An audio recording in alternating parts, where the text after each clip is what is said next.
When the finish line calls, we answer. Hit the road with insurance protection from Hagerty. Whether you drive a built racer, sports car, or exotic, and save an average of $264. Get a quote today at Hagerty.com.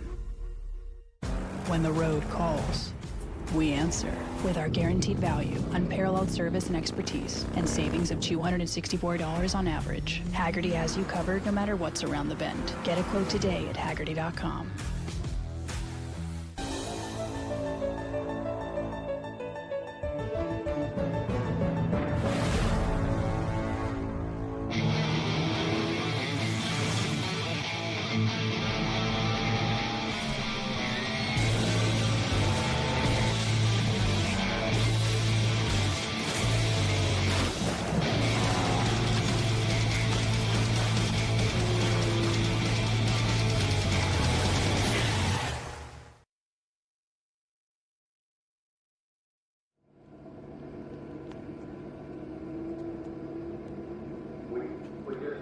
Work 1 minute on the bridge, the release is bridge here in just about 45 seconds.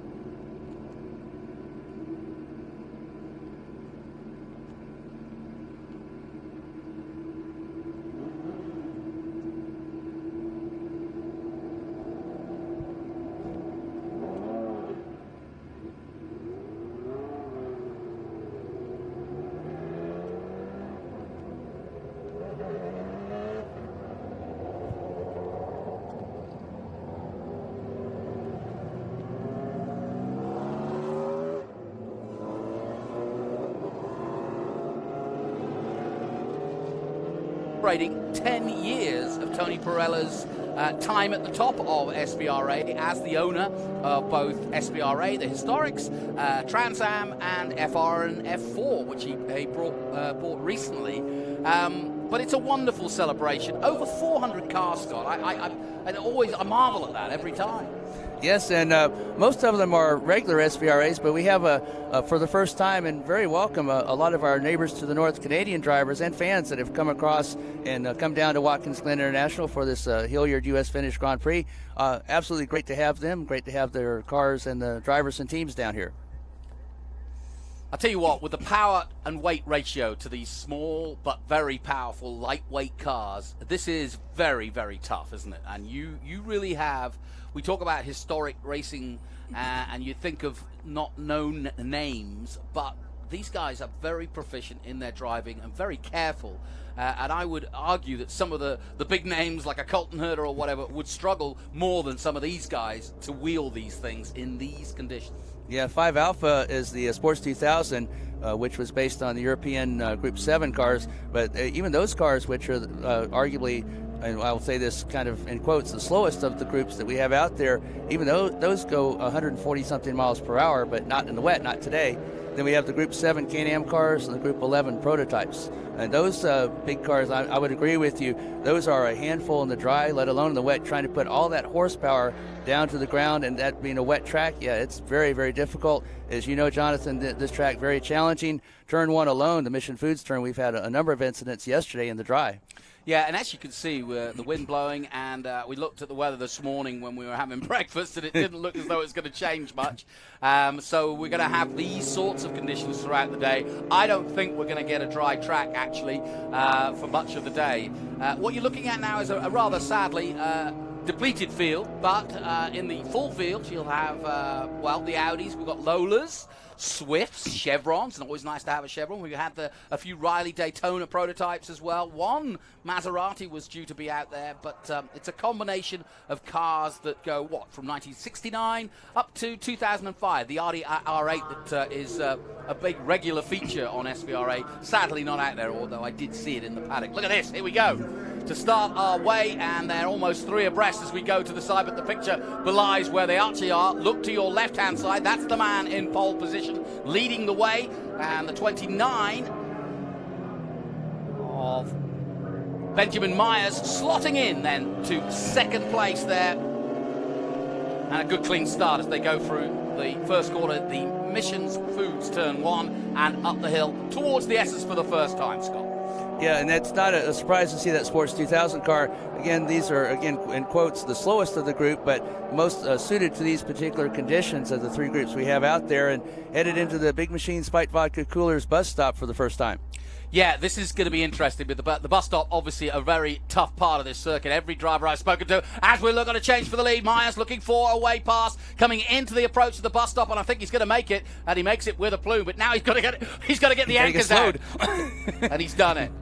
That's a brave maneuver in these conditions. You can see the puddles, the sitting water, and that always scares me when I see that in any kind of car. And you know this in your road car. You really tiptoe across it, but when you've got so much power underneath you, and like I said, what belies these cars, they don't look necessarily like an Indy car or a fast car, but their power to weight ratio, because they're lightweight cars, the bodies on these and the way they're made, it's all about power to weight, isn't it?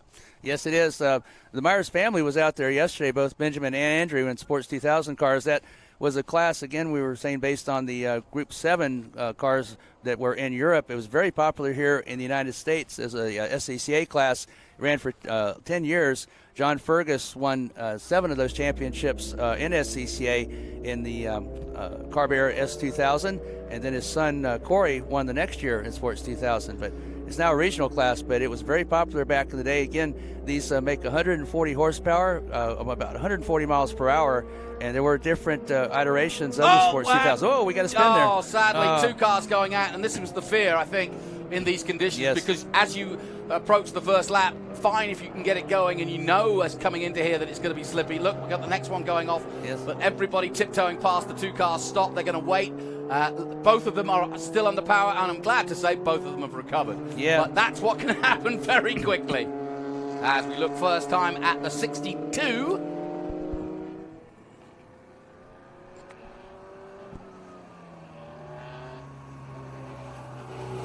And that is Mitchell Etel in the Chevron B31 from 1975. Yeah, that is one of the higher horsepower cars out there, the Chevron of Mitchell Etel.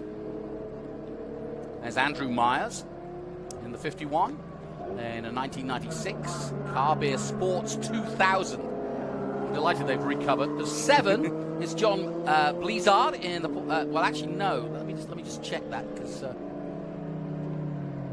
no, that's a different number 7. I'm sorry, I've led you astray. That's Ralph Lamachia in a Carbeer Sports 2000. That's one of those cars we were just talking about, the Carrera Sports 2000.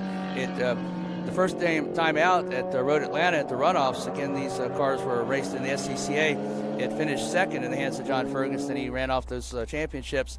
They later had 2 Pro Series that John Fergus won the first time, the American Cities Racing League, and then they went to an Oldsmobile engine in these particular cars, which are usually powered by Fords. And the Oldsmobile Quad 4 was the engine in that last series before, sadly, they went to just a regional class. Now, you mentioned the popularity.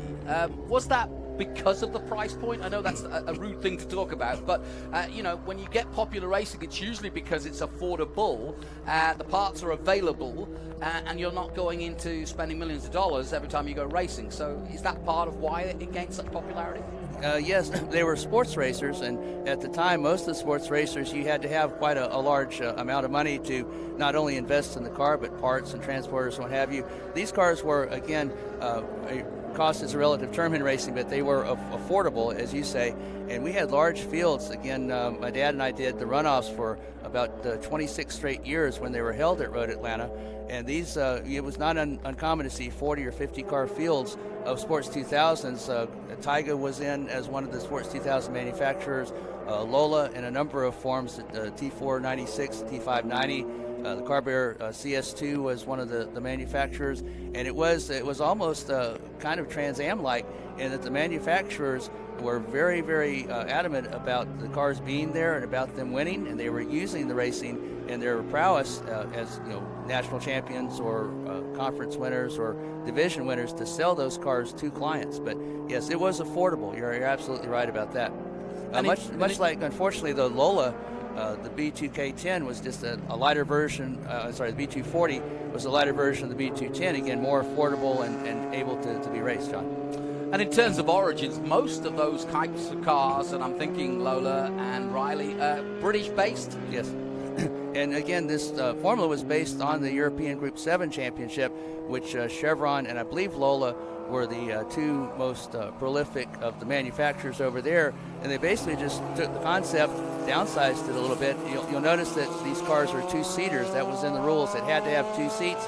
And some of these manufacturers took that to the extreme. It had a seat for the driver. It had a little bitty narrow seat that maybe a baby could fit in. It was all about weight savings. As the class developed, you would see it went from cars that were not as aerodynamic to cars that were very sleek and very aerodynamic. I know Swift had one of the long tails, as they called it, for aerodynamics. And as you saw towards the later years, you begin to see over the wheels, I believe it was Swift that had the first one, half moon covers on the wheels, and then it developed on the Lola to completely covers over the wheels. Again, all about aerodynamics. You saw the, much like Formula Ford, the rear view mirrors that were way out on the side, all of a sudden they were aerodynamically inboard. You had developments in the engine, you had developments in the chassis. So yeah, it was affordable. It was a fun class to race, and as I say, very, very popular here in the United States. Mitchell Etel making a move perhaps at the bus stop. He thinks better of it in the number 62, and he's going to make a pass very soon, I think, in that Chevron. And yeah, it's been a good little race. But if you're wondering, we welcome our viewers from around the world on our live feed of the SpeedTour.tv. And if you're wondering why this is more of a depleted field, mainly on safety grounds, I think these cars are, or a lot of them are, priceless, and of course they don't necessarily always trust themselves in these conditions, because these are probably the toughest conditions you could race in, because it's very greasy out there. It's early morning here at Watkins Glen. Not a lot of traffic out there so far, so these are the first guys to venture out, really. Yeah, you can see we've already had two spins at this particular corner, but it's Myers, Lamachia, Etel, Myers, and Nadell in fifth position. Now, David Nadell, I believe that is the Lola that we were talking about. I'm sure that they will switch to him. Nadell has the highest horsepower, which, of course, in these conditions, it's not unusual to see him at the back of the pack. Normally, he would be far out in front of these cars that are out on track. But Nadell has that, what we call an affordable Lola that was out there. The B2K40 was the lighter version of the B2K10. It was more affordable. It was developed for the American Le Mans Series LMP 675 class, which Chris Dyson is very familiar with, having won that championship, and also for LMP2, which was a later kind of version of the American Le Mans Series. Well, Myers in that leading number 51, having a beautiful day out, even though it's raining. He's got a 18-second lead over Lamachia at the moment in the number 7. And only 5 cars venturing out, and there is that second place 7. Now, he's got a battle on. Because he's got a couple of cars, including Etel in the 62, popping out the 29 of Myers, who's just lost that position. And in comes the number 7. Yeah, these are tough conditions, really tough. You can see them, or hear them feathering the throttle and just not putting it full beans just quite yet. And as you say, that these drivers are usually do very extremely well here in the Tri. But it is a real challenge on this wet circuit. Again, Watkins Glen International with a lot of history to it. But this course is a very fast course. It has uphill, elevation to it. It has off-camber turns. This track is one of those flowing type tracks, much like Road Atlanta, where you don't usually look at a track as one turn to another. This one, you kind of put all those turns together, and they all flow together to get a good lap time. But again, that elevation changes with this standing puddles, very, very challenging for these drivers. They'll cross them in these cars, and I'm sure Ben always likes to see the hands. I'm sure you can see those hands going all over the place on these cars. Yeah, Watkins, I was talking to a couple of the drivers about why they love Watkins so much, and it doesn't have one particular straight. It reminds me a little bit of Donington Park in terms of the challenge, which is high-speed, fast corners, but nothing that's flat out for very long. And so you're constantly working, and that's what drivers like. They constantly, especially when racing, you don't want to sit there kind of yawning down the big long straight. We do have the horseshoe, and that is perhaps the only, the boot as we call it, but perhaps the only place that they really open up. But the rest of the time, as you can see from this complex here, from right to left, you're constantly working, and you're just literally on the throttle and off the throttle. Yeah, the Franklin Road Apparel turn 11 down to Mission Foods turn 1, that is about really the only place where I would say you could relax. But most of the time, you're right, these drivers are very busy. Again, they're shifting gears, they're hitting apexes, which again in these conditions you do not want to touch those curbs unless you're familiar with ice racing. You don't want to touch those curbs because you will sail off into the grass. And as we learned at Lime Rock, where unfortunately we had a little bit of rain there, once you get on the grass, you don't slow down. You actually speed up. So you don't want to do that. But again, the straightaways here are not what I would call straightaways. And you don't have a chance really to open up that throttle, especially in these conditions. Get some nice tight shots now as they come through the mist here at Watkins Glen. Our first race of the day. Coming up next is Group 10, and we're looking forward to that one. We've got a bunch of great NASCARs in that one. We saw them out in Yale. Hopefully Ben Sissel coming up to join us. We've also got Group 8 and 12.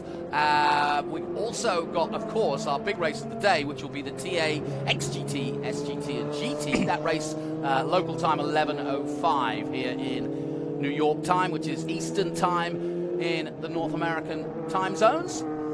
And that's going to be another horsepower handling type battle, because the 850 plus horsepower from Trans Am cars on a wet circuit. I know we have been very blessed not to have a lot of rain at the races that we have run this year, but the one that we did in Mid-Ohio is the one that comes to mind. Yeah. You could hear a wheel spin, and you could see those cars. They were sideways. They were all over the place. So very exciting Trans Am race coming up. Well, yeah, and I'm also looking ahead to this next group. I mean, we've got some very powerful muscle cars coming up, and they're gonna have to be about their wits for sure. Myers then extending his lead. He's now taken it to 25 seconds, but I think just to get out there and be going around is good enough at the moment. Here comes the 62 of Edel. Yeah, Myers was one of the few cars we actually saw pass somebody, and that was very early on. And I'm sure, one thing we're talking about, the wet track and the handling and the horsepower, but another one is you don't want to be behind a car. You get the spray right up into, especially with these open wheel cars, and the Sports 2000s are open cars. You get all that spray right onto your visor, and it's hard enough to see as it is. You don't need spray coming up right on you. Here's the other Myers, number 51. And again, you can see on that one, you see the wheel covers are completely covering the wheels. That's a little bit later version of the Sports 2000. And again, that was done for aerodynamics. And Swift actually started putting half-moon covers on their cars as a reaction to what they saw there. They say, wait a minute, that looks interesting. We need to do something here. Onto the main straight yet again then. 5 laps gone in our first race of the day. We have a plethora of historic racing to bring you over the weekend. We've also got a really special group, the Bugattis. We watched them last night, Scott, and I'm just really impressed. Cars that date back to the early 20s. Yes, we had one from 1922, the Type 22 that Ettore Bugatti actually signed the engine on, 1913. Most of them were from the mid-30s, but I was absolutely amazed and had been since I saw them on Thursday in the test sessions of the engineering that goes into these beautiful Bugattis. It does amaze me as a Brit, and I'm sure a lot of Brits. I didn't know that. I couldn't tell. Yeah, thank you. But no, it does amaze me that I can talk funny if I need to. That's what I'm used to. But no, it does amaze me that obviously so much of historic racing does include these British marques that were at the time in the early days, and the French with Bugatti and the Italians and so on, the Germans. But how many of these cars have made it over to this side of the pond, and how much revere there is for. You only have to talk to Ben Sissel about his MGs. I mean, the Americans do love the European cars in the historics, and I'm just amazed at the amount in North America as we go around from West Coast to East Coast, just the amount of cars that there are that are originated from Britain. Well, most of the manufacturers always looked at the North American market as one of their premier markets. Obviously they were making cars for their home country, whether it be, as you said, Britain or Japan or Germany or what have you. But it was always the U.S. market that had the most racing in it. And a lot of the cars, you'll see them say like there's 100 produced, but 2/3, maybe 3/4 of them were shipped to the U.S. A lot of the importers from that they were shipped into, the distributors here in the U.S. were actually coming over from Europe as well, forming teams. Fred Opert, Carl Haas were all importing the Lolas, and the Doug Sharson Racing was importing Chevrons and what have you. But yeah, it was the manufacturers were looking at the U.S. market. The Datsun from Japan that Dr. Katayama was sent over here to fail, but actually he succeeded. And in fact, the Japanese head of Datsun came over and said, how are you selling all these cars? And he said, well, I understand the market.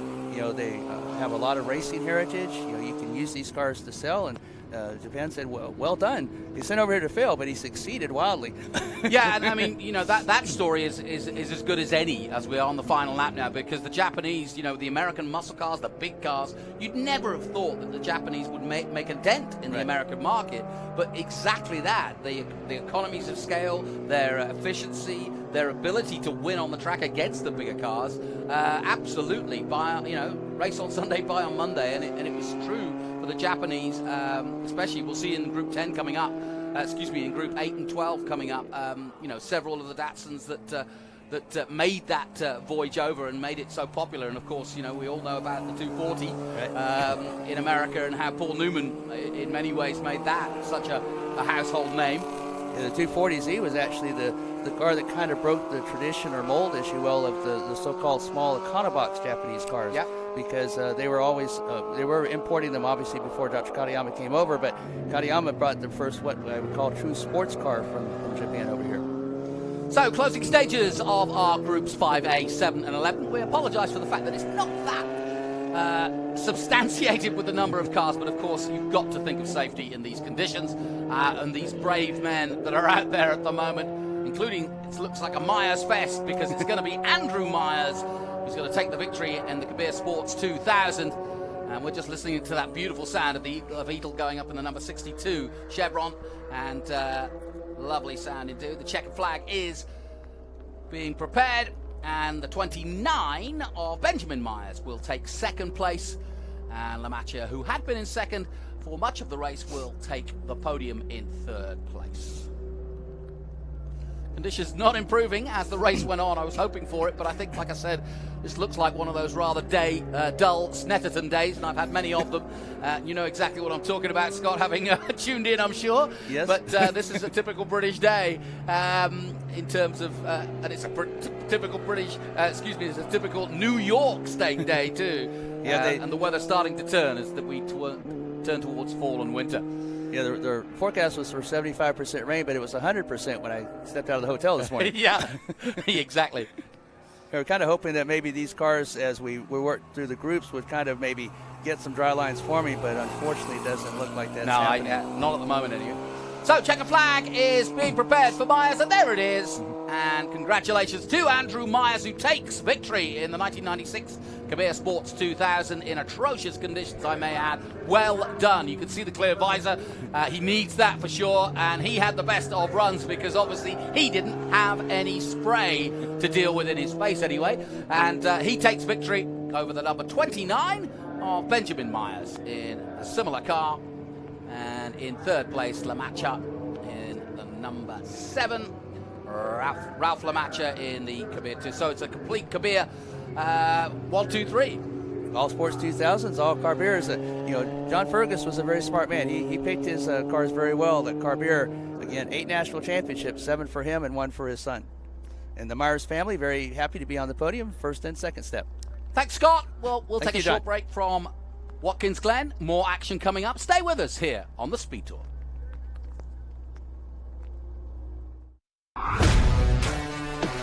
The Mission Foods VIR Speed Tour returns to Virginia International Raceway October 6th through the 9th, featuring the Trans Am Series presented by Pirelli, the Sportscar Vintage Racing Association, International GT, Formula Regional Americas, F4 U.S. Championship, Mazda Heritage Cup, and the Saturday Haggerty Cars and Caffeine Car Show. You do not want to miss the Mission Foods VIR Speed Tour. For tickets, simply go to virnow.com.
Always free. Go to speedmog.com or .org. speedmog.org and speedmog.org to plan your trip. So this morning, you see them online out of Prix, the American Regional Airport. Have direct flights to Florida on a weekend. Also flights to anywhere in the world on Delta Airlines. Here we look now.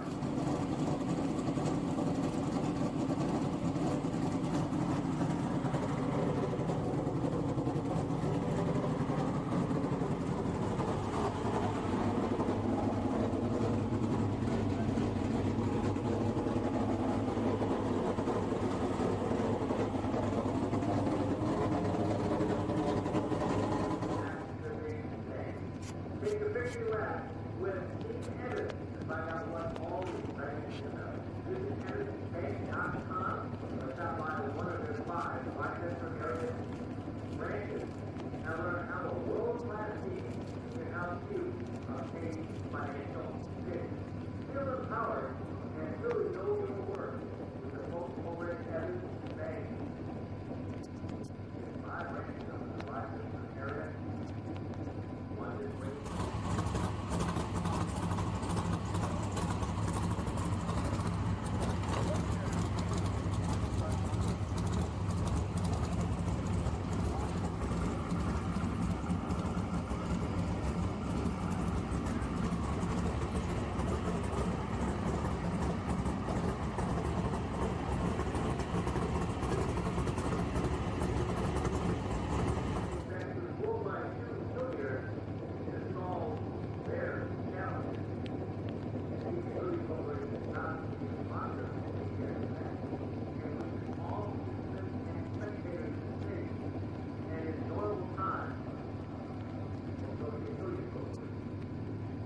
With over 105 years of heritage, technology, and experience in racing, Full Pool offers an expansive line of weather-made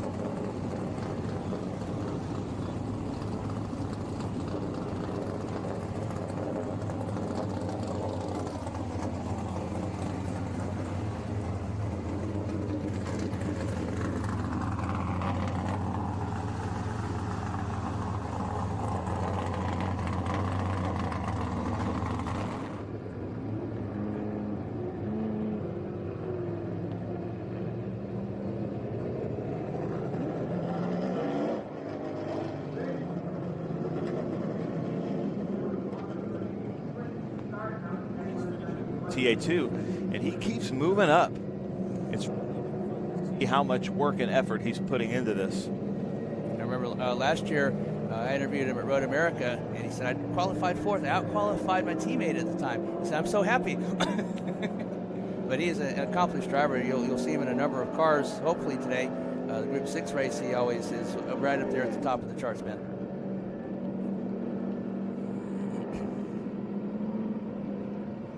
It's a shame that we have this rain falling today after such a beautiful weekend and with a great turnout of over 400 cars.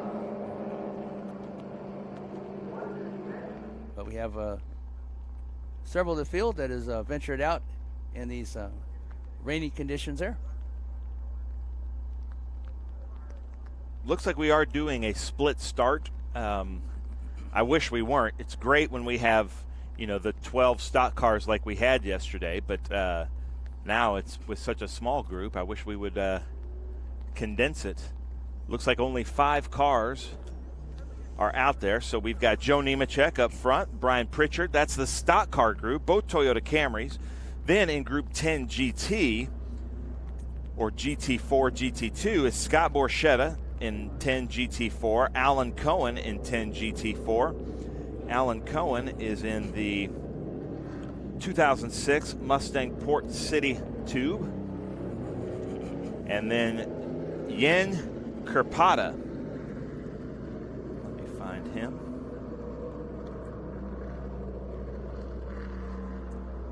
That is a 1991 Chevrolet Impala. As they come around, Big Machine Vodka Spike Coolers bus stop on the warm-up lap. You see they're trying to get some heat in the rain tires a little bit, going back and forth. Also, I think just kind of checking the level of grip more than the heat in the tires. I would agree with you, Ben. I think they're checking the level of grip to see what they're going to have when that green flag falls. You know, these are high horsepower cars. Jonathan and I were talking in the previous race about trying to put all this horsepower down on a wet track is very, very tough, especially for these drivers. Now, they're doing the short shoot here, the NASCAR course for the pace laps. That's just for time. We are running the large course with the boot in it at Watkins Glen, but to save time, we learned that we save about 40 minutes when we can pace on the short NASCAR track. Pace car comes in, lights are out.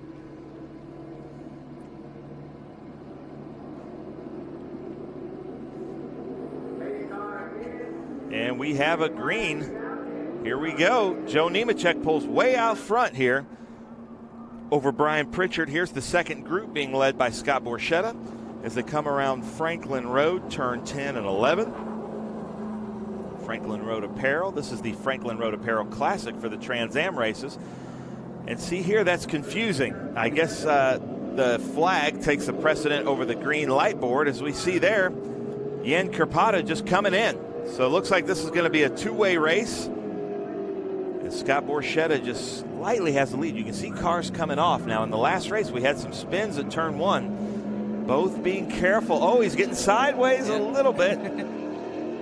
But going through Mission Foods turn 1. We were talking also on the last broadcast that, you know, you like to see the hands. I bet those hands are going all over the place in these stock cars and these high horsepower Ford Mustangs. Borchetta in the Battle of the Mustangs, along with Pritchard. Borchetta in the 48 Garage Ford Mustang, and Pritchard in the A to Z Distribution Ford Mustang. If they're catching them, these GT cars will have a little bit better grip. As you can see here, as the GT cars are already catching up to the stock cars. You know, the fast way through that particular turn is to hop over the curves, but you do not want to touch those curbs at all. Jonathan and I were talking about that last broadcast. Unless you like ice racing, you do not want to touch those curbs because it'll send you. You think you saw that car sideways going through Mission Foods turn 1, they'll be completely. You could read the name on the side of the door better than you could looking at the front hood. Yeah, those painted curves are slick. So we've got a car coming into the pits. Well, I'm wondering if they're putting on reins. I can't see. Tony, see if they're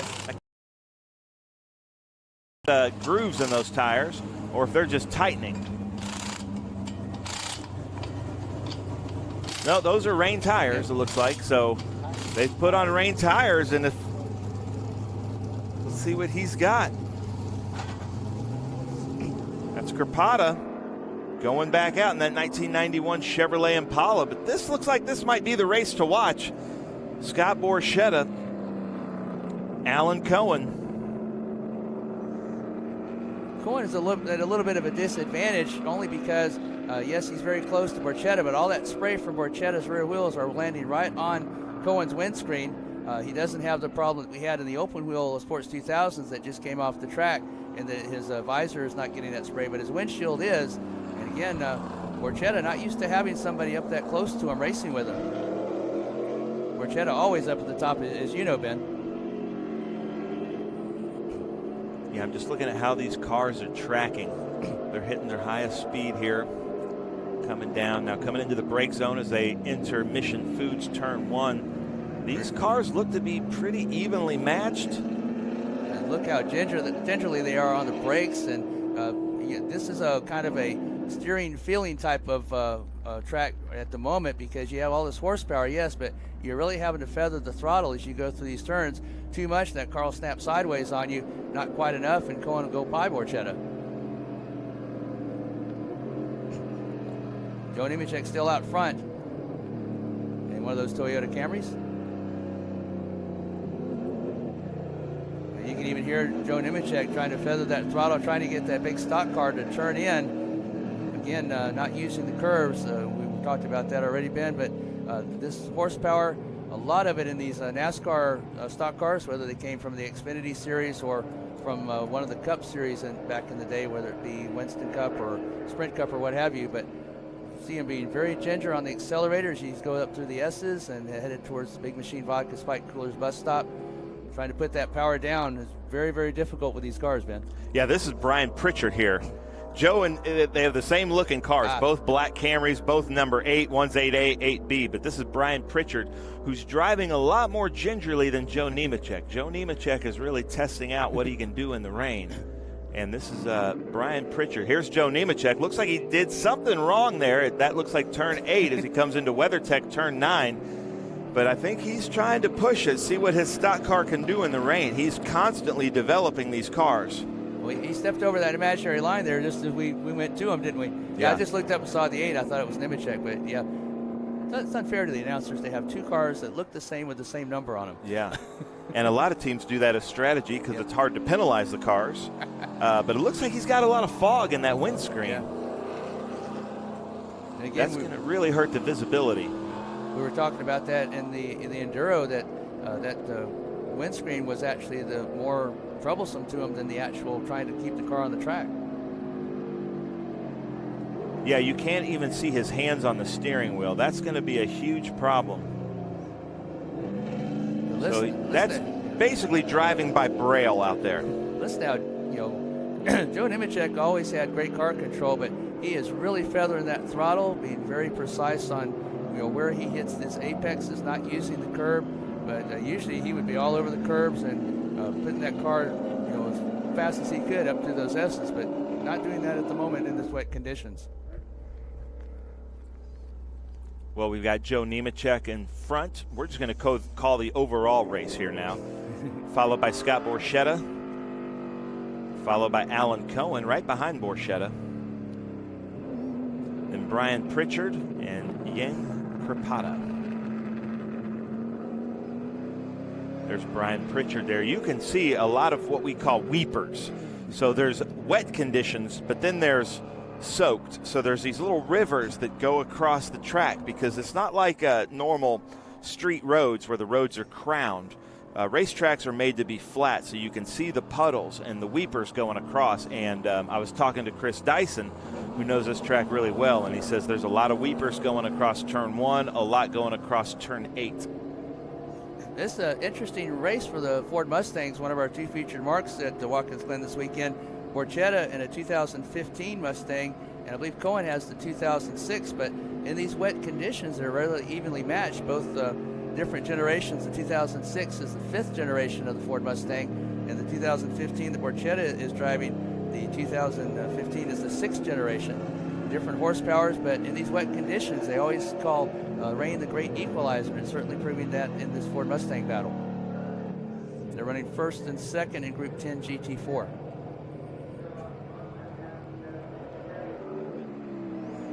Here it is. Okay, so there's Scott Borchetta catching up to Joe Nemechek. This could be a battle. You can see there that Scott Borchetta has a defogger right in front of his view that he can see. Basically, it'd be tunnel vision, be like holding a tube right in front of your eye. So he can see right in front of him. He doesn't have very good peripheral vision, but still I'm seeing that as better vision than Joe Nemechek, as Scott Borchetta looks to make a pass here on Joe Nemechek for the overall lead. There it is. I'm sure Nemechek probably saw him coming up in his rearview mirror. Nemechek is pitting. Yeah. I think making the good move there because of visibility. Yes. As Scott Borchetta takes the overall lead here in the rain, going into Mission Foods turn 1. And Scott Borchetta covering both manufacturers here this weekend, running the Ford Mustang here. He'll run a Chevrolet Corvette in the Dick Mooney Memorial Race Group 6 and 12A coming up later.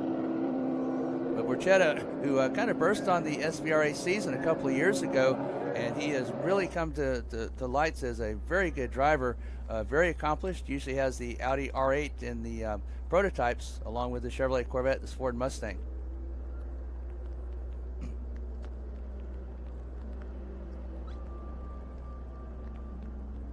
So we have a question: when is the Group 6 race today? From Margaret. The Group 6 is slated for 2:05. p.m. Eastern Standard Time. And we will be broadcasting that race as Alan gets a little bit sideways there coming out of the Big Machine Vodka Spike Coolers bus stop. Yeah, I believe he got sideways because he went across one of those weepers you were talking about. And again, these cars are high horsepower, and they can get away from you very quickly on this wet track. Again, this track is, as you were talking about, Ben, a very fast track, but it also is one that requires a lot of patience, as you have a lot of elevation changes to it and a lot of off-camber turns. A very flowing European-type track with a lot of history, as it looks like. Is that Brian Pritchard there just coming by? Yep. Yeah, and I just got word from our producers that it is Jen Kirpata's female driver out there. So, Jen, I'm sorry. I was going by the last name, and we have a few Yens that race with us. So it is Jen Kirpata. That is Brian Pritchard there in that number 8. Now, see, that's a Joe Nemechek car, I think, yeah. And he has figured out the fogging in that one. Yeah, Nemechek, who's this number 8 that Nemechek drives, was kind of sitting off in the corner in their shop, and Nemechek kept walking by it and said, I think that'll make a good race car. I can go vintage racing with it. And he dusted it off, made all the necessary changes to it to make it vintage racing legal, and he has won 11 races as of yesterday. He was the overall winner and stock car division winner yesterday, and has taken the SVRA by storm. Again, 11 races in a row that Nemechek has entered and won. All of them overall except for one at Road Atlanta. This looks to possibly be the second one he will not win overall. As Borchetta, with that clear windscreen, as you said, Ben, clearly out in front now.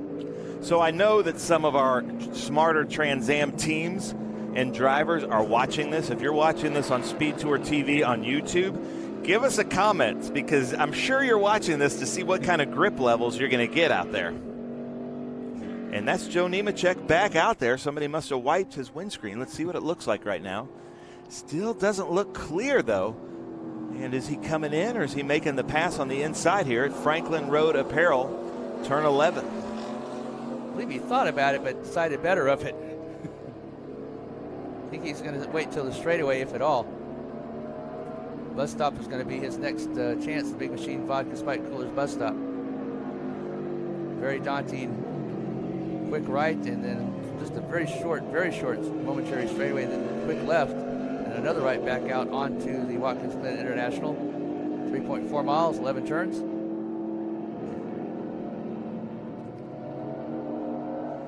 So that was Joe Nemechek making that pass on Jen Kirpata in the 1991 Chevrolet Impala. Yeah, talking about the Trans Am, as Jonathan and I did in the last race broadcast, they have even more horsepower than these stock cars, 850 plus in the Trans Am cars.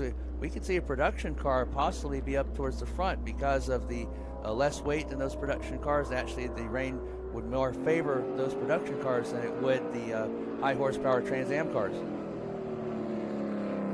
So you can see he still has just that small little circle right in front of him where there's obviously some kind of fan or defogger blowing right in front, but he can't see really well right to left. He's going to have to miss some of his right-hand turn apexes where you would look out the right side of your windscreen. So he's still kind of, I wouldn't say tiptoeing it, because he's going at quite a faster clip than everybody else, and the car seems to be handling really well in the wet. So he's getting all kinds of data right now for wet weather racing in a TA2 car, which I think is really smart. Yeah, this I believe this is the one that has the V6 3.7 liter in it. It also came with a 5-liter Coyote V8, but both of those make rather prodigious horsepower, 430 horsepower in the Coyote V8. And Borchetta, you're right, he looks a lot better handling and a lot more stable than the other cars. And you can tell he's getting the power down earlier as he comes out of the turns, which of course is going to help for torque going up through the S's and of course through WeatherTech turn 9. But yeah, you can see the other drivers are kind of, as you say, a little bit tiptoeing, a little bit ginger. But Borchetta looks to be more on pace than the others. Yeah, and if you're wondering what kind of lines they're running, a lot of times the racing lines at these tracks are basically polished from all the cars going over them. So you get more grip sometimes on what I would call the anti-line. And you can see that Joe Nemechek is running kind of a rain line, as we would call it, because he's going out on parts of the track that the asphalt is going to be a little bit more coarse, offering more grip. Once cars run over these tracks so many times, it kind of polishes down the racing line. So he's running just outside of the racing line to try to find where the grip is. Yeah, and usually the outside line is what we refer to as the wet line, and you can get grip out there. You don't want to be on the inside, as you said, Ben. Also, most of the oil from cars usually is laid down on the racing line. Of course, you want to stay off of those curbs that we had talked about. You can do that more off the off line or the wet line. You can see Joe Nemechek just trying to keep it right in the center of the track, turning in at the Big Machine Vodka Spike Cooler, staying off the painted curbs as much as he can. Look at those weepers. And then coming back out through the Big Machine Vodka Spike Cooler's carousel, just right in the middle, just kind of middle of the road, going outside there on the carousel, just doing whatever they can to find grip, basically. And these stock cars have the what I would call old-style H-pattern gearbox, so it's not like a paddle shifter. You have to actually find your line in the rain. You have to be sure you're in the right gear, match the revs as you're going through. And again, Nemechek, as you can see, normally would be all over those curves and even possibly sliding a little bit as he went through the turns, but you can see he was very careful to keep that car off of those curves and keep that car turned in where it was supposed to be, and then right back out at the little bit of the outside line, which now is the apex for coming out of Big Machine Vodka Spike Cooler bus stop. Doing a good job of driving. Borchetta doing an excellent job of driving. I'm very impressed, again, with him, the pace that he has. Yeah. To be honest, if I were Alan or Dylan Hellman, I might say, hey, hold it back a little bit. Because, they have to repair these cars. But also, knowing Scott, we've had discussions in vintage racing. Hey, he's sometimes winning by a lot. But we can't tell him anything to drive differently because he's out there learning the tracks for his Trans Am efforts, for his Xfinity efforts. He's out there for more than just having fun in vintage racing, which he's having more fun than almost anybody else in the paddock. But we can't ask him to do anything different because he's out there learning for his competition in TA2, for his competition in Xfinity. I think he has other aspirations in other series. So, far be it from us to say, hey, can you make a show of this? Because he's out there doing everything that he can, and that's what he's doing out here. He is pushing himself and pushing the car to see where his limits are, so that he's using this basically, in my mind, as a test day, so that when it's going to rain here in a TA2 race, and he's going to have an advantage over the other drivers who aren't out there running right now in the rain. And a lot of times, team owners and team managers, even drivers, have said, if you get to a certain level, speed-wise or pace-wise, they tell you to slow down, and you actually start making mistakes because you're not doing this naturally. You're not in your rhythm. Once drivers get in that rhythm, once they get in that so-called zone, you don't want to talk to them. You don't want to ask them to slow down because that's actually when they start making mistakes. They're used to driving a particular way. They have their brake markers down now in this wet weather. They know where they can accelerate, and you tell them to slow down. All of a sudden, you see the car, not being on pace. You see it offline and what have you. So a lot of times it's better just to let the driver go at that particular pace that he's on. You can see the duct tape, the racer's tape, coming off of the top of the windscreen. When it rains like this, they like to seal the windscreens for the fog, and you can see the tape has come off there as Scott Borchetta takes the white flag. The defogger is still, it's not doing as great as it was earlier, but he's still got a little bit of visibility to show through there. Looks like he's running a standard rear wing setup. He's not added more downforce to that rear wing. Yeah, I think I would have done it. Obviously, you're not going to want to lay that wing back. You're not looking for top speed here on a wet track. You're looking for handling. You're looking for downforce for that Mustang. Yeah, but it looks like it's to the TA2 rules. He could add a lot more downforce back there, but that wing angle looks like it's per the rules, how they would still have to race in the rain. And so it looks like everything they're doing here is to give him some seat time in a rain setup, which I think is just really smart. Yeah, I think to your point, you're absolutely right.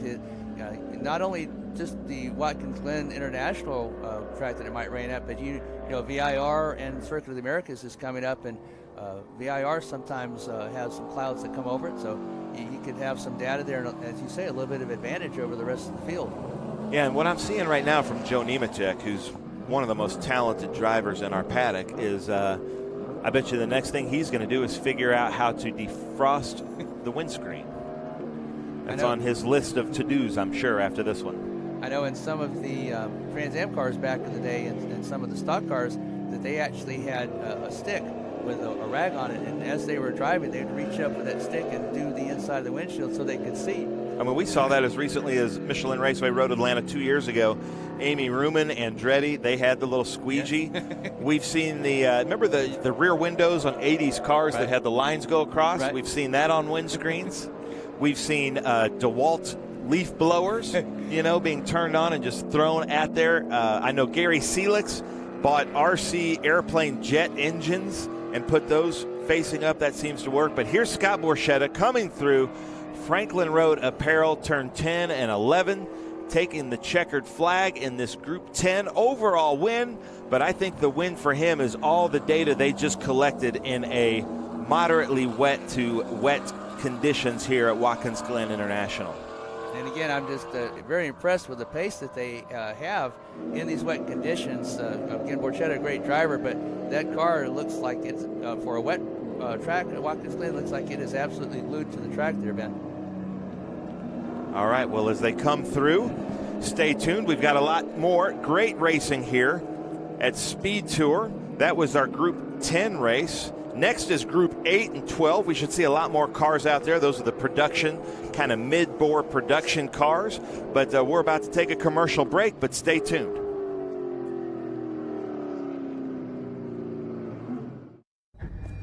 When the road calls, we answer.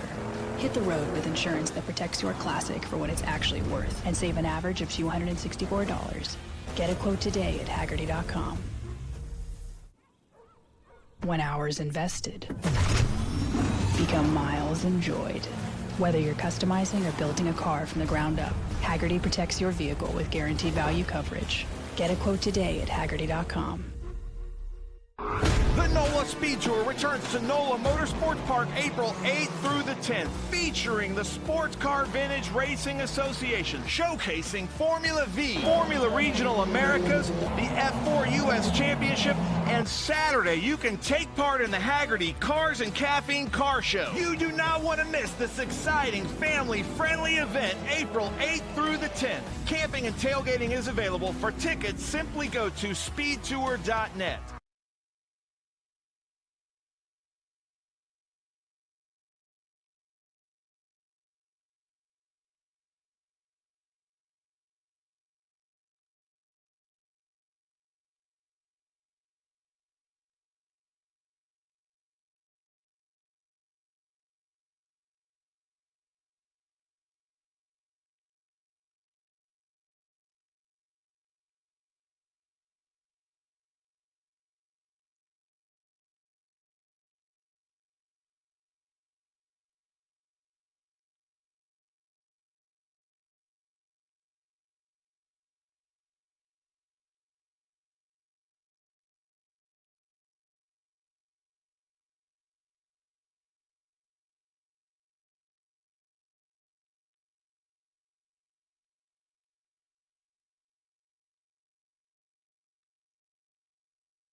All right, ladies and gentlemen, this is the race that I've kind of been waiting for.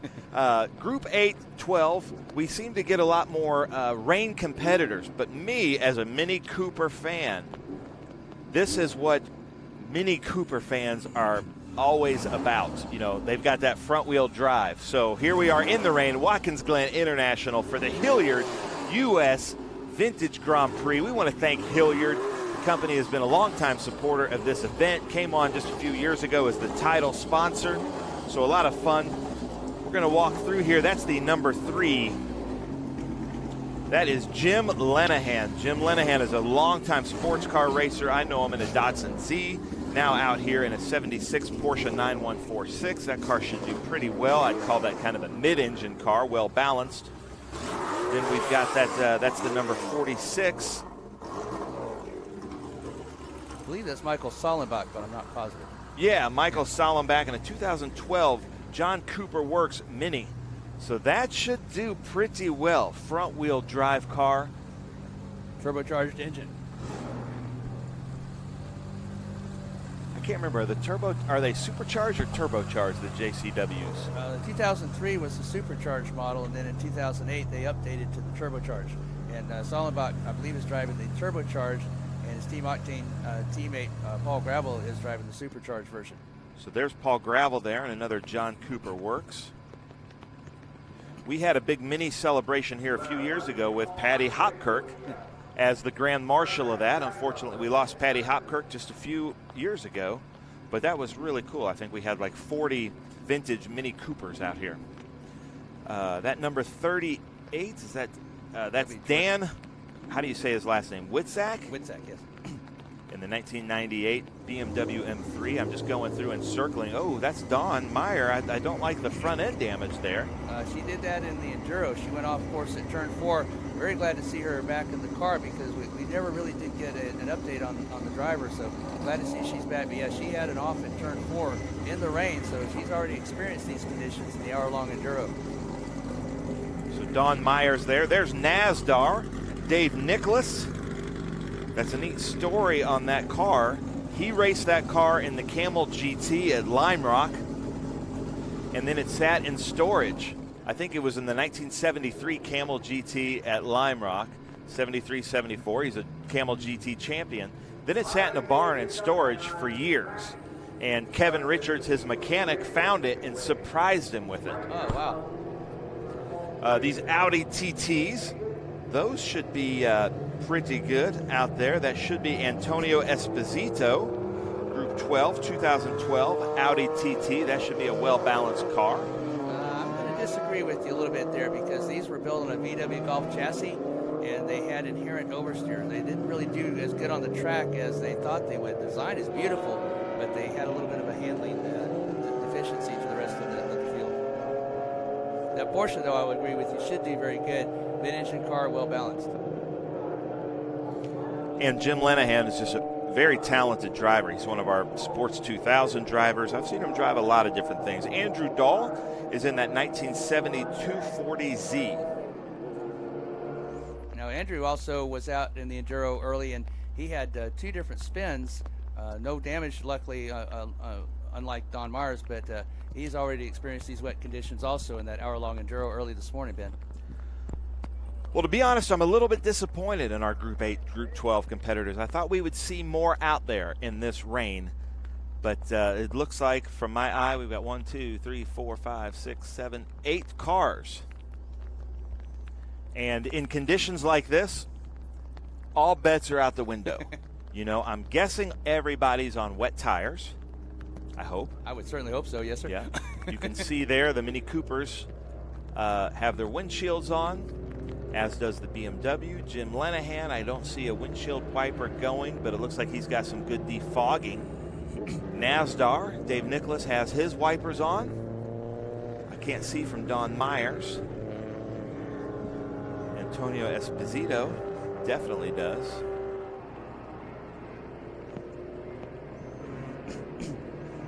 Again, as we were talking earlier in the broadcast, you don't want to be behind cars. You know, not only do you have your window defogger and the windshield wipers, but you also have that spray coming onto your windshield, and that's difficult to see-through sometimes. You want to be out front where you don't have to deal with that spray, and I'm sure Linehan is thinking that as he's on the front row there, headed up towards, looked like turn 7 perhaps. Well, I'm going to put my money on Jim Linehan and what I consider a mid-engine car, or these 2 Mini Coopers. And I think Salenbach in that little 2-seater Mini Cooper there, John Cooper Works, I think that's going to be my favorite right now. If you're watching from SpeedTour TV on YouTube, tell us who your favorite, who you're rooting for here in this race as they come around Franklin Road Apparel, turn 11. You can see the light flashing yellow. They should get a green flag here as they come into the green flag position. Look up to the left. We got a green. Here they go.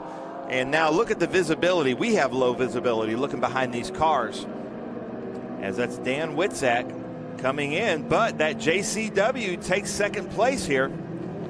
Jim Linehan ducks into third, followed by Paul Gravel, maybe Gravel. I would put my bet on the Mini Coopers. They're front-wheel drive, and they have plenty of horsepower. Again, the wet track, but still, those Mini Coopers, as you said, Ben, they might be the cars that will eventually possibly get up to the front and maybe take the win. I'm sure Dan Witzak is trying not to have that happen. As Michael Salenbach ducks right behind in that 2012, looking outside here, or inside now, coming in the next turn of the Big Machine Vodka Spike Coolers bus stop or inner loop here, and takes the thinks better of it. That was good. Yes. Good vintage driving right there. Live to fight another day. You don't want to collect the 2 front cars. Looks like now he's going to take more of that rain line. Looks like Salenbach thought the same thing we did right about the same time there. Yeah, that was what they call a pucker moment. And Dave Nicholas is real good in the rain. He's actually taken the racing line through the carousel in NASDAR, a really well-balanced BMW 2002. Yeah, the first 2 in BMW 2002 was for the 2-liter engine, and the second 2 was for being a 2-door sedan. And it was very prominent in the under 2.5-liter Trans Am Championship, and as you said, was a great drive in the IMSA days in the Camel GT. So, ladies and gentlemen, if you're wondering why no cars on screen, it is raining, so we can't have the green flight drone up in the air.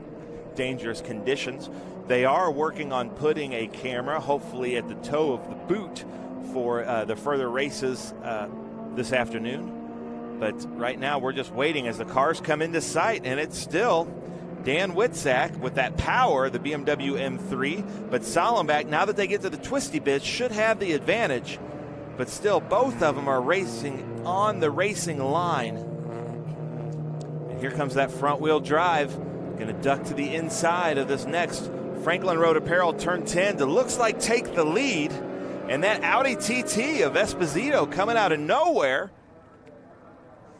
Yeah, I'm very surprised at that. One of the things that they always touted on this Audi was the great design, but the handling was not that good. But again, the rain being the great equalizer, that may have played to the Audi's advantage. But that John Cooper Works Mini Cooper that's out front on a dry track, it's capable of 144 miles per hour with that John Cooper Works kit on it. His windshield looks to be a little bit foggier than Esposito. So right now I'm giving the advantage to Esposito and that Audi TT. I'm not sure. Initially, this Audi just had the turbocharged engine package on it, but it was available a little bit later in the development years with the Quattro all-wheel drive. And he has that. He is perfectly suited to these wet conditions. And the John Cooper Mini Cooper, John Cooper Works Mini Cooper, has front-wheel drive. So we have 2 cars up at the front that you would expect to see up at the front in wet conditions. If that is the Quattro all-wheel drive Audi Double T, it is suited to these conditions, as is the front-wheel drive John Cooper Works Mini Cooper of Michael Salenbach. I'm hearing from David Plott in our comment section of SpeedTour TV that shaving cream on the inside of the windshield wiped off with a dry rag is the best anti-fog. That sounds like a pretty good recipe. There's Don Myers. All the crew chiefs that are listening to you for Trans are going, quick, we need you to go to the store and get some shaving cream. Yeah, I hope David Plott's right. Don't blame me if David Plott is not correct there, but that sounds like a pretty good recipe. menthol in it.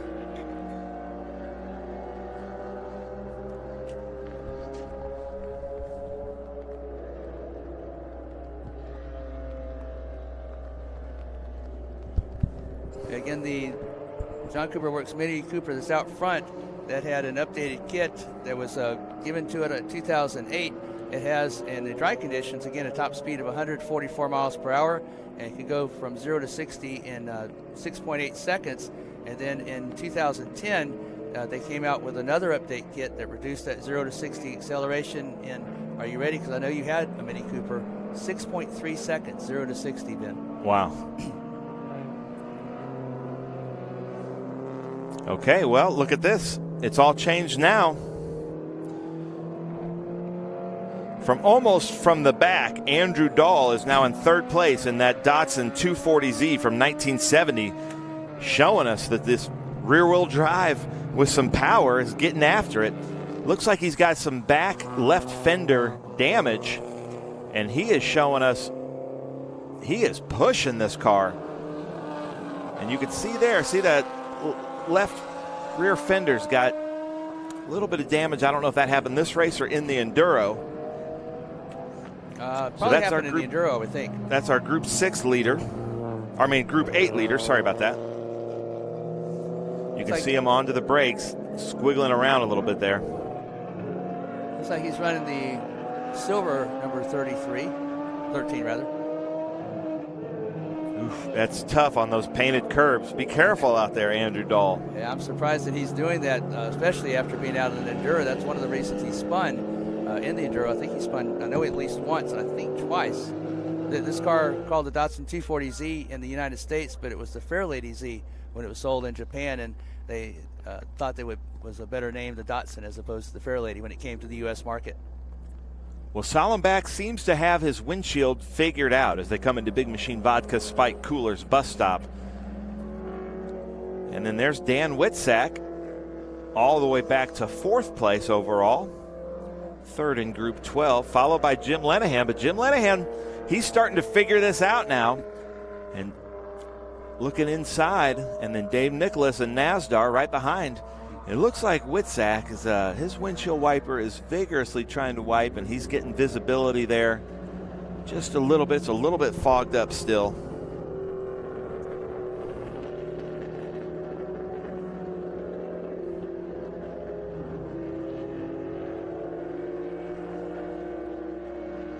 And Don Myers staying with the group. Don Myers in that 901 shop, 1969 Porsche 911. 5 of the Myers and Trefforts are out here racing this weekend. So Dawn's 2 sons are racing, her brother Todd Treffert and her dad Bill Treffert, all here this weekend. Todd Treffert had that great overall win yesterday in our Group 6 12 race. And it's Sollenbach now gapping Esposito, Mini Cooper. And if anybody knows about these Audi TT RSs, is the TT is the RS, does that mean it's the Quattro, or is that just mean it's a two-wheel drive?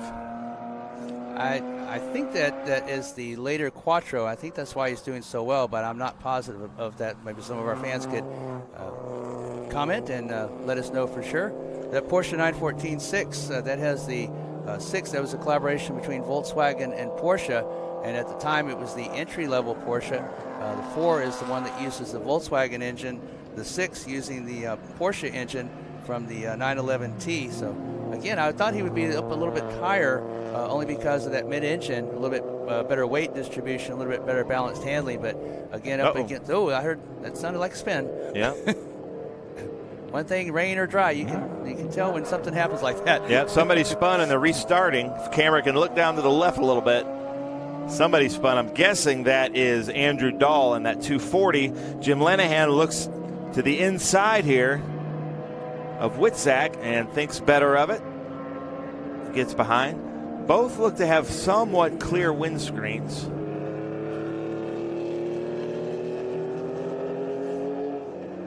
Both of them going up through Mission Foods Turn 1 rather gingerly up the hill through the S's, but both of them seem to have a little bit of pace here, a little bit more grip than I thought they would have. Rear-wheel drive against the mid-engine Porsche.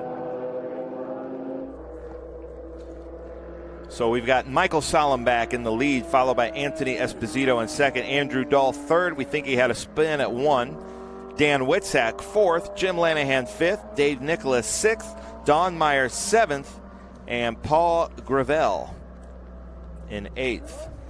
Paul Gravel on that other Mini Cooper, I think he pitted. Yeah, that's the supercharged version, the 2003 Mini Cooper. That was the first Mini Cooper that the Michael Cooper, son of John Cooper of Formula One fame, actually developed and put that kit on there in the supercharged version. Not quite as much horsepower as the turbocharged, but it is still very potent. But in these conditions, again, that is a front-wheel drive Mini Cooper, but in these conditions, especially if you have the windshield fogging up, very difficult to make up any ground. Just trying to stay on the track is a major victory here. There's our leader. So it looks like Esposito's fallen way back. I don't know if we had a spin. Still, we must have had a spin. Maybe that was him that spun at Mission Foods Turn 1. Esposito, as he's behind now, Andrew Dahl. So I think my guess was wrong. I think it was Esposito with the spin at Mission Foods Turn 1. And he's going to try to make this back. We're still looking for our resident experts watching here on SpeedTour TV. And if you're not an expert, you can act like an expert and just Google it. See if the Audi TT RS has the Quattro, and we'll call you an expert. Yeah, I know even with the Quattro you can spin, but it's a lot more difficult. I know in Trans Am, the Audi Quattros of Hurley Haywood and Hans Stuck back in the day, Hans Stuck was a master in the rain. You would swear that the track was dry watching Hans Stuck drive an Audi Quattro. But you can still spin them. It's just a little bit more difficult. But if you're not used to these wet conditions, you can be caught out. Whether you have a Quattro all-wheel drive, front-wheel drive, or just a regular rear-wheel drive car. Look at this. Here's the battle. Witzak is at his wit's end with Jim Lanahan in that 9146. So Lanahan's to the inside. He might have this done.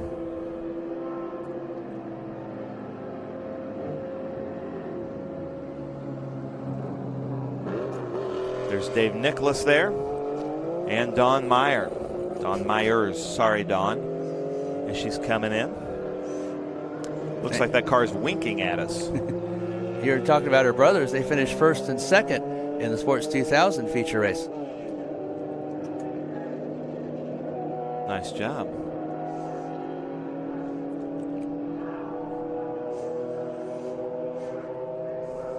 Michael Burns is watching. He says, go Andy Dahl. So we've got an Andy Dahl fan out there. Thanks, Michael, for commenting.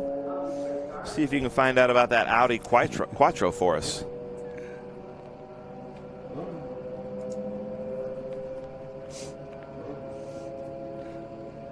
Mini Cooper is still out in the lead. John Cooper works Mini Cooper. Trying to remember, I believe he finished third in the Enduro, the turbocharged version, in Sollenbach's hands, and Gravel finished right behind him in the supercharged version in the hour-long Enduro. So a lot of miles being put on these two Mini Coopers this morning. There's our leader. Michael Sollenbach started in third overall, 2012 CW. And that was the, I forget what Mini Cooper called those two-seaters, sport coupes. And it was not unusual to see him go by the two cars in front of him. Both the Porsche was a Midage and the rear-wheel drive. I think that was a BMW that started on the outside of row number one. But with that front-wheel drive, he had to wait a couple of turns, but he eventually made his way past and is pulled away from the field. Yeah, and he seems like he knows, he's seen what the car can do and is pushing it just a little bit, just really driving smoothly. But he looks to be moving. I'd like to see the times. He's doing a 2:36.1. I wonder what the times were. I can't remember what the times were in Group 10.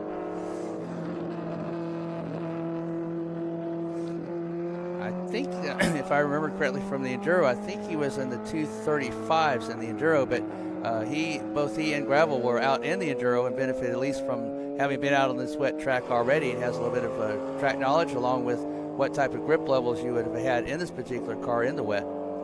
There's Dave Nicholas there. I'm getting word Ben Myers is watching. He says, let's go, Mom. Ben Myers was out there in S2000. Ben How did you do in the S2000 race? Scott, do you remember how Ben did in the S2000 race? I believe it was Andrew that finished first in his car bear, and Benjamin was second. Okay, nice job. And it was an all-car bear podium with Ralph Lamacchia finishing third. All-car bears with the Myers family first and second, Lamacchia third. This is a long tow for David Nicholas. He comes from Palm Desert, California, so glad to have him out here with us on the East Coast at Watkins Glen International for the Hilliard U.S. Vintage Grand Prix. So Don Myers just needs to take one more position so that we can have an all Myers Trefford podiums this weekend. Oh, and look at that. Jim Lenahan got past Witzak. Yeah, we saw him on the inside last we were watching this. They were side by side, but Lenahan had the line, and I'm sure Witzak, again, discretion the better part of valor, said, okay, Lenahan, you're on the inside. I'll let you go in these wet conditions, and I'll fall in behind you. But now Lenahan beginning to pull away a little bit. There's Dawn Myers getting a good shot of her coming through Big Machine Vodka Spike Coolers Inner Loop bus stop. She comes across the Weepers. The car seems to be doing well. Obviously a little bit of damage there on the front end, but doesn't seem to be causing any problems. She doesn't even have her wipers on. And I believe this is a new drive for her this year. At least I'm used to seeing her, I believe, in Group 1 in an MG. Group 3. Group 3. Bubba, because it was Group 3 because it had a cross-flow head on it. Okay. And now she's in a Porsche 911. There's Andrew Dahl, number 13. I believe you had a comment that you had an Andrew Dahl fan there. There he is. Yeah. Going down the straightaway, number 13, the Datsun 240Z. Datsun 240Z is legendary in club racing in the hands of Bob Sharp Racing. Bob Sharp Racing with drivers such as Paul Newman and Elliott Forbes Robinson. Of course, Bob Sharp himself. Bob Sharp winning his last national championship in a 280Z in C production. But then his son Scott Sharp climbing in a heavily modified Datsun for GT1. And of course, Trans Am legendary Paul Newman was always a factor there in that huge twin turbo Datsun. So we are on the final lap, and I'm getting word from Flying Red Horse MGB that the Audi TTRS is all-wheel drive. Hey, we guessed right. So we have some experts out there. Oh, I know we do. We have a lot of fans watching from all over the world, not just here in the United States. But thank you very much for that comment and letting us know that. You can see Don Myers' oil cooler peeking out there when the fender was gone. Doing really well. So it's Michael Sallenbach in first and Group 12. Andrew Dahl first, Group 8. Antonio Esposito second, Group 12. Third overall. Jim Lenahan second, Group 8. Fourth overall. Dan Witzak is third in Group 12. And I would imagine Don Myers, I believe she was right behind. She should be third in Group 8, so that might get her on the podium, yes? For the Myers family? And that Porsche 911? I know Andrew and Benjamin are certainly pulling for Mom there.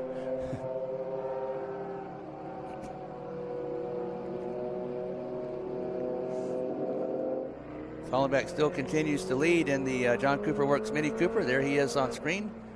The turbocharged version headed towards what he at least hopes to, and certainly at the moment appears to be a win overall as well as in the Group 12 MP3 category.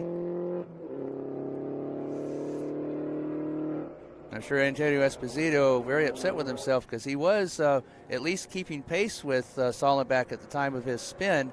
I don't know if he was catching him, but he was at least had him in sight before that spin in that Quattro. So here we go, Michael Sollenbach. Mini Cooper, John Cooper Works taking the checkered flag like we predicted here at the beginning, just because of these conditions. These are the conditions that most Mini Cooper drivers are loving to see.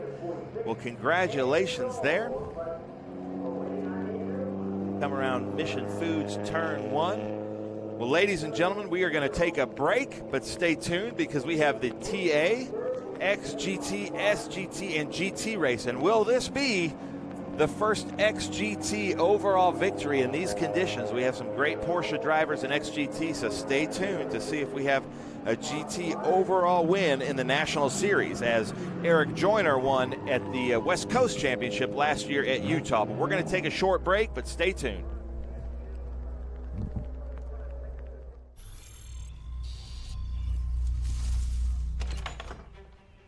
Yes. Hon, the WeatherTech's here. WeatherTech is the ultimate protection for your vehicle. Laser measured floor liners, no drill mud flaps, cargo liner, bump step, seat protector, and cup phone. What about my car? WeatherTech. That bush is really coming along. Hi, Carla. What are you up to? Oh, I just spent the whole morning having a little battery-powered fun. I can see that. This thing is powerful. Hey, honey, I was just gushing about our new favorite toy. Let me tell you, the battery life on this thing, you wouldn't believe it. Sometimes we need a little extra push to get there. Sometimes, hey, I let it do all the work for me. And it has so many different settings. All right, Joel, ready to go again? You should join us sometime.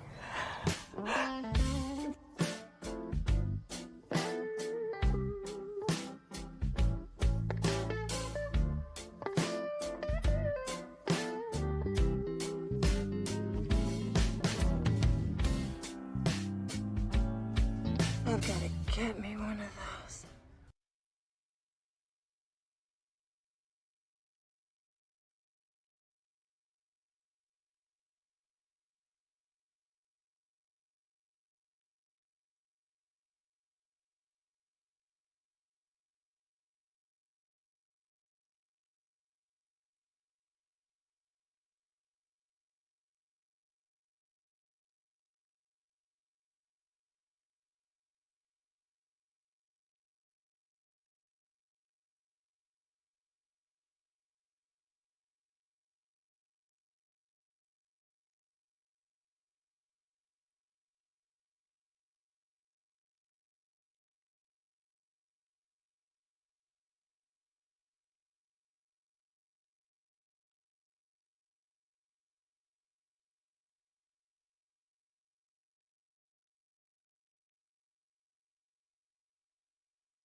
Lightweighting means reducing mass and consolidating parts. No one tackles these design and tooling challenges better than three-dimensional services. We'll provide flexible tooling solutions, including integrating parts, reducing design complexity, or even design changes. We're the go-to source for rapid manufacturing and low-volume production. Trust three-dimensional services to develop the most efficient approach to meet your lightweighting challenges today. Three-dimensional services. Prototype, production, proven.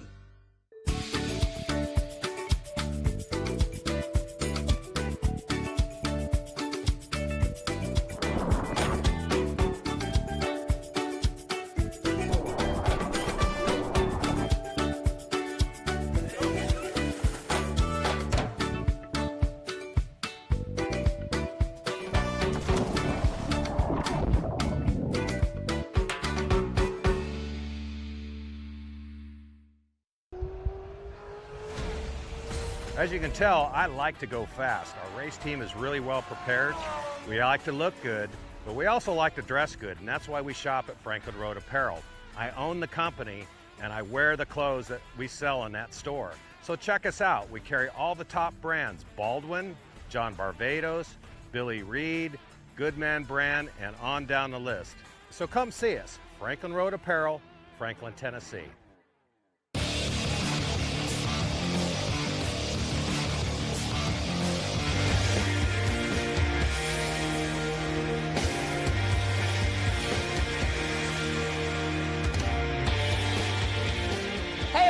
Welcome once again to the Trans Am Series presented by Pirelli.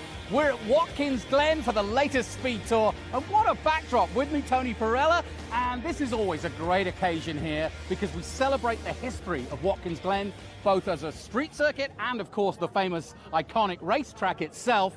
But for you, it's special as well. This is really special on so many fronts. First, my first time here, I was 10 years old. My father took me here because I coerced him into taking me to see a Trans Am race. Now I'm 10. To come back here, now I'm 63, and have Trans Am and be an owner of Trans Am, but also some of the very cars I saw in 1969 are in this parade and racing with us up at Watkins Glen at the street circuit. So this is, you know, and we race everywhere, as you know. We're 25 races next year. But to be here, and I live 30 miles up the road, so this is really coming home. But also, not only did you sort of get your love for motorsport here, it's also where you professionally took over SVRA and signed the dotted line for the next 10 years ago. It's so funny how much of my life has changed. On September 8th, 2012, I signed the papers in the paddock to buy SVRA. And over that next 10 years, we acquired Trans Am and the rights to F4. And we've exploded as a company. When I bought the company, we only raced it here, Sebring, and Mid-Ohio. And as I said, next year we'll be involved with 25 events. So this is a homecoming. Look at the way the city embraces racing. But this event, you come here for a lot of different events are held here. But this is really paying tribute to how it all started in 1948. This weekend, over 400 cars involved in SVRA and Trans Am, bumper fields throughout. Got to talk about Chris Dyson, who's dominating TA, and also a car that you'll be driving. Yeah, I'm driving this particular Cobra was built by Candor High School. The one across over there was Waverly High School. We had 3 high schools participate in the competition. Chris Dyson started this Winner's Circle Foundation, and the idea is to get young kids in high school, who have the aptitude and the want to be involved with restoring cars, be a mechanic, involved with racing, brings it all together, and these local high schools build these cars and they compete. At lunchtime, they have, fit and finish, how the cars perform, how tight everything is, and then they have a competition. We judge them. And next year, I know there'll be at least 4, possibly 5 high schools. And the goal someday is to have a national show that high schools all across America are building these cars, and really bring tomorrow's racers, whether they're driving, mechanics, builders, what have you, into the sport at such a young age. Because the car culture is changing as like e-cars come and kids are on their phone. It's different than when I was a kid. Everybody was into cars when I was a kid, and it's changing. So Chris is not only very fast and a great racer, but he's giving back to the community. So I'm just proud to be a small part of it, to have it here, that we showcase it here at Watkins Glen. Finally, Tony, I've got to ask you about that, the racing of Chris Dyson. 5 wins this season. He's totally dominating in TA, and of course he's just from down the road. What do you think? He's, look, he's a special talent. You know, he's raced on several different stages in mainstream motorsports. He's just found a home here at Trans Am. The last couple of years, he's been a force to be reckoned with, and I think he will be for a while. Trans Am as a series is going through some exponential growth, and that's including TA2, TA. All of it seems to be coming together, and I think we're becoming a ladder system for NASCAR with the emphasis on road racing, and having Chris as one of our competitors is just a gift. And obviously, I'm proud of what he's doing in the community as well.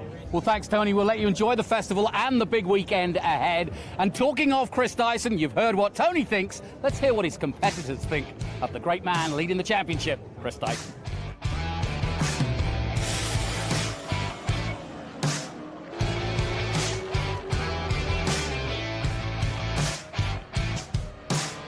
Chris Dyson, you know, is the ultimate professional driver. He's run a lot of different cars, prototypes, won Daytona 24-hour races, so he's been around the block a time or two. That's why he's so successful. Well, he's got a fantastic team behind him, but it's his mindset.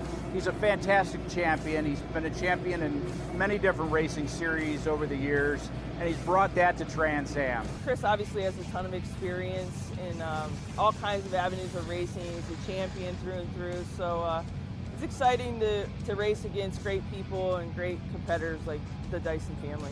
As a driver and his team, they're on such a momentum, and you know, when you guys get a chance, look up the word momentum in the dictionary. It's unstoppable sometimes, and but that's what we're here for, to stop his momentum. We've got 3 races to stop that momentum, and that's all we can do right now is get in his head at the end of the year that we stopped his momentum going into next year. Coming after you, Dyson. Well, I know one thing's for sure. Chris Dyson would love this. Born just down the road, this is what it's all about, Ben. 1948, on these very streets is where it all began. Yeah, this is the Downtown Parade Festival, the Watkins Glen historic Grand Prix here. The cars are ripping up through here. This is over a 6-mile course, and they actually had to shut down the railroads back in the day, which is quite a feat. But they're about to come around for the second lap. We've got pre-war Bugattis from the 30s, old Grand Prix cars, but we also have a great group of historic Trans Am cars. So a ton of history here on these historic roads in Watkins Glen, New York. Now, talking about oldies but goodies, am I right in saying 10 years ago, you were Tony Pirella's first hire? Yeah, this was our 10-year anniversary. Tony signed the papers here to take over SVRA. He called me and said, will you come up to this event? I want to talk to you about some things. Had no idea it would be this. I've had a blast. He might say it was a bad decision, but I think this is our aluminum. I know you say aluminium. That's all right. Anniversary, but it's really cool to be here. Probably my favorite event because of this downtown parade. Well, it's about to get underway. Engines are going to be approaching very quickly. Let's quickly talk about, though, what's happening up the hill, the TA battle for the championship. Yes, Dyson has to be favorite with 5 wins, but there are others who could stop him. Yeah, in a tight fight for second place is Amy Ruman, Tommy Dreesy, and Ken Twaits. He's kind of been the surprise, and right now he's leading in second place, so never count that out. I got to speak to him a little bit earlier. Well, thank you, gentlemen. I'm here with Ken Twaits, Franklin Road Apparel, at the Franklin Road Apparel Classic at Watkins Glen. But first, Ken, I feel like I need to apologize. I may have had something to do with a couple years ago into what now has obviously turned into an addiction. Yeah, thank you. You know, I ran the Audi for 2 years, just a little 1-car team, and now look what it's turned into. We got a 4-car team, 2 TA2 cars and 2 TA cars. So it's getting bigger, we're getting faster, we're getting more successful. Second in points in TA. I know that's got to mean something to you, especially with the close competition between Chris Dyson, Tommy Dreese, Amy Ruman, some huge names in racing history. Yeah, I never expected it. Last year I finished 4th in points, which was crazy for me, my first year in the big class. You know, and Chris Dyson's put everything out of reach. You know, he's pretty much got another championship locked up, but Tommy Dreese, Amy Ruman, and I are in it. You know, we're 1 point apart. It's a battle. Knowing Ken Thwaites and that you're all about this show, I've heard some rumblings of what's going on for next year, and I'm super excited about it. I know you can't share that yet, but the things that you're doing behind the scenes, you're already looking forward to 2023. Yeah, we've been talking to a lot of different drivers. It's a silly season in Formula One. It's a silly season in Trans Am. There's no different. And we've reached out to a few people, and a lot of people have reached out to us, which is a very big compliment to our program. They want to run with us. They want, you know, we're kind of on the ground floor, so we can only go up from here. And so there's going to be some exciting announcements. No, you're not getting it out of me right now. Perfect. Well, gentlemen, that's Ken Thwaites here at the Franklin Road Apparel Classic at Watkins Glen, New York.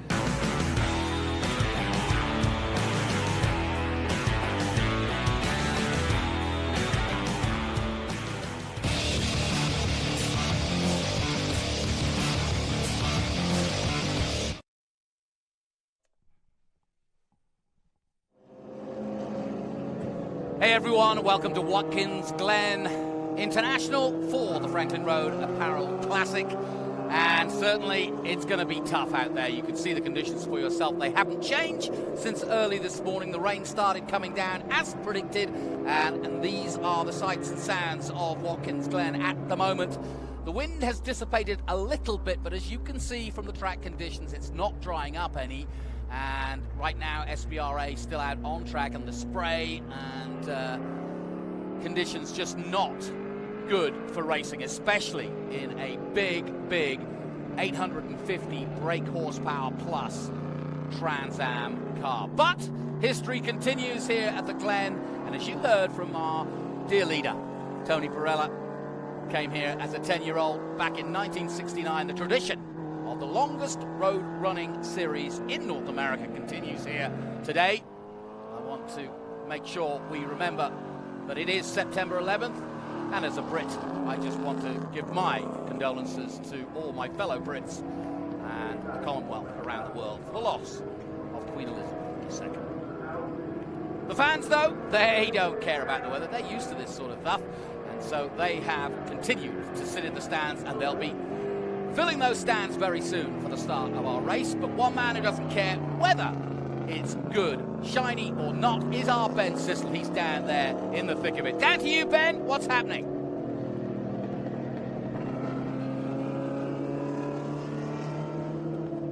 All right, ladies and gentlemen, welcome. We're doing the grid walk here at a very wet grid, at the false grid with the Trans Am Series presented by Pirelli. I have a very special guest representing Franklin Road Apparel, Adam Andretti, who we saw yesterday in the TA2 race.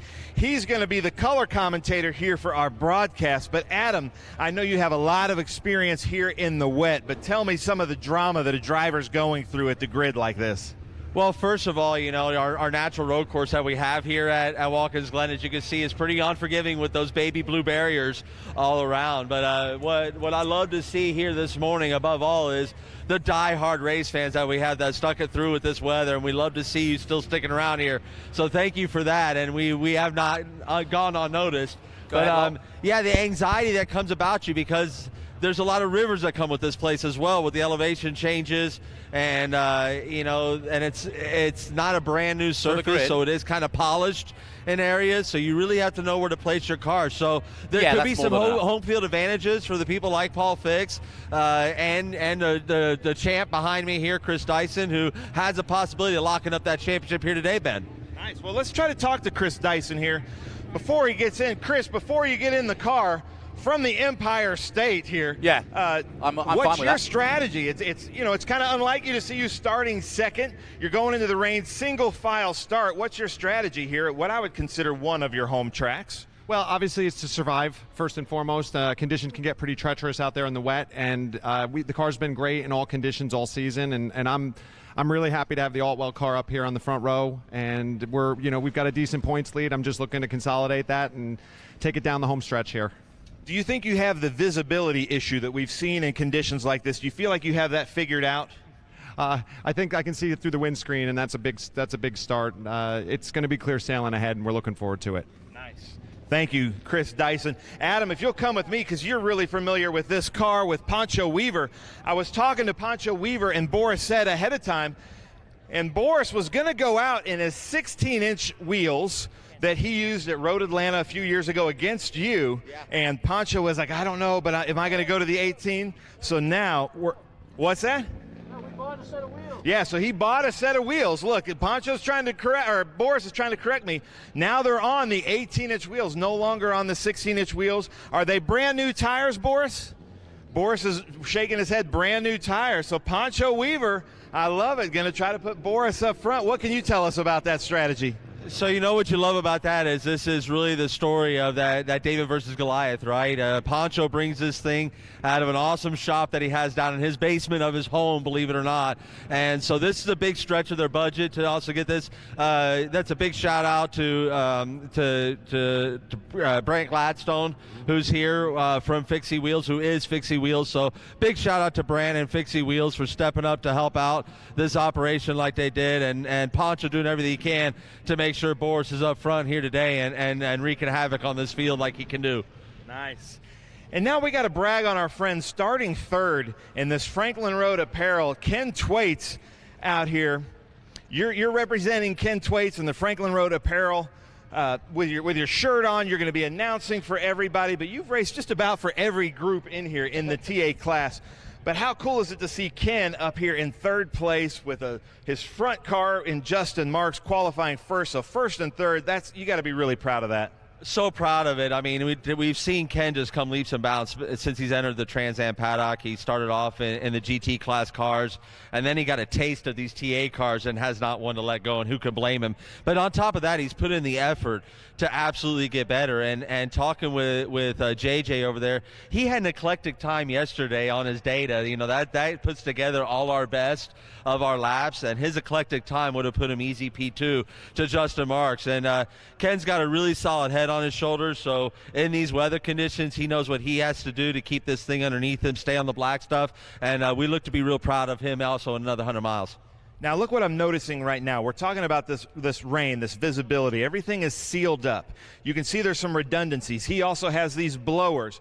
But then it looks like they had to do a little bit of welding and some fabricating and a little bit of grinding here. And that's what you're doing, kind of last minute, all these things to try to keep drivers with some visibility. Well, absolutely, and even little aero pieces on there too to keep the things planted to the windshield, because at the speeds that you carry in a TA car here, I mean, you're well over 170 miles an hour, so you're going to float those things right when you need them the most when you're entering into that bus stop. So really, really good stuff here as far as the crew there at Showtime has done everything they need to do to make sure. And I had a nice umbrella from Tony Pirelli. I love that. And I rhymed it. But the redundancy, it's like an aircraft, right? You got to have a fail-safe, and they have those. They have the anti-fog shields on here. We also have, obviously, the wipers. And, you know, the blowers inside are going to make the big difference. And Ken's going to be using all three, I guarantee you, the whole time. Nice. Well, I'm going to send it up to Jonathan in the booth to run us through this whole grid in TA, XGT, SGT, and GT. Jonathan, take it away. Excellent stuff, Ben and Adam. Adam will be joining me here in the booth momentarily. The perfect man to have, as he's got so much experience in these absolute monsters of the cars. But let's take a look at the grid. 143.8, not a bad way to Justin Marks to open his campaign in TA for Franklin Road Apparel Chevrolet, because it is his first time in this team. Chris Dyson, the championship leader, could wrap it up if he takes the full 35. That's going to be a big ask, though, but he's in the right position. Twaits is in third position, then Boris said, as you heard there, with the new wheels on that one and only Dodge Challenger. Pintarik in fifth. Amy Ruman, coming back off surgery, is in sixth place. She hopes to give it a go.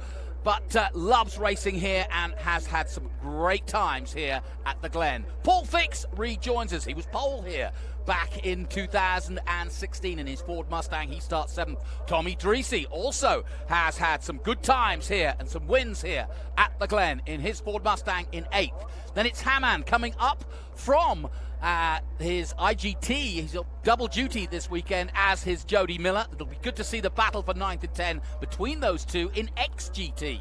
Then in SGT, Aaron Pierce, he's got a good record here at the Glen. Cindy Lux, always good to watch in that Dodge Viper 12th. Leuenberger 13th, Kerry Hitt. Then Richard Grant and Michael Sire in 16th position. Milton Grant, Danny Lowry, there in 17th and 18th. Danny had a little off earlier in the weekend in the R8, but he's fixed it all up, having got parts from far afield. Scott James, Lee Saunders, Larry Bailey, and Cary Grant in that Porsche GT3 Cup car lines up 22nd. That's how it's going to be. It's going to be one of the toughest races of the weekend, and the championship is on the line. Let's head back down to Ben now as we get ready for the start of TA from Watkins Glen.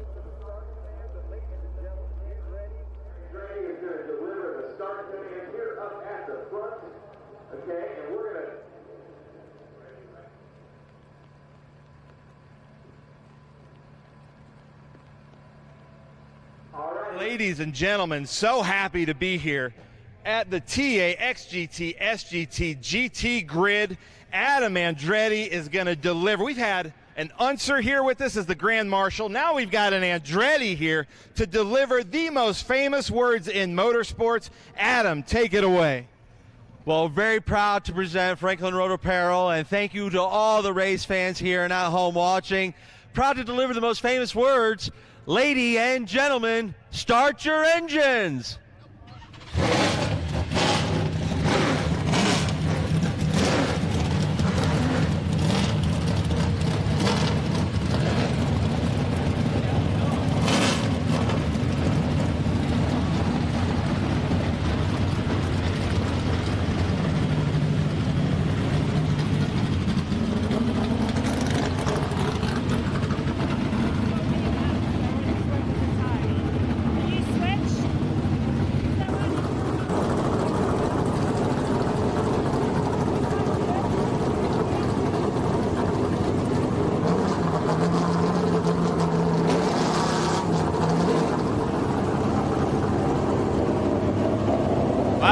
Absolute cacophony of colour and noise. And we'll be on board with our pole man, Justin Marks, for the Franklin Road Apparel on board. There is Justin, and if you don't know that name, of course, you may have heard it in motor racing terms. That's because he is the owner of Trackhouse Racing in NASCAR. They'll be racing at Kansas this afternoon. And yeah, we've got some pretty good celebrities. Ken Thwaites, the team owner of Franklin Road, will be on board with him. What a season he's having. And he is one of the men who could challenge the man to his right, Chris Dyson. And in these dicey conditions, to keep on the Dyson phrase, it really is a case of who dares wins. Lucas on board with Tommy Dreesy. Tommy has had an up and down season with Paul Gentilozzi, and they were expecting to get the new chassis. That hasn't arrived yet. And we'll also be looking at the Altwell Chris Dyson car will be on board with Chris as he navigates his way around the circuit. Adam Andretti has just rejoined me in the booth, and I'm looking forward to talking to Adam about racing in the wet in a TA car. Because imagine this, folks.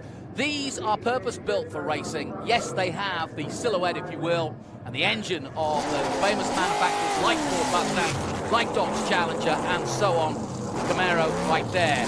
But you've got 850 brake horsepower under the hood, and in these wet conditions, it is basically like being an Olympic ice skater with and the wheels of an Olympic runner in the form of the speed that they can pull out. So, Adam, just while we've got a moment, just tell me how you deal with that when you've got way more power than you need. It's like playing basketball in a bowling shoe.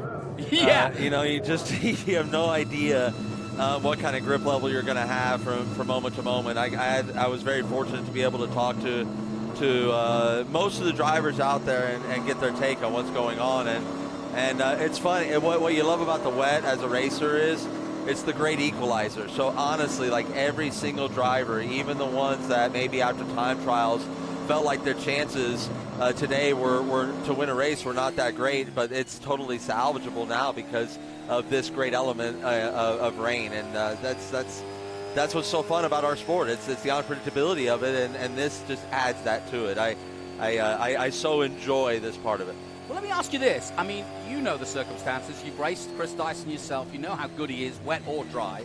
But if you were looking to try and see a chink in the armor, would it be a day like this when he has to think twice about how hard he wants to go? Well, this is it. I mean, he's obviously got everything to lose. I mean, the championship is his to take it today if it all goes right. So, and Chris is so smart, and he's so with it between the ears, right where you have to be in his headspace. And so for him, he's going to manage the day. I predict him to manage the day very, very well and very intelligently like you would expect. So him and the Altwell Ford Mustang and that group over there at CD Racing, they always have a great strategy. So he's definitely going to be one to beat. Justin Marks out there, he's there to win a race, flat out, sold. He wants to win that race. You have David Pinterick, who's in that new Riley chassis, which is everyone raving about with this weather condition.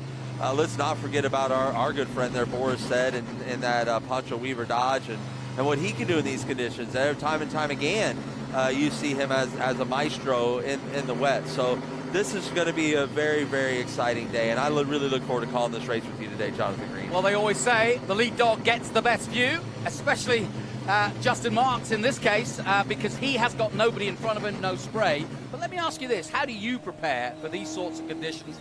I'm sure there's a few people out there like myself who've never raced a car before. We've all been in the wet, we've got wipers, but in these conditions with the mist and you're trying to literally overtake people, how do you go about it? It's really challenging, I mean, when you said it, when you're not the lead dog here, and like he's got clear vision right now because he's got no one in front of him, right, Tommy Dreese. But as you get up to speed, imagine yourself on the highway when you come up next to that semi truck that's throwing all that spray up, and you check off the throttle, and you're really hesitant to make that pass on the highway. As a racer, you don't have that option. You're keeping your foot on the wood there, and you're driving through that mist, and it's really it's a lot of a blind drive, and you're driving by instinct. You're driving by total feel and knowing where the track goes, and that's what that's what adds this tangible to it, so to be so exciting. Nice bit of information there. The previous winners at the Glen, Dyson last time out in the doubleheader got 2 wins. The only man who's not out there of those winners that we just saw, Ernie Francis Jr., currently in Indy Lights, a 7-time Trans Am champion. So all the winners in the past, bar Ernie, are out there right now. Well, let me ask you another question. The pace car obviously is going slower. The cars are going slower than they would in dry conditions. Is that a worry for warming your tires? Well, no, because they're getting 2 full laps here. If you noticed yesterday in the TA2 race, for those fans that tuned in, we only got the 1 lap. We were in dry conditions, beautiful weather. So here today, they're going to get 2 laps. They're going to do a single file start, and it's going to be really easy to know which ones are GT cars because they got headlights. That's a good point. Yeah, and riddle me this, as they say. Could the GT cars, especially as we've got a couple of ringers from IGT, could they perform well in XGT, given that they're a little bit more nimble, they've got the lights, they've got the grip, and these conditions could suit the Porsches? They're licking their fingertips right now, I can tell you that. There's no doubt about it. I know I would be if I was in a GT car right now in these conditions around a track like Watkins Glen, where you need high-speed stability and a little bit less horsepower in these conditions doesn't hurt. And that's the thing about this weather, is the kind of that pestering weather. It wants to rain and then it doesn't, so it doesn't really want to make up its mind what it wants to do. But it's definitely going to keep this track plenty wet for our entire 100 miles here. Now let me ask you this. I would presume, and you're a motorbike man just like myself, that this is the attitude when it's wet like this is more like on a motorcycle, where you're kind of on your toes a little bit. And, in terms of being on top of the car, you've got to be where the grip is. You've got to feel it, right? Yeah, it's a lot like dirt racing. Yes. You're finding out. You're always on the search for grip. You're trying to go where they're not, and seeing if there's more grip there. And it really opens up the artistic side of it, to be honest with you. And because you'll find something, and And racers, if we're anything, we're great at copying each other. So the second you see someone making time somewhere, if you don't see it, someone on your team hopefully is and giving you the message, and that could be huge. And I know for Showtime, they've got Cameron Lawrence out there with tons of experience and one of the best wet racers out there. I'm sure out there, telling them on the radio, giving them some tips and advice as well, to especially Ken Twaits, but also Justin Marks. In a moment, you're going to see those lights go off on the Honda Civic, and we'll be racing.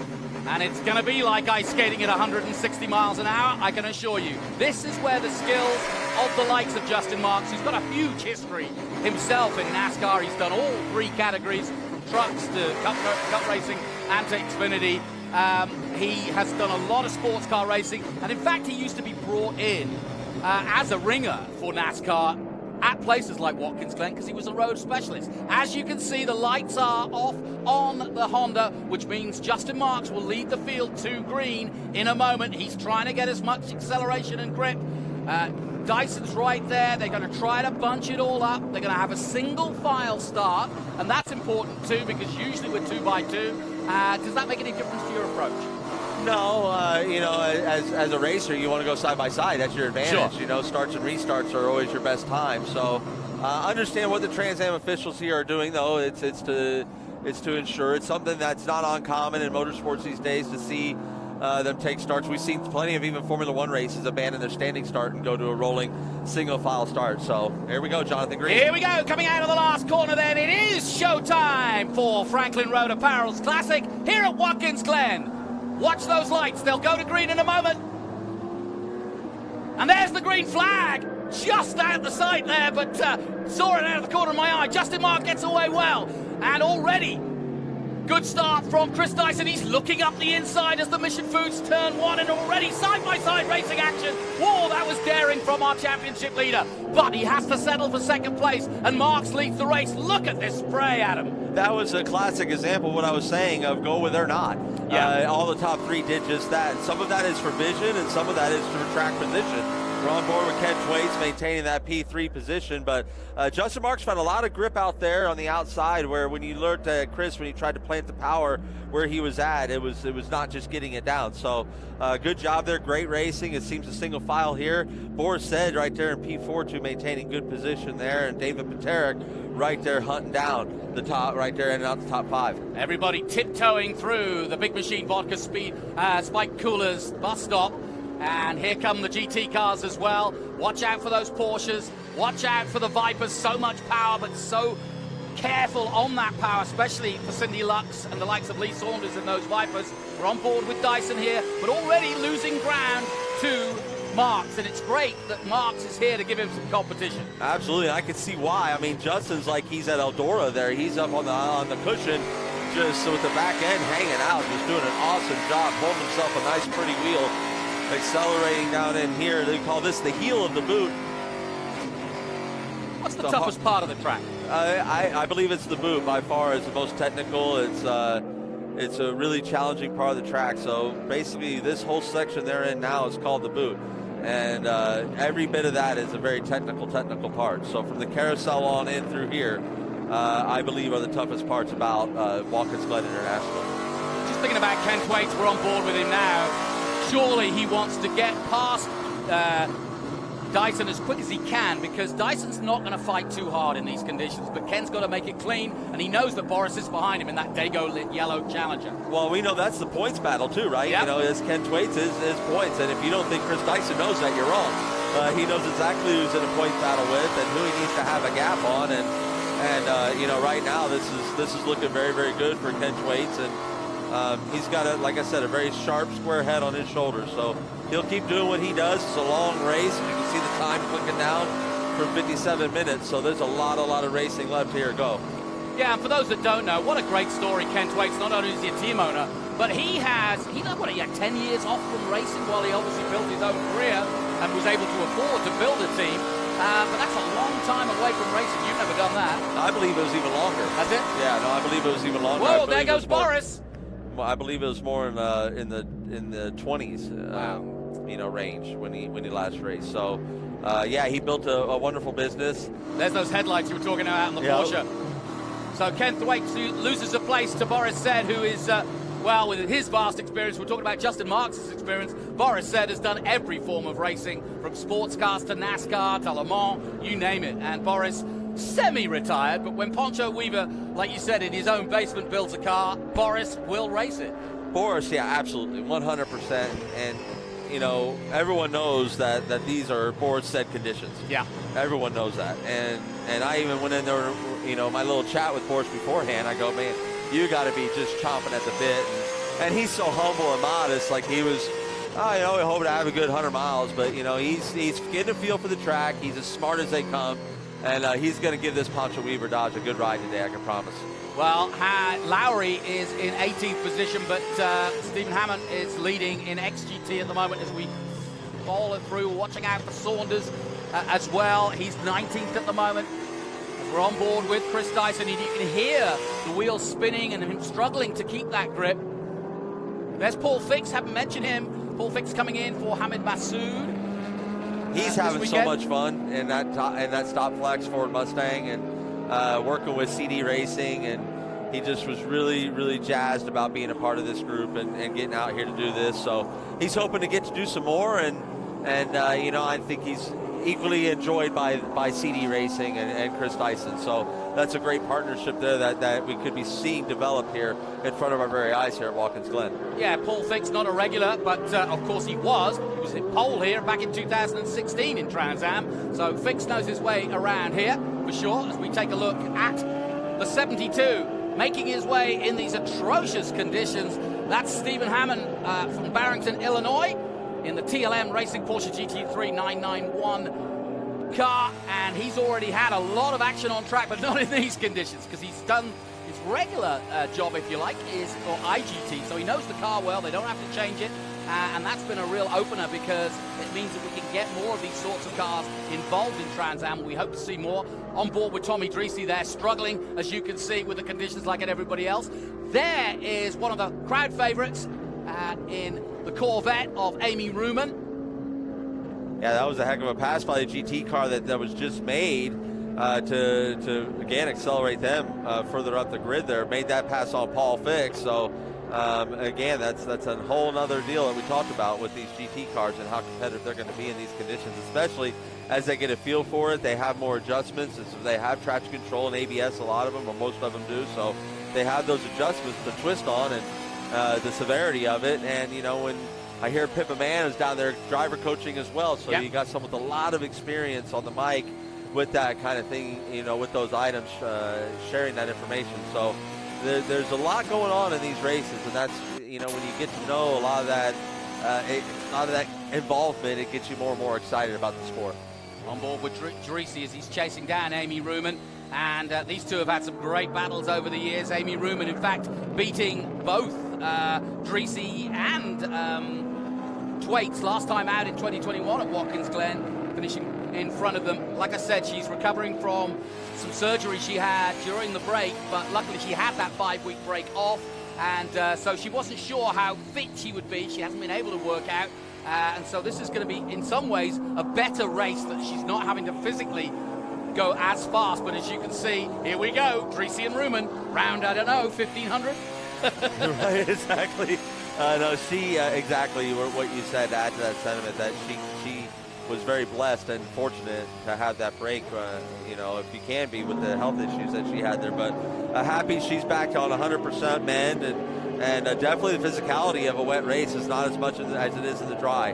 You don't pull the G-load under braking, which is the biggest thing, right? That's the biggest blunt force to the body, but also the sustained G that you take during the S's here as well. So very, very, very happy. Price, a little bit bittersweet for her. I know that she used to really, really love the wet. It's not been her favorite here lately, but and I'm sure Tommy's calling in the little bit of a taillight flicker and the single light pitiddle that we have on the back of Amy's car there, because sometimes calling in the pits are easier passes to make than those ones on the track. And Adam, just describe to us how Tommy is driving. I'm noticing that he's just, if you like, keeping slightly to the right to avoid the spray, but keeping an eye on that tail light. Yeah, and you know, we call it the rain line too. You'll see that they're not racing in the traditional line, and that's because Down there, obviously, it's been polished too. It's been polished from the cars running on it over the time on the rain line, but also oils and all the rubber. And the rubber's a petroleum-based product, obviously. So you mix rain with all that, and it just gets really, really super slick. So we call it the rain line. And so when you're behind a car, you try to take advantage of the rain line as much as possible, but you also need to see. And they're taking advantage of the rain line in front of you. So it becomes an added challenge.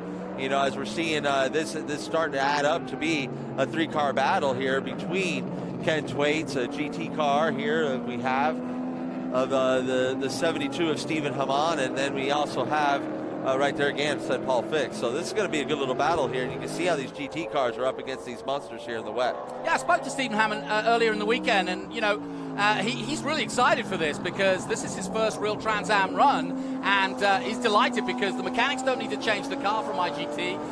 In terms of preparation, it's a car he's comfortable in, obviously, because he races it every weekend, and he could be on the podium in this race overall, as well as what he's doing at the moment, which is leading in XGT. It's a beautiful race car too. I love the play on the Martini.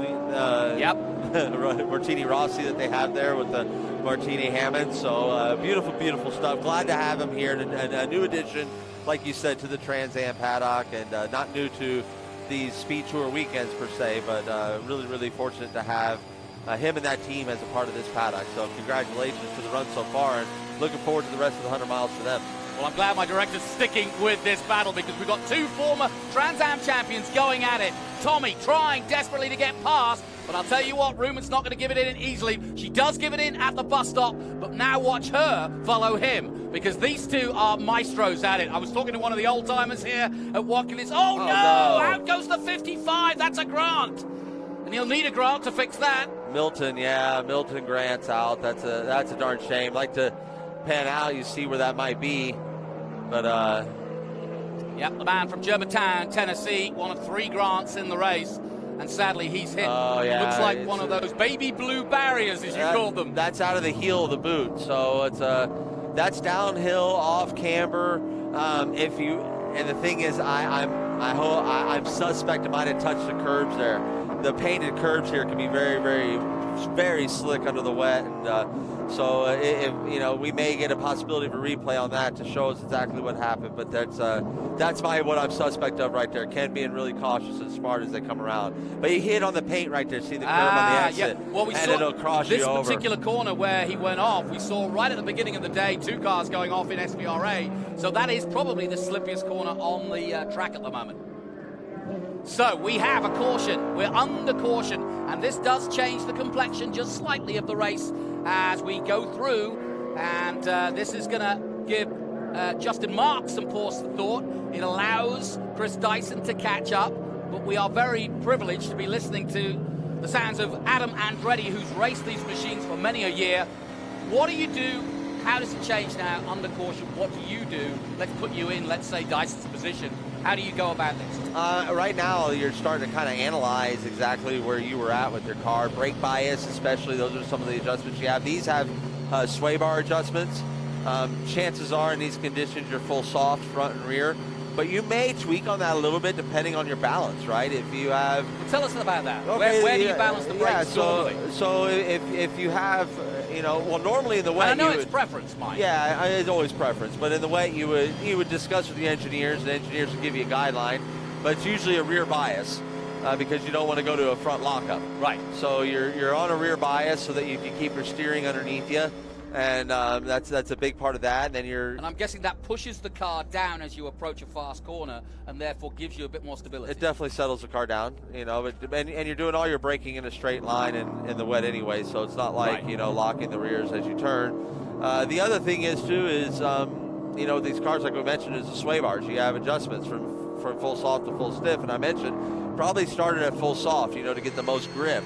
As they drove, they might have made adjustments as they drove too, depending on the balance. If you were loose, the back end of the car, oversteer was coming around, then you may want to go ahead and stiffen the front bars a little bit to take that away.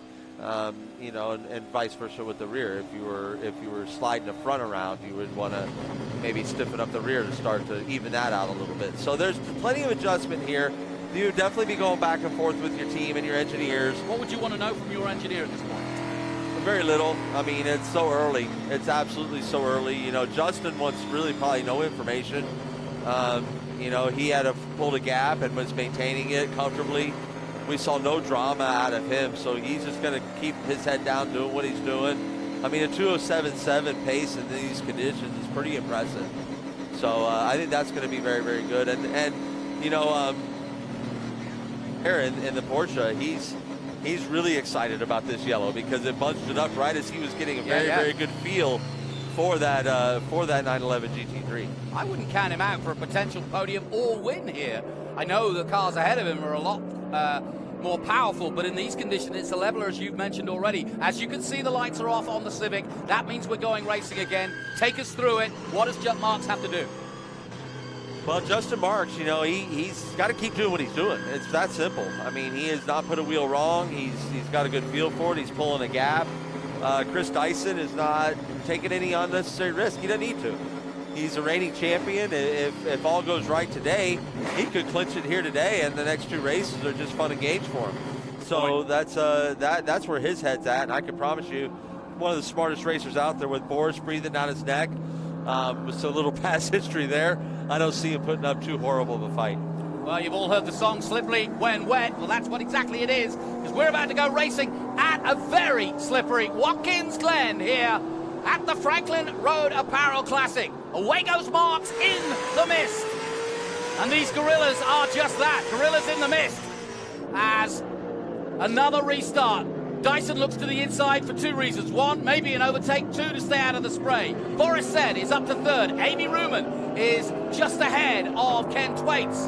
And now Hammond is creeping up on Ken Thwaites. Watch for the overtake about to happen on him. Amy got an awesome restart there. What a great restart she jumped out on here. I mean, she gained like 3 or 4 spots. Yeah. It's tough to do. It's really, really tough to do under this new rule as far as us staying single file across the line. So she did a great job at taking advantage of that. So happy to see her jump right to that P4 right behind Boris Said. And you look at the Steven right there, Hammond, going on the inside of Ken Thwaites at the bus stop, showing him that 911, what it can do. Well, beautiful, beautiful job. Yep, and look, watch Dreesy now coming. He's tucked himself up right behind Thwaites. And Tommy Dreesy in the Lucas number 8 will be wanting to get past. We go on board with Tommy. This is his view, or lack of it. Yeah, because that's an important battle for second in the points. You know, Dreesy came into this only 1 point behind Ken Thwaites. That's right. So this is a very, very important points battle between these two. And then Amy Ruman, who sits right in front of him, you know, comes in this thing 4th in points and only 5 points off of Dreesy and 6 points off of Ken Thwaites. So we are literally looking at that championship points battle from P2 to P4. So who's the best of the rest after Chris Dyson and CD Racing is what we're looking at here. Yeah, a total of 35 points up for grabs in each and every race, but most of the races will score points. 241 is what Dyson started on. Ken Thwaites at 176, and 1 point behind was Tommy Dreesy. Oh, off goes Hammond! Oh, no! That is disaster. He'd done so much right, and it's all ended up in the gravel. And something's wrong with Ken Thwaites. We have a mechanical here for Ken. Shame for Franklin Road Apparel. And oh, it's a puncture. No, it's not a puncture because he would have made it back to pit road. I think he's got a different mechanical failure that's put him off to the side there. He was under power, but it's very, very interesting. Maybe Ben or somebody down there on pit road will get a word from Gary. Yeah, commentator's blind, I think, because I was hoping that Hammond would have a huge win there, but sadly he's gone off. Let's hope he recovers. Adam, what do you see? Well, right here, you know, it's slick there because you can see Boris and Amy hanging on for dear life as they come through the heel of the boot. Oh, on the outside of Ken Thwaites. Ken was already having a mechanical, it seems, and that caught Steven out. So that was not necessarily a driver error by any means. That was just a poor bad luck of circumstance. So I think Ken Thwaites was having the mechanical issue that he was having, and Steven misjudged. And that's hard. That's very easy to do when you're caught in the spray of one of these monsters. So I feel so bad for that group. They had such a strong showing going here, and that went all to pot for really no big, nobody's fault. That was absolutely no fault deal. I love rain races because it really does show the pure skill that it takes to wheel one of these 850 horsepower beasts around a track. And yeah, this is not an easy job. And you can see, look, the mist on Tommy's some car. fog. He's just about being able to see, but not much more. Yeah, he's got a little bit of fog, which is going to make it hard when you're coming up to the right-hand turns, which good thing is it's only a few here. But coming up here, you see the toe of the boot, as we call it, as he goes to make that right-hand turn over there in turn 7. Yeah. That right there, you can see. He can't see the apex, right? It's 180 degrees. So I'm sure if I know Tommy, he's got his thumb on the button there telling him back that we don't have full defrost across this windshield. It's certainly affecting part of his performance. But he's doing a heck of a job there. He's got himself into a top 5, and he's doing himself a fantastic job. Yeah, there's really nothing he can do about it. But keep watching the graphics on the bottom of the screen and notice just how fast he's actually going. Slowest is about 55 miles an hour, which was just a moment ago, but already over 100 miles an hour. Oh, look at this. Yeah, like ballroom dancing. Yeah, I'm telling you, turn 8 right there is slick. And it's slick in the dry. So in the wet, I can only imagine because it's so off camera there. But I believe I want to say Stephen Hammond got himself out of that gravel trap because we never saw full course caution. And I believe that would have been something that brought it out. That would have been a precarious place. So very, very good job there, but that was some heads-up driving. This is Jody Miller, another man who's come from the IGT Championship in that TLM car, beautifully prepared again. So very similar cars. They park next to each other, even though they're rivals, these two. And sadly, one going off, but Jody Miller still circulating well, and he's got a great chance now. Well, he's sitting P9, which is fantastic. You know, he's got Kerry Hitt right there. That's who we saw sliding around dirt tracking it, was Kerry Hitt. He's in the latest and greatest variation of the Camaros that his company produces, ACP produces. So, you know, they produce the bodies for these wonderfully looking and awesomely efficient Trans Am cars. That we're seeing a very battle between Amy Ruman, two-time champ, and Tommy Dreese here going at it. I mean, these two have the best history that you can imagine. You can maybe hear the giggle in my voice there, but for the hardcore Trans Am fans, you know where I'm at on that. But they're going to go out there and they're going to race hard each other, that's for sure, every lap. Well, Paul Fix is joining that battle too, so it's going to be a three-way battle between some of our most experienced TA drivers over the history of the last 10 years. But Tracy, not an easy, can't lean over and wipe it down either. He's strapped in. No, it's funny you say that, though. You know those little extension hands that you have between the windshield. That's part of that was spray, right? And I mean that fantastic overtake. The car seems like it jumps out of nowhere on you when you do that, and I mean the closure rate is incredible. So great heads up for Tommy, and it shows the level of focus you have to have every second that you're out here. As we look here on board with Chris Dyson, and it just kind of highlights and accentuates exactly what he's going through out there. I mean nothing is okay in these conditions, that's for sure. So let me ask you this: how come Dyson has got the perfect screen? Is that just preparation? Yeah, I mean, you're looking at a group of individuals that's been endurance racing and preparing for these conditions for gosh, over 30 years. Scotty and the gang down there at CD Racing, they know exactly what you need to do to keep these windshields dry and clear, and that's all comfort level for the driver too. When you can give them that level of comfort, they can put down these performances like you're seeing in Chris Dyson and Justin Marks, right? Justin Marks, he seems to find this 2.5 seconds, and they say, hey, Justin, you got 2.5, and he shuts it off right there and just makes it roll. But really, really good stuff here from these two great champions of motorsport. Once again, though, Justin Marks building that lead at the front. Dyson's not too worried about him. He's not fighting him for the championship. He'd love to win this race, but he may get the chance, but he's not going to push it, that's for sure.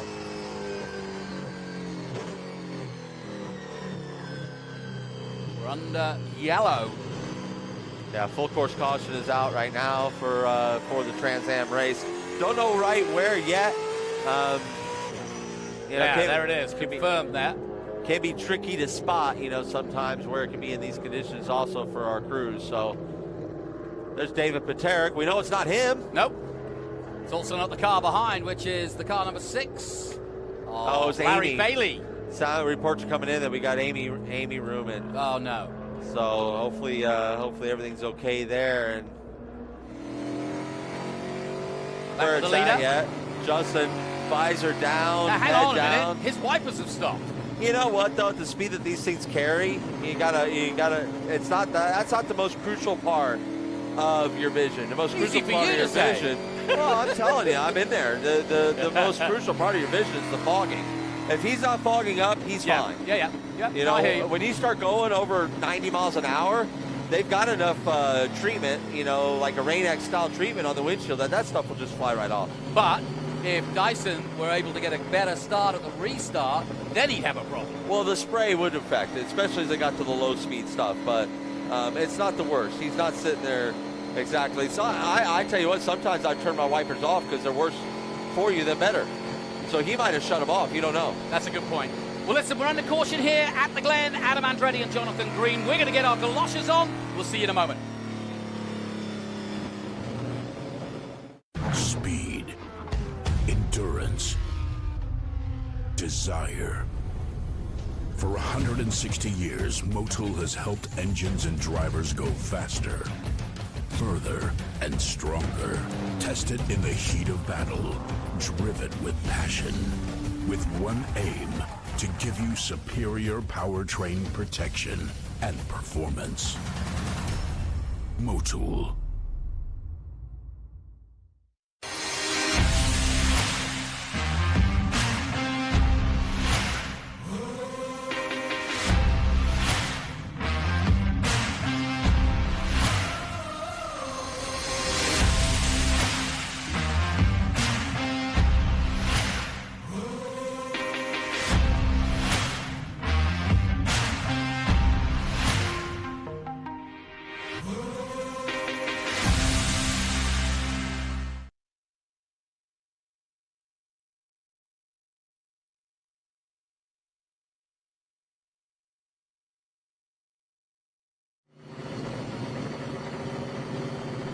Welcome back. And, well, we got the answer to our question. Justin Marks' wipers are fine. He's got them back on again. He did. Yeah, there you go. There you go. Well, he has got the best view because he's got no spray at the moment. But at this restart, it could be crucial because now Dyson has another crack at it. And obviously, when they get behind the safety car, they all bunch up again. And that changes the dimension of the race. We've had a few offs already. That's why we're under caution. We're under caution right now because we believe Amy Ruman's gone off as well. But we had a little fisticuff between Thwaites and Hammond. And not quite sure what happened, but we're going to find out in a moment, I'm pretty sure.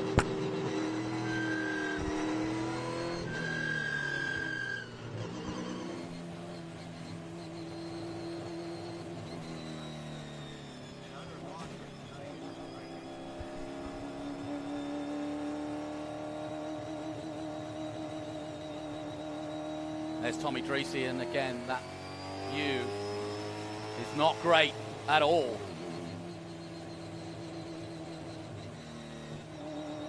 It's only going to make. I mean, you can see the difference between his and the other cars we've been on board with. You know, it's when you were even talking about. I mean, like I said, with Justin, windshield wipers, his wipers aren't on. That's not his problem.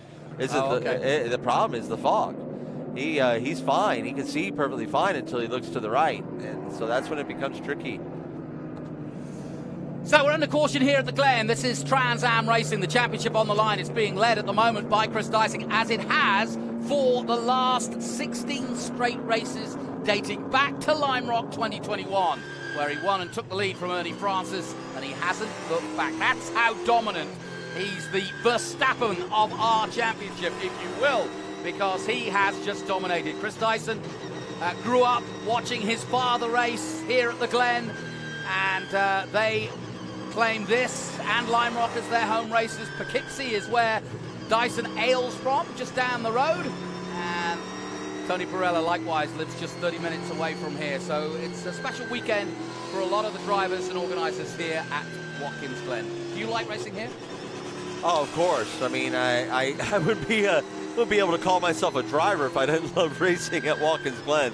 This is one of the absolute best classic places, and I think Ken Thwaites said it yesterday, to have Franklin Road Apparel just associated with the great facility that is Watkins Glen International, the global presence that it has, one of the best on earth. So yeah, absolutely love being here at the Glen. Now, we've mentioned two TLM cars out there, both Porsches, one with Jody Miller and the other with Steve Hammond, who came together. Let's talk to the crew chief at TLM and find out just what happened. He's with Ben.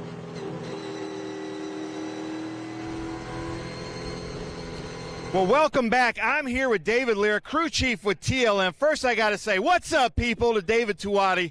What's up, people? It's kind of a new race here with Trans Am and TLM. Steve Hammond was having a great showing, moved his way up to, I think, 5th place. Then what's the driver telling you? What happened? He really hasn't told us much. He was doing great up until the restart, the safety car situation. And then in the restart, in the rain, he got in touch with somebody else, and just they took him out, and that was it. But it's just a racing incident. We're happy to be here, and our other drivers, Joey Miller, he's doing great. So we're just happy to be here. And again, what's up, people? Nice, and I love it. And in this kind of rain, Jody Miller and Hammond had a little bit of an advantage. We've got Pippa Mann up there at turn 1 talking to Jody Miller, and I'm sure she's giving him the best strategy we can. So keep in contact with these XGT, SGT, and GT cars in this rain. Anything can happen. Gentlemen, back to you. Thanks, Ben. Good stuff. And if you're not familiar with who Pippa Mann is, she's an English racing driver who has, in her past and present, competed in the Indy 500. She's been a proponent of single-seater racing for a long time. I remember watching her as a young 18-year-old in Formula Renault coming through the ranks. She came to America many years ago, and she's been a huge proponent for women in racing and continues to represent well. She's a teammate to Jody Miller and, if you will, mentor to Jody. She doesn't do a lot of driving in IGT, so she likes to do this kind of stuff, which is mentoring, and she's doing just that today, and evidently down at Turn 1. Always nice to have somebody in your corner. Absolutely, and Pippa's a wealth of information, and she's calm and knows exactly what kind of input. We've talked about that as our organization this weekend, is the best people to have on the radio are those that have driven, because they know what kind of information you need, they know when you need it, and when it's okay to do it. Because the timing of it is so crucial too. You don't want to catch them in the middle of a downshift in a braking zone and be trying to give your driver information, right? You got to find those moments. And Watkins Glen has plenty of those where the drivers, not doing much of anything or kind of, ready for some information. So saw some debris actually fly off one of the cars there. So, but yeah, it's a great story. It's great to see them here, and I love the way he put it. That it was a racing deal. Was nothing intentional. That was just a bad circumstance because Ken Twaits was having his own mechanical at the time, and so just wrong place, wrong time, and boy, if I had a nickel for every time I've seen that in motorsports.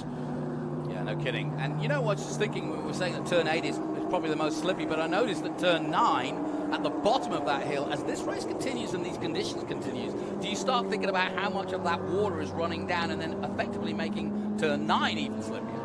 Yeah, I mean, absolutely. Every time, I mean, it looks like it's intensified for one. We sit the luxury of our booth here, Jonathan Green, that we don't know what Ben Sizzle's exactly going through down there, but he's loving it. Yeah, I know he is. He's not going to melt. I know that much. He's too good of a man. But what I'm saying about that is, it looks like it's intensified, and anytime the weather intensifies, of course, everything they just got used to has changed, right? All the dry or the spots that used to have a little less water, well, hey, they got water on them again. So it's going to be a very interesting restart. Well, we're hearing it's green next time by, which is great news, and the clock is ticking down on this race. Justin Marks continues to lead. Marks coming in for a one-off. Like I said, he's a NASCAR owner for Trackhouse. His two men have both had wins this year, Chastain and Daniel Suarez. In fact, in TA2, in your race yesterday, he was carrying Suarez's number, so he's out there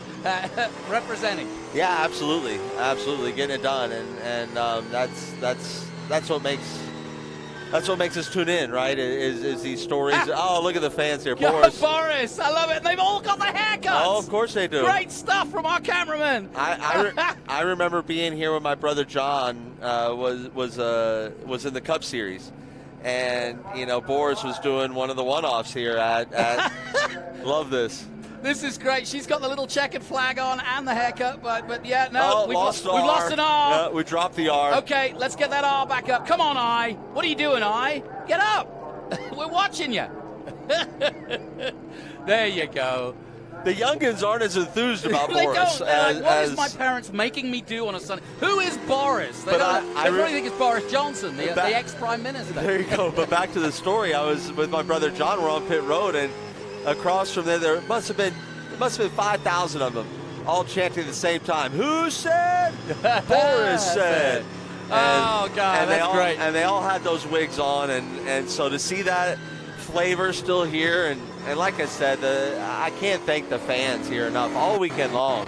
But those diehard ones that stayed put during this weather, you know, when you're camping here, the grounds aren't exactly like the most terra firma, as we could say, but these diehard fans have been here with us, and we love you for it. Now, there's that sitting water I was talking about at 9. Look at the debris there, too. Yep, you got debris, you got water, we got the lights out on the safety car. Justin Marks will lead us to the green again. And if you don't know who Boris Said is, he's got a storied history. He's raced about everything in North America and around the world. His son is coming into play, too. He's in the playoffs, in SVRA playoffs, in Mazda as well. So watch out for him coming up. And yes, he has the same curly hair, although he's not quite as tall quite yet.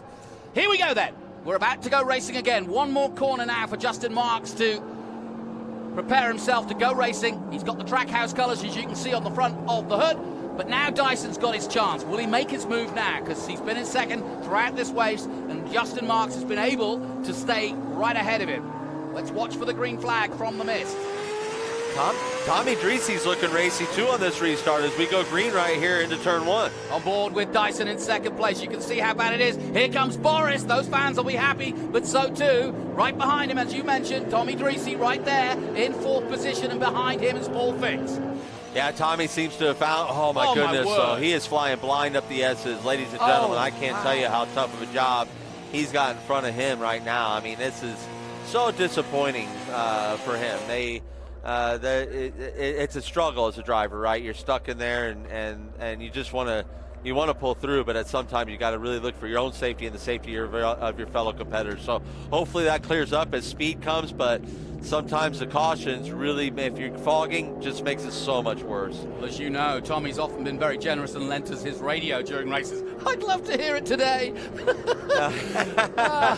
He's going to be spitting and shouting and screaming at his engineers. I can't see. Well, yeah, and honestly, rightfully so. You know, there's something that you definitely want out of your car, and that's when we're racing in the rain, you want that wet weather prep. This is good stuff. Aaron Pierce just got Cindy Lux behind him. They just passed one of the Jody Miller Porsche, who seems to have slowed a little bit. Here's Chris Dyson still in second place, still with 24 minutes to go, holding on to the grip or whatever grip there is out there. Then it's not a lot, I can assure you. Well, I can tell you right now from looking at Chris's windshield, he doesn't want too many more cautions because he's starting to fog up. Yes. So, and that was one of the better prep cars that we saw earlier. So I'm sure. Now look at Justin really trying to let that 900 horsepower eat in this weather, isn't he? Look at the sitting water, Adam. Oh, the weather looked like it intensified, you know. Oh, no, Boris almost lost it. No, I think he's out to trying to find dry. You can see how it's drier out here. Yeah, I see your point. And Boris is savvy, I'm telling you. He's not going somewhere for no reason. No. Well, this is good racing. Aaron Pierce is in a real battle here for SGT with the 44 of Cindy Lux, and that's really impressive stuff. She's always good, but she's excellent. And so, excuse me, that's Lee Saunders, the other Viper, my fault. Former champion, Lee Saunders from Lakeland, Florida. He's in the battle with Pierce. Well, Aaron Pierce, a fellow Hoosier, you know, of mine. You know, he's Sam Pierce Chevrolet is their family's Chevrolet dealership there in Indiana, and so it's always good to see Aaron in the Trans Am paddock, and always even better to see him up front and in class for him racing. So he's got a hold of that Corvette, the only GT car without the headlights on. So I kind of like that style that he's rolling. You know, true race car. And hats off to our cameramen who are doing a great job of spotting these cars. And there's no question, my mate Lake's beard's probably gone about 4 feet longer in this wet because it's growing right now because the water is pouring down. It's been raining since early morning this morning. Jody Miller has dropped back decisively in the last few moments. He's dropped down to 10th position. He's behind Saunders and Pierce in their battle. And this is a really intriguing battle because Pierce is holding on to the lead in SGT. And Saunders, a bit like Cindy Lux, is a faithful Viper man. He's won the championship for SGT in that Viper, and he continues to choose that particular weapon to go racing, the man from Florida. And look how close it is as they come out of the bus stop. I love it, and it's also cool to see. It's cool to see, you know, Cindy Lux and Dirk in that, or Jody Miller, excuse me, in that battle as well. But it's really cool to see a Corvette and a Viper, American muscle, like at its peak level. Detroit, you know, right? Modern Detroit muscle is at the forefront of this battle in the wet, which is pretty darn cool to me. Yep, and we're going back to Detroit soon, so looking forward to that. Bailey at the back, no time for him, and likewise, as you saw, Grant going out early in his Porsche, but we're back on board with Chris Dyson. 21 minutes to go, and we're getting down to the business end of this race. I think Dyson's quite happy to settle the second place today, don't you? Yeah, absolutely. I mean, there's, you know, it's about points right now, and he can't seal the championship today because apparently he needed to get pole position to be able to do that because he needed maximum points. So sorry for that misinformation that I gave earlier, but no, that's exactly you know, right. The full 35 was on. Let's go ahead and say, for all intents and purposes, it'd be pretty hard for him to throw this one away at this point. But he's a consummate professional. You know, his dad Rob is here, so that makes it extra special always. And you know, because Rob is such a legend of the sport. He's not a Hall of Famer, which shocks me. Like, Rob Dyson should be in a Motorsport Hall of Fame absolutely somewhere, and he's not, which is absolutely shocking to me. But nonetheless, you know, because he's made such an impact on our sport, and such a lasting impact, and carried into another generation with his son, obviously, Chris. So, you know, it's fantastic to have them here, and I know Chris wants to win this race, but I know he's also big picture thinking. And the smile that's on his face with him Trans Am racing, that's what his dad and I were talking about yesterday on the TA2 grid. His dad was so impressed with the size of the TA2 grid and the growth of that class.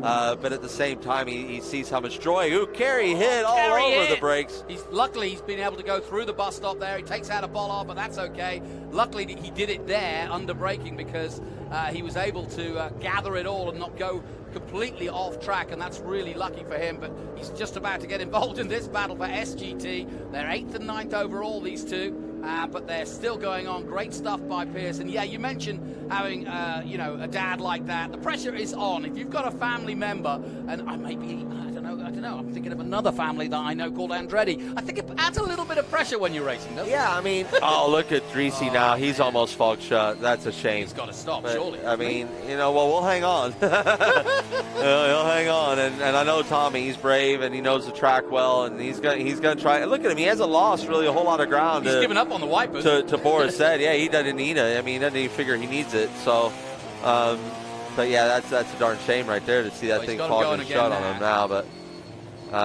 yeah, but back to your point, it's the pressure you have, you apply to yourself. Right. I don't honestly think maybe in the public's eyes or someone else's eyes, you would have, the media's eyes, you'd have more pressure on you, but that internal pressure you put on yourself. You know, Chris as a competitor, myself, for example, I looked at my cousin Michael, my brother John, the other second generation, and it's all the same amount. You know, it's just different. Yes. You know, obviously, you know, there's a different set of expectations for Chris Dyson. Check this out, Adam. Here's our leader. And if you think he's not struggling out there, check that out. That's good control. I'm telling you, Justin Marks, he's known for his car control. Yeah. That's what makes him so darn good in these big, heavy cars. In any condition, I don't care if it's wet or dry, he's good in these cars that require that level of car control. Fast hands. Look how fast those hands are moving. Yeah. He knows, and he's feeling it before it's happening. So he's holding such a pretty wheel and really schooling the class of the field here today. Well, I'm ready to start a rumor and to lay down the gauntlet. Justin Marks, come and join us full-time in Trans Am. We know you love it. Your team's going good. It's starting to win. You don't need to be at NASCAR every weekend. Come racing with us 13 weekend. Why not? I think he would love to do nothing more. And yeah, I would like to lay down that gauntlet for him as well because he's a great addition to the paddock. Trackhouse alone, their presence, their professionalism, the way they're represented, their style, even their styling cues. Everything about them, you just admire what they have going on. To see them in our paddock, to have a presence like we see in Brent Cruz in TA2, and we love to see Justin Marks here every weekend. Oh no! Out goes the 45. Oh, that's going to be Cindy Lux. Oh, poor Cindy. I hate to see that. She has Sorry. hit the barrier hard, and that engine right at the front there. Her and I have a special bond. You know, she did. Great character. She went and got checked because of checking for Andretti, and she was caught early, and she attributes my brother John to saving her. Here's so what happened. Checking for Andretti, folks, and we're going to take a look here at Cindy Lux, and unfortunate luck here. She grabbed a little bit too curved there. Oh, that's a hard hit. It is a hard hit. Oh, that's a hard hit, Cindy. At the bus stop there, and unfortunately she... Well, now our thoughts are with Cindy. Hopefully she's okay. She's definitely she's tough competitor, a tough woman. And you know, I hope Cindy's okay there. You know, while we're under caution, and no surprise, that brings out another caution, and Justin Marks will have to wait again, but he gets to relax a little bit. But he made a really good point to me. He said, not only do I love driving these monsters, because it's fun, and it's real pure racing, as we always say in Trans Am, but he also said to me yesterday, because he also did your race, TA2, and he said, you know what? He said, there's a lot of reason for me to be here. I'm watching Brent Cruz, I'm watching Jesse Love, I'm watching these guys coming through, Austin Green, all these youngsters that potentially could be drivers for him in the future. That's what they want to do. Well, that's where you learn to race at a place like TA2. You really do. And what I mean by that is Brent Cruz. 14 years of age. Well, that's what I'm getting to. He's 14 years of age and talent, more talent than a fingernail that most of us have in our whole body. So he's incredibly talented. But his racecraft, when he first came into TA2, was not all that great. His racecraft has become so polished. I've been so impressed with that level of step up, and I honestly attribute TA2 and the competitors he has to race against to get there. We've seen it in Connor Mosack. His racecraft has come up tenfold. You know, so I see what TA2 does mainly for the racecraft, because you're going to fight no matter where you're at, and you're going to fight people that don't want to give up an inch.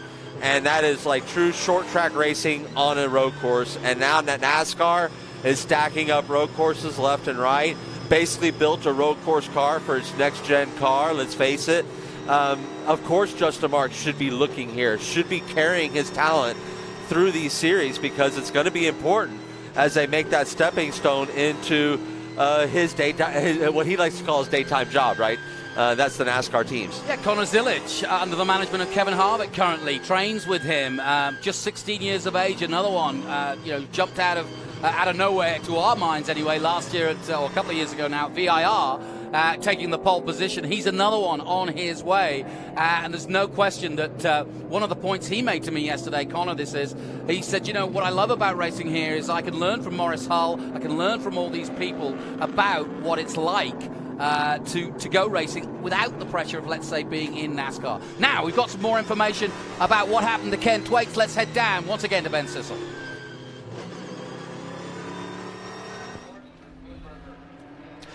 Hey, I'm at the pits at the Franklin Road Apparel Classic with Mr. Franklin Road himself, Ken Thwaites. Ken, rough luck there in the early stages with you and Steve Hammond. What happened out there? Well, you know, it's raining pretty hard. It's the visibility is pretty bad.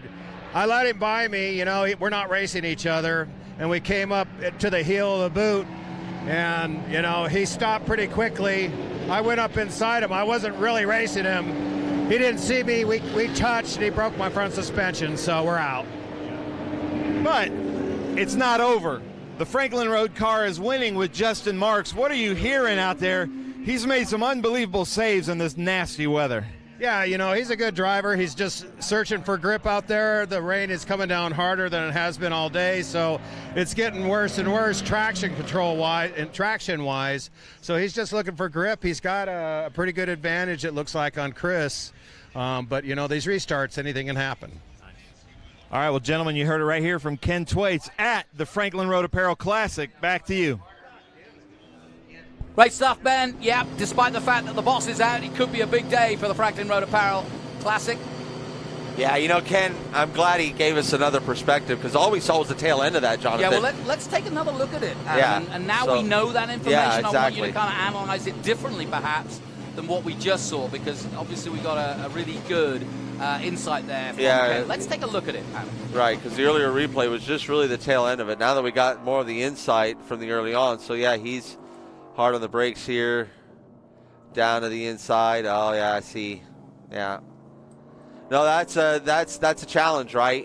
You know, what we're betting on as a faster paced car in these class races that we're in. You know, what you're betting on is here we go. Here's another look at it. We'll see just the tail end of it as they come in here. Yeah, right there at the tail end. But yeah, what you're betting on is that they see you, right? Like the slower class cars see you, and that's, I'm sure, where Ken was at on that. But I misread that. I'm sorry for miscalling that earlier, that Ken had a mechanical failure. No, that was a result of the contact that they had there. But I can see Ken's frustration because this is class racing, and that took Ken out of his hunt. And that's a huge blow to him in the championship, too. You know, he came into this P2 in the championship with only, 2 rounds after this to go, Jonathan Green. So that's pretty tough for him to swallow, I'm sure. Well, I got some good news for you and the fans. Cindy Luck's A-OK. She's spoken to her team. She's been on the radio to her engineer. A little bit sore, as you can imagine, but she's okay. I promise you it knocked the wind out of her, but that's a blessing to hear that she's okay, and thank you for that information, because that's important for all of us to know, her family and friends at home, and all the Cindy Luck's race fans, or any race fan out there. We don't want to see anything like that, and that was a hard lick. Well, these conditions are atrocious, Adam, and let's take a look at just how hard it is for some of these drivers. You're just struggling with these conditions. Out of 8 again, and 9 here. That's Danny Lowry, who had an off earlier in the weekend. That's just one example. But see, that's kind of a rain line here, and that's what I was trying to explain earlier. There's some good pavement up there, and it's not, you may take a longer way around, but, when you can get to the throttle more, that's all right. Justin Marks, look at that, hold on the wheel, and just that 900 horsepower is a grunt. And all right here. Cindy, oh, my goodness. Ooh, that's Hold your breath, people, because that's a hard hit. Well, that's why we're under caution at the moment. And yeah, that's going to take a minute to clean up because you got to repair the wall and all that. But here's our replays. Yeah, absolutely. And don't forget, CBS Sports Network, Trans Am Watkins Glen, presented by Franklin Road Apparel. You can watch it in full again on September 18 at 5:30 p.m. Eastern. So tell your friends if you enjoyed what the action you saw, and it'll also be repeated at 8:30 p.m. Pacific. That's all on September 8. That's the night owl replay for people like me that are up at 11:30 on the East Coast. But yeah, it's great to see the support we have. You still sleeping standing up? Yeah, knees locked like a racehorse. I don't know what we're going to do with you, Andretti. Yeah, well, they've been saying about that for 43 years. Since I came into this wonderful world. But I got to ask you, what's Thanksgiving like at the Andretti household? Does Mario hold court? I've seen his Christmas tree. Yeah, our Christmas is really the holiday we gather as devout Catholics and our family. That's a very important holiday, and we enjoy it together as a family. I'll be honest with you, Thanksgiving is spent with my wife and her family. They're New Englanders. Oh, right. So that's, so you're going to get you're in a food coma most of the weekend. I could tell you, I never would have thought that parts of the country do that tradition that we're going to have here in a couple months differently. But New England, where it was the birth of the tradition, I'm telling you, they do it differently. It's like the 5 days of Mardi Gras.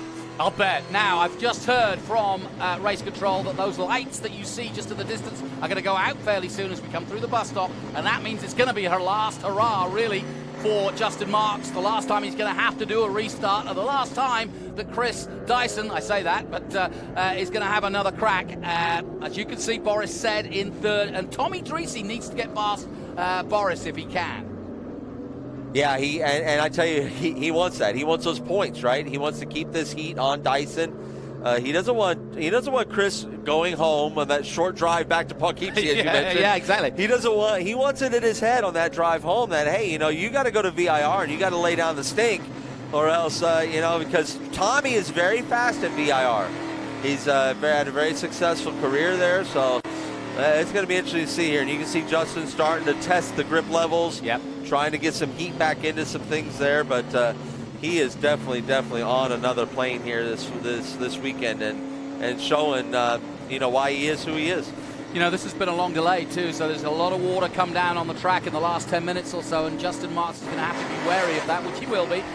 But this is going to be a really tough finish for both Marks and Dyson, and possibly Dreesy. That's the battle. We're also watching the battle in SGT because Pierce has been holding on. 7.5 minutes to go in this race. The lights are off on the safety car. Watch for the water down here. Look how much there is down here at the bottom of 9. Got to be so careful, Marks. I reckon about 3 laps, Adam, and that's going to be exciting. Yeah, absolutely. You know, this is going to be an exciting end of the race here, and you know, as we're coming on board here with Chris Dyson, you know, we've got our winner circle representative Pius has just joined us up here in the booth. You know, Pius, tell us just. Well, we can't right now. We're getting ready to go green, but we'll talk about winner circle here in a little bit and what you guys are accomplishing. But this is the end of the race. We've got to make sure it's exciting. Okay, so we're about to go racing. We'll hear about the winner's circle in a moment, but the safety car comes off. Justin Marks heads down the main straight here at Watkins Glen. Dyson tucked up right behind him. Dreesy's looking for a way fast as well. We're coming down to the last 6 minutes of this race. We go green and down to the Mission Foods turn 1. I promise you it's there. You just can't see it. Oh, big rear lock up there by Chris Dyson. They can hear the engine go soft, and he's got some fogging up underneath the caution. Tommy Dreesy got around Boris said with all that fogged up windshield. Tommy Dreesy got around Boris, and that's his sights set on the 2021 champ of Chris Dyson. Oh, Dyson's fogged up completely now. He cannot see. You can hear him off throttle. Up the S's. Well, he is struggling. Creasy's got an opportunity here, but he can't see either. It was fixed that came unfixed at the last corner there in Masood's car. Out of the mist come the Gorillas, and here they are coming into the bus stop one more time. 5 minutes to go. Dreesy got a chance now to maybe get a point or two ahead on Dyson and keep this championship alive. He's got past Boris said. That rain has intensified. You could tell when they went down the back straightaway there, you could not even see Chris Dyson. Look at this. I mean, look at Tommy. And I mean, he's got like 2 little areas that he could see through, and that's it. You can see how he's using the throttle and the brake bit by bit to just he's tiptoe. He's what we call driving by braille. Absolutely he yeah, is. because this is very, very difficult what he's undergoing. So really good on you. Stevie Wonder may take up racing after this. This is incredible. Absolutely insane. No, that's good stuff for sure. Awesome stuff. We're really enjoying this race, and the skills of these drivers is absolutely incredible. Let's take a look. We saw that Dreesy got ahead of Boris said. Adam, let's see what happened. I mean, the only place he could go and see, right? Like, I got to get over here just to be able to see him. And he just flat out broke Boris there, was able to get, you know, more woe down out of the car and made the pass. As we're back on board, Justin Marks has not put a wheel wrong, doing an awesome job. I mean, he can definitely be so proud of his performances here this weekend. It is not easy to come in here and to stretch a gap on a Chris Dyson every time you get a green flag here today. Yeah, just a reminder, you can see on the CBS Sports Network on September 18th. So look out for that in your TV guide, if you still take one. But SGT also still going strong. There's good battle. Aaron Pierce was leading it. He still is leading it. In fact, he's got a bit of a gap on the 44 of Lee Saunders at the moment here in the closing stages. There he is coming out of the mist, coming into Mission Foods turn 1. Some traffic in front of him as well. Yeah, right behind Kerry Hitt there. And but right here, our guest Pius is with the winner's circle. And just give us a quick, 60 seconds, Pius, on what you guys are accomplishing there at the winner's circle. The Winner's Circle has been partnering with local high schools to really teach students about racing organizations and becoming a racing organization themselves through project-based learning. And so throughout the year, they're building Factory 5 Cobras, and they're competing with who did it the best. And so it's been a wonderful venture to be able to get into giving kids opportunities outside of the classroom and reinventing the classroom. And Chris Dyson is a major sponsor of ours. He's also a childhood friend of mine since I was 10 years old. And to be able to work side by side with him to give these students the opportunities has just been priceless. We do have a movie coming out called From 0 to 100, which was shot throughout COVID and showing what the kids could really do outside of regular classrooms. There's a whole field of people being introduced to racing through our project. I met some of you kids down at the Grand Prix redo, as it were, or the replica of the 2 laps they did. Oh, and a moment there for Justin Marks. He almost lost it completely. A fantastic thing that they're doing, and a great learning thing for those kids, getting them back into motorsport and getting a love for cars. It was wonderful because Alfred State has been one of the supporters of it, so we want motorsports for kids to go and say, hey, you want to get into motorsports, there's college degrees that can happen from it. So Alfred State was a great partners of ours, Factory 5, obviously, the Dyson Foundation and the Dysons as well. And the champions last night were crowned. Waverly High School won. And Dr. Eric Knowles has been one of the greatest supporters, one of the greatest administrations that I've ever had has been with that high school. So glad you could make it in here. Thank you. Watch out for that. Appreciate Go you. down Thank you. to it. What's the Adam. website? It's winners-circle.org, and we're auctioning off this Cobra at State Line Auto Auction at Waverly on September 30th. He got it in there. 147 to go. Justin Marks almost went off track there for a moment, and we just saw Contaric coming into the pits. Pierce still leading in in SGT, and XGT, Jody Miller is leading. But here's the man of the moment, and so take us home. Jonathan Green, there in turn 9, where you say that he was going off, you go there in the wet. That's where you go to get the drive off. So it looks very dramatic, and it looks like, but that's where you need to go at Watkins Glen to find the grip in turn 9. Because it's such a tricky part, and it's really off camber on track. It kind of flattens out up there and stays a little drier and doesn't hold the water. But, you know, Justin, again, as he enters into the boot there, through turn 6, as he accelerates to turn 7, this is where I saw him like a sprint car driver at the beginning of the race, just hanging onto the left rear and driving around that thing, but holding a pretty steady wheel.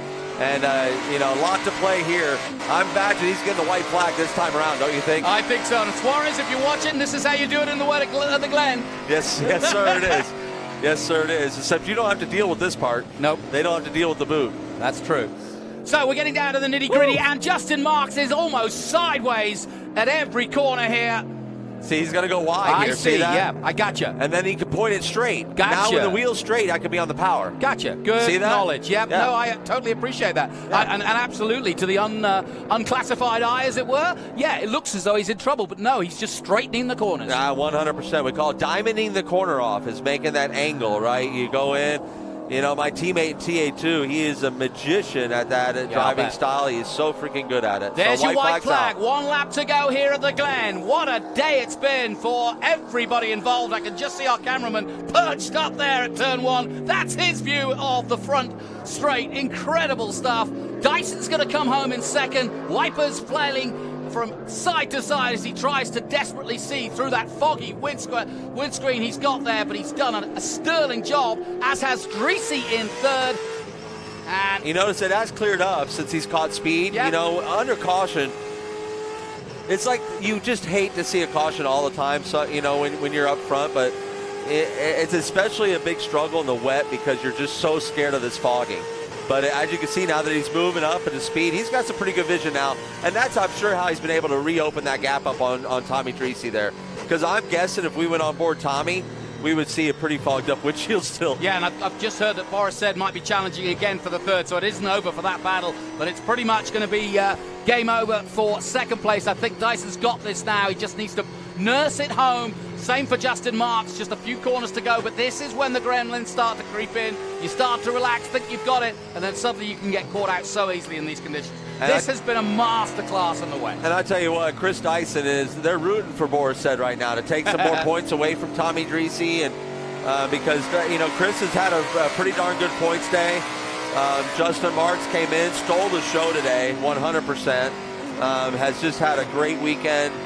You know, he was, I mean, just in qualifying yesterday was astonishing. And here he comes. So yeah, he's looking pretty here. What a beautiful car that is too. Yeah, great color scheme for the number 5, but it's going to be Trackhouse Racing and Franklin Road who take the victory here, win in the hands of Justin Marks. He took the pole position, the man from Tennessee, and hasn't looked back in that Camaro ever since. It's a good day, despite the fact that the boss in Ken Thwaites did not get to finish.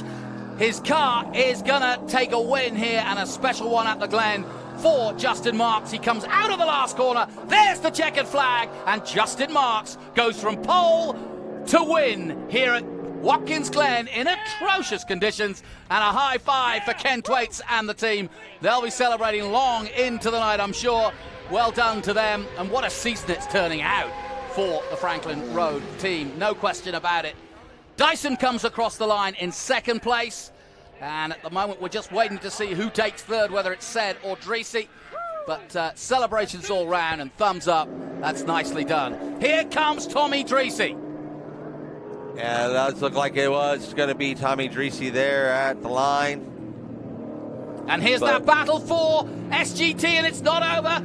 Pierce and Saunders. Saunders got some time. He's got 2 more corners now to have 1 more pop at Pierce. He comes to the inside. It's going to have to be an audacious lunge if he tries it, but he doesn't, and Pierce is going to hold on. What a race these two have had. This is actually better than the front race because these two have been this close pretty much for the last hour, and Pierce is going to... Oh, is he? No! Oh, no, that is not the line there. That is not the line there. And Saunders waited, and Lee... What drama at the end in GT. That is beautiful, beautiful stuff. Lee Saunders showing the poise.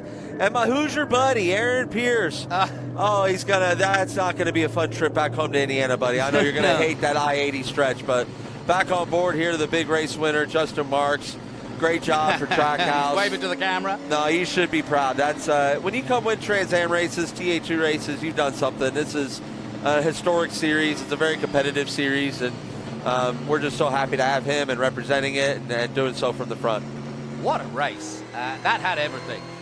It did, and that's what the rain does, Jonathan Green, right? That's exactly right. This is why, I don't know why people laughed at Bernie Ecclestone when he said he wanted to put sprinklers on tracks, but I think it's a fantastic idea. Mid-race, just throw the sprinklers on and make everyone come in for some wets.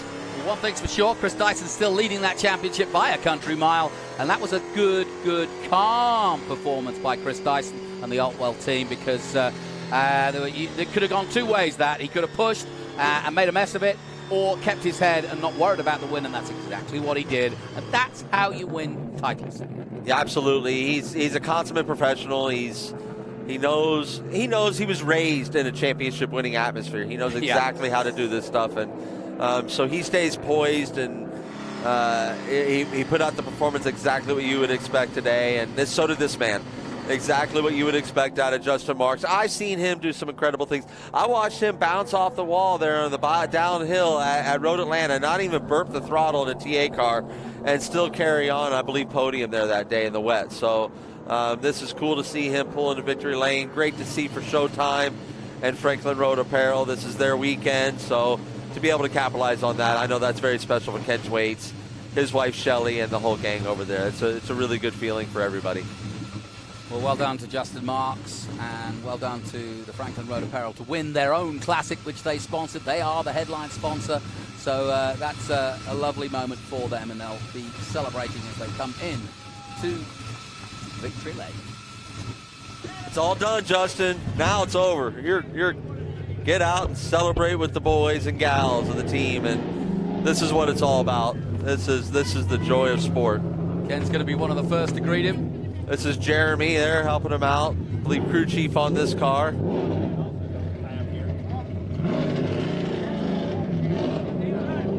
And Ken, proud owner. Yep, he's going to give him a big hug, but he may not get in there before our own Ben Sissel, who's ready and waiting to greet Justin Marks. Let's head down now to victory lane at Ben Sissel. Yeah! Good job. Hey, buddy. Nice. All right, look at this. Some great celebrations here as Ken Thwaites. That's 2 for Ken Thwaites here in the TA series. 1 with Paul Menard, 1 with Justin Marks. Unbelievable in this kind of weather as he hugs his family. His girls are here, his wife is here, all the way from Brentwood, Tennessee. They were super excited to see him win. Let's wait until he gets it out. So while he's taking off his helmet, his Hans device, Ken, come over, team owner. How's that feel at the Franklin Road Apparel Classic? It was awesome. I'm glad that Justin and I were able to, get this deal together. I told him when he inquired about the car, I said, you can win the race in that car. And he kind of like, well, maybe. But as this weekend went on, it was pretty clear he had the pace, and man, he got the job done. It was awesome. Nice. Well, let's talk to Justin. So, Justin, Just a few years ago, Road Atlanta, we saw you in TA, and you got 4 wheels off the ground, but still finished on the podium. But now this weekend, you've just been the class of the field in what I call terrible conditions. How was it out there? I love these conditions, man. This is what I love right here. Come here, girls. Introduce your family here. My daughter Olivia, my daughter Presley, and my wife Erin back there who's hiding from the camera. No, this is great, man. It's a testament to just how well prepared these cars are. The Showtime Motorsports team brought an awesome race car. Literally from the first session on the racetrack, we just were fine-tuning and tweaking stuff. So it was just, I just had to do my job, really, honestly. And we worked all weekend or all week to get this thing perfect in the dry, and I think we got it perfect in the dry, and then it rained, and those guys made really good changes right before the race. We were able to just maintain all race long. Nice. Girls, are you proud of your dad? You proud? Yeah? Okay, they're shy. Yeah. I love it. Yeah, exactly. I love it. Justin Marks, congratulations. Unbelievable down here. Let's come over here in this Viper. In SGT, Lee Saunders, congratulations, man. How was that? How did that feel out there? Not the best conditions. Could you see? I couldn't see anything. It was unbelievable. My windshield wipers failed, so I got no wipers. Luckily, we had a caution. I could wipe some of the dew off. But man, Aaron, I feel sorry for him because the last turn he lost the lead to me. I'm grateful that I got it, but he drove an awesome race, just super clean. We had a great battle. That's probably the most fun I've ever had in this car. The most fun he's ever had in a race car. Unbelievable.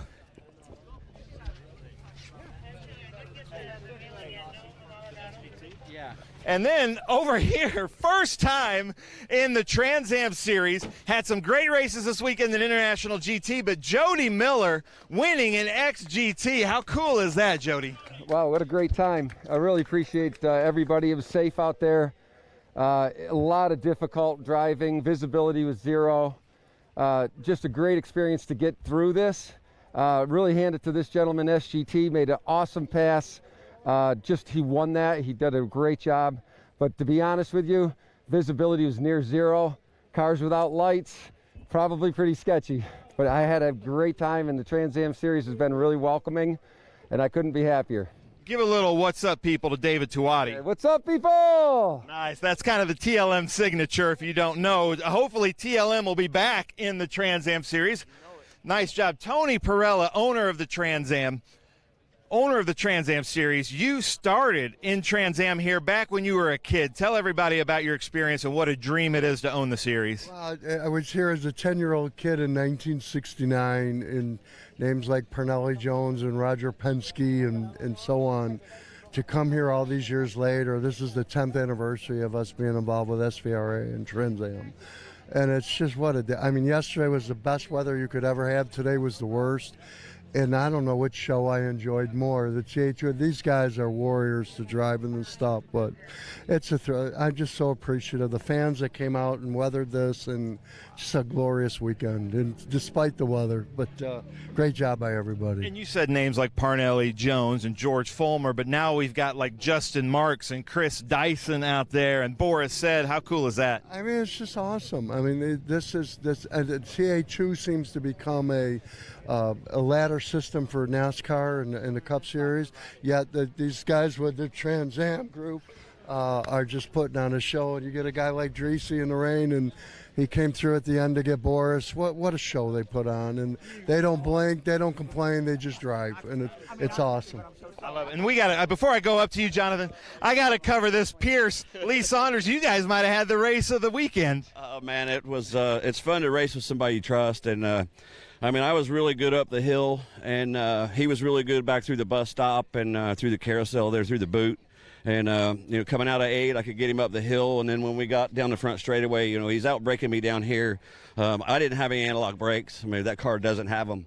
And when I hit the water down there, it was pump, pump, pump, and try to get it back. And then he passed me on the bottom. So it was a lot of fun. But this camaraderie, you guys just came out of a great race and just hugged each other. Is that what Trans Am is all about? I had to go tell him a good job, So, yeah, I had a good time racing. That's all about Trans Am. It's, you come for the race, stay for the people. So, Aaron it was just luck of the draw that unfortunately for him, that last turn. If we'd had another lap, he'd have done it to me. So it just happened really lucky for me, and we raced each other clean, and that's the best thing.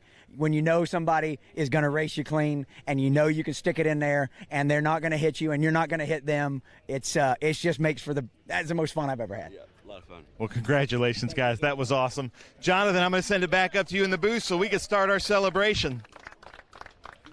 Great stuff. A soppy, wet Ben Sissel there doing the business as Watkins Glen goes quiet for a moment. More racing to come on the day, but that was a cracker. No question about it. Let's take a look at just some of those amazing highlights there. So we started off and it wasn't great weather at the start and it just got worse. Everybody trying to avoid the rooster tails as the Dayglow car of Forrest said, even in the wet you could see that car. He gets past Ken Thwaites, and Amy Ruman and Dreesy continue their war on track. And Ken Thwaites going off after coming together with one of the Porsches in XGT, Stephen Hammond, and that would cause him to be out of the race. Great move by Tommy Dreesy there on Amy Ruman. And Kerry Hitt back in the saddle, but probably worrying a little bit about that moment. But another great moment for Tommy Dreesy as he goes past Boris Said to take third position. But it was Justin Marks who took victory here at the Glen. Well, the conditions did not improve a great deal throughout the race. It's a little bit better now. So why don't we take a short break and we'll be back from Watkins Glen after this. The next generation of communication is here with Allgram, the decentralized all-in-one communication platform. Your unique digital ID is hosted on the blockchain for the most secure peer-to-peer communication experience in the world. Chat, voice call, and video call seamlessly, triple encrypted, and decentralized. That means you're protected. We can't share, sell, or use your data in any way. Nobody is accessing your data, and Allgram validates every user on the blockchain. Plus, the app just works really well. Schedule calls and meetings, or create private or public clubs to use however you want. This is Allgram. Simplified, secure communication. Your data is yours.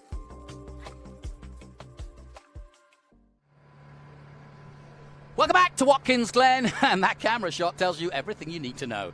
Hopefully that cameraman is getting a nice warm sandwich right now, but that's the conditions we've had throughout most of the day here. But let's take a look at some more action from today.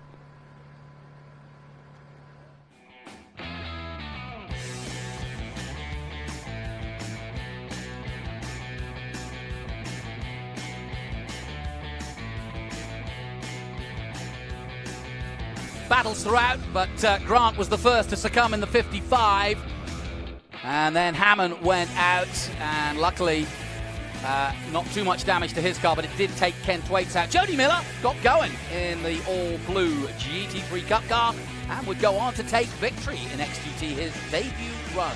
But Aaron Pierce, under pressure, immense pressure throughout the race from the Viper, who wanted to make the sting, and he finally got his chance. Sadly for Cindy Lutt, it all ended up in the barrier, and she got stung from her Viper. And sadly, so did Aaron Pierce, because on the last corner, Lee Saunders makes it through as Pierce goes on. Justin Marks, though, wins. And a check on the results then. Franklin Road Apparel and the Chevrolet of Justin Marks wins in TA ahead of the Ford Mustang of Chris Dyson. Dreesy takes third, important points for him, ahead of Boris Said in fourth. Paul Fix in fifth, welcome back to Mr. Fix. Kerry Hitt, likewise, welcome back to him in sixth. Lee Saunders wins in SGT ahead of Aaron Pierce. Jody Miller wins in XGT and is ninth overall, making his debut. And Dirk Lohenberger is in 10th. Further down, Michael Sire in the Rapid NGMT Rapid Wraps. And KMC wins in GT. And Scott James, his opponent, is second. Danny Lowry, 13th. Grant, Pintaric, Lux, Ruman, Thwaites, Hammond and Grant all not finishing the race, but really brave just to get out there on a day like this. I'm going to leave a chance to talk to Adam Andretti after we look at who wins the chill out moment, and we'll see if Adam agrees. But we think that our chill out moment should go to Tommy Dreesy. He did a great job of overtaking in atrocious conditions, literally running blind for our chill out systems, chill out, keep cool move of the day. How about this one? Coming up on Boris Said at the restart. And remember, we saw the onboard shots. He could hardly see. He jinks to the inside and overtakes right at the line on Boris. And that was a really, really strong maneuver and great stuff indeed. Meanwhile, Dyson had his hands full. There you see it completed, and through he goes on Boris, and that really is the move of the day. And under the circumstances, given how it looked in the car, well done to him for our chill out, keep cool move of the race. Totally agree with that too, by the way, Jonathan, because when we went on board and saw Tommy on board, that was a full fog shut windshield, and he made that pass happen. So really, really nice job. Did you wish to be out there, or did you enjoy being here today?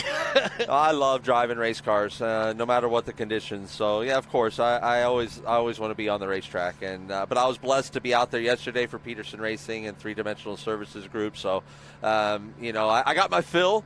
But as a racer, you never have your fill. Just ask Scott Borchetta, who drives, I think, like 16 different classes on the weekend. So, but you never really get your fill as a true racer. So, yeah, you always wanted to be out there. But what a great job by these Trans Am competitors and putting on a show for us. Thank you so much to the teams, to Trans Am, to Greenlight TV, and to you, Jonathan Green, for letting me spoil your fun up here in the booth. It's always fun being a booth mate with you. But and also a shout out to a pretty little princess at home, Juliette Heaps. So I want to give a shout out to her. So thanks for everything up here. Really, really appreciate you all, and appreciate all the support. We'll see you at VIR. Yep, Adam will be in action again at VIR, as we will once again. My thanks to everybody involved in this soggy day, but we'll take a short break. We'll be back for more from Watkins Glen very soon.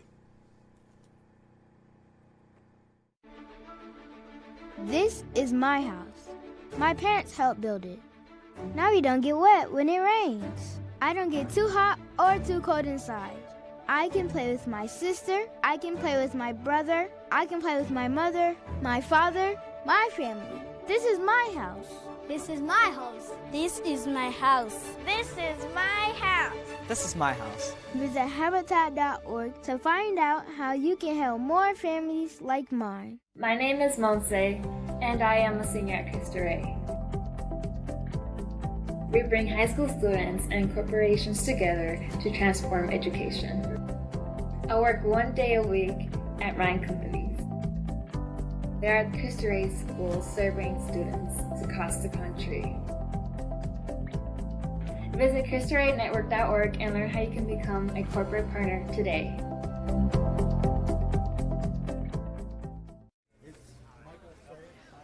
All right, ladies and gentlemen, let's hear it. Watkins Glen International, the Franklin Road Apparel Classic with the Trans Am Series presented by Pirelli. Unbelievable. All right, so we're having to kind of roll with things here because of the dry erase marker in the wet. That doesn't do well. In the GT class, where is in second place? Let's hear it. Mr. James, where are you, Mr. James? Come on up here. All right, Scott James. I'm learning as we go. Man, welcome to the series. All right, and first place in GT. Thank you, James. Let's hear it. Mike Saya, ladies and gentlemen.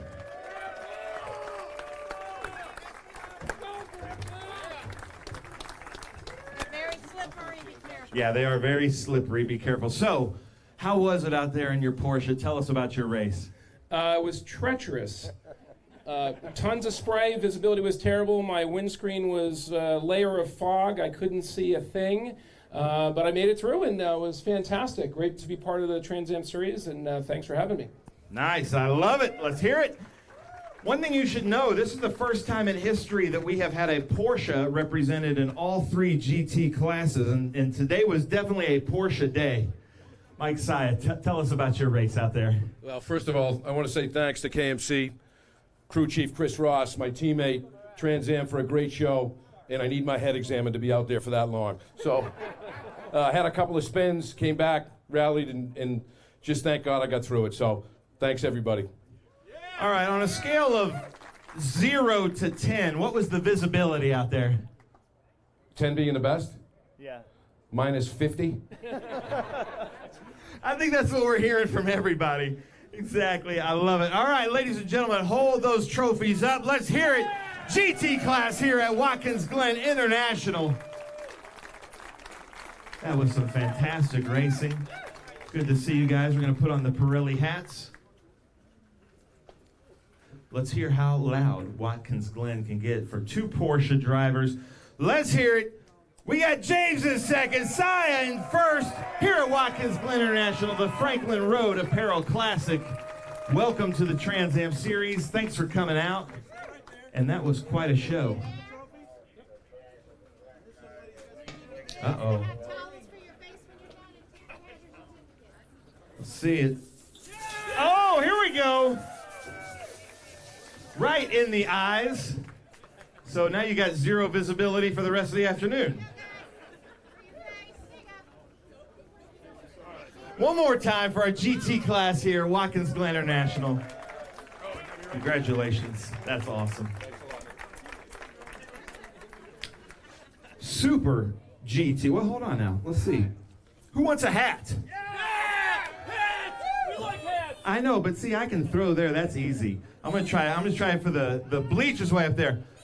Boo! Cheap seats. Oh, I had a little curve on it, and that was a terrible throw. I should have just given it to you guys. Super GT. Let's hear it. In third place in that yellow Dodge Viper, Dirk Leuenberger. Aquastar. I don't know if you know this, but if you eat seafood, chances are that came through Dirk Leuenberger. That's true.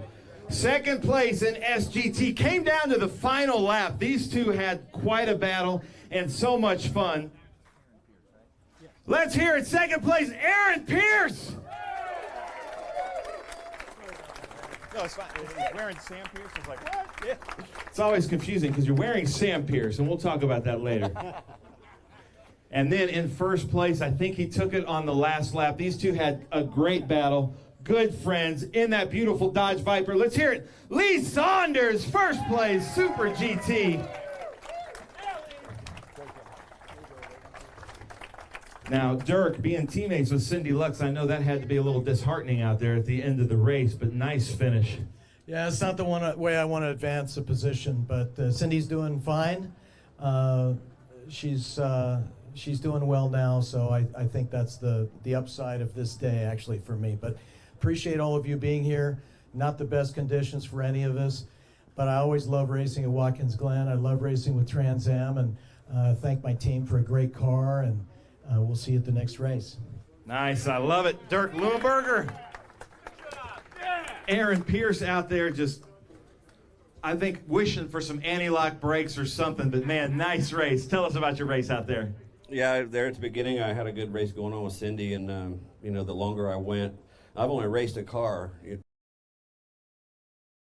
twice. This is the second time in the rain. So the first few laps was just trying to learn, and I got faster and faster and faster and put some distance between myself and Cindy. And then on the caution, I looked back and I saw Lee back there, and I was like, okay, I'm gonna have to get up on the wheel now. So there were spots that he was way better than I was, and there was places I was better than him. So I had to take advantage of the spots that I was better than him and really try to put distance between us. And a couple times I got far enough away where I couldn't see his headlights, and just tried to keep plugging. And then there at the end there, you got a little pressure on me, and I just got in a little hot down here and kept it out of the fence. So ended up second. I saw him go by, but couldn't throw anything out in front of him.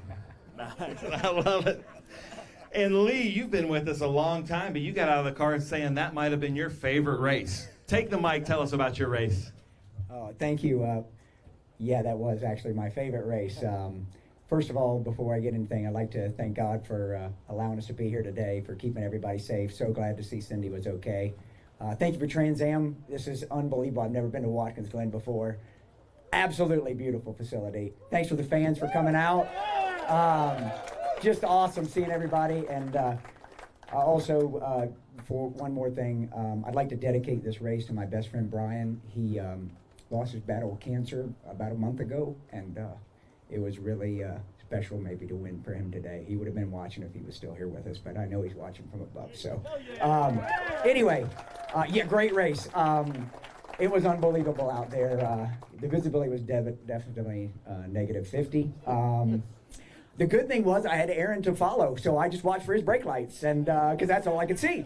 And he was definitely giving it to me in some corners, and I was able to come around him or come up with him a little bit, and he raced so clean with us. It was awesome. Everybody did.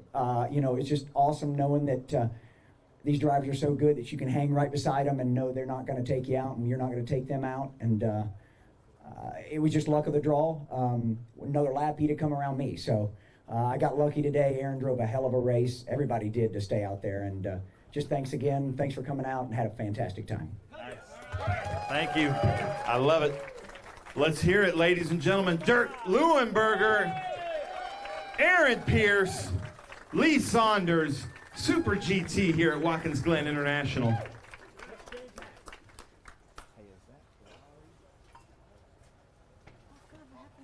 It's melting. Man, you guys got quiet. I'm sorry.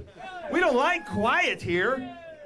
Let's hear it one more time. Dirk Leuenberger, Aaron Pierce, Lee Saunders. There we go. I love it.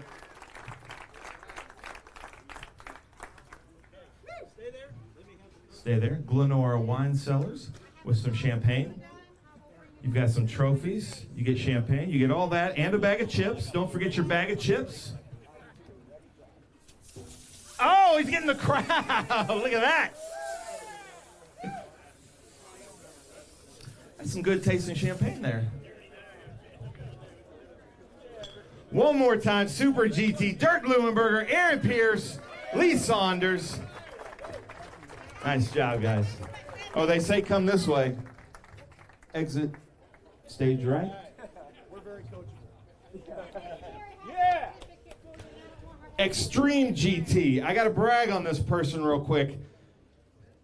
He broke something in practice, and through the night, this is a logistics owner, manager of a big logistics company, Bridge Hall, drove all through the night to one of our competitors in International GT who gave him the combination to his shop, to steal a part off of his shelf or a few parts, to drive all the way back through the night to finish second in XGT, right, Mike? It's all melted over here. So let's give it up, Danny Lowry in that beautiful Audi R8. So that's some good hustle to be up here second place. Nice job.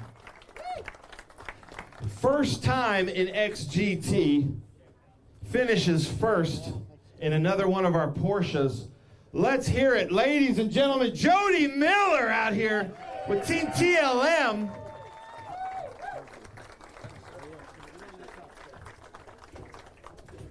Danny Lowry, I've seen you this year in a Porsche at Charlotte. You've been in a TA2 several times, but in these conditions, I think an Audi R8 was pretty suiting. Tell us about your race.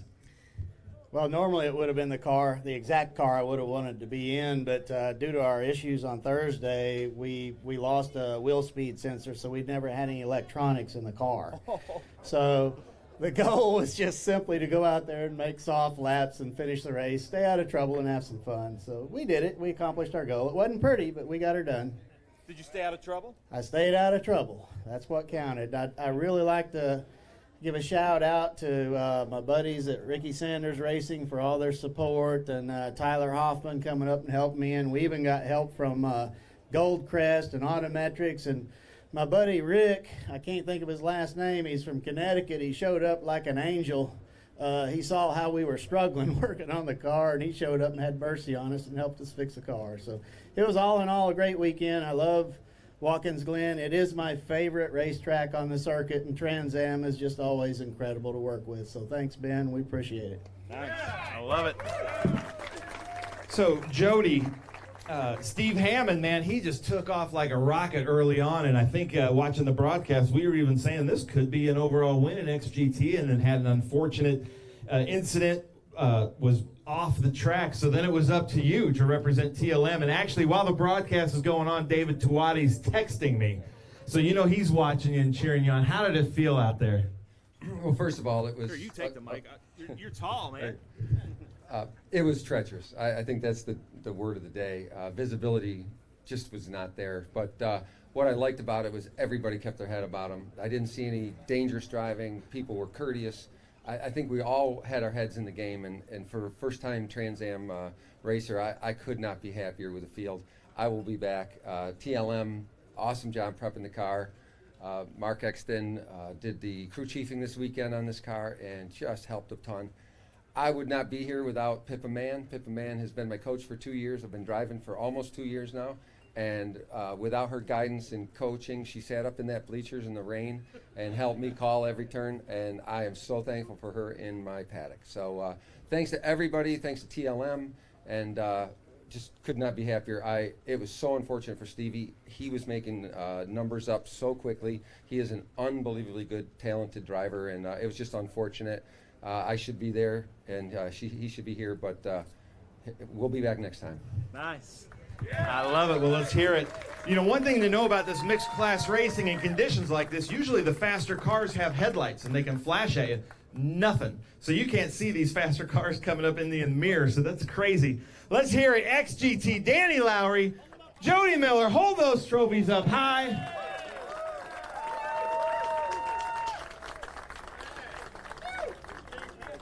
Oh, yeah, you're not done yet, though.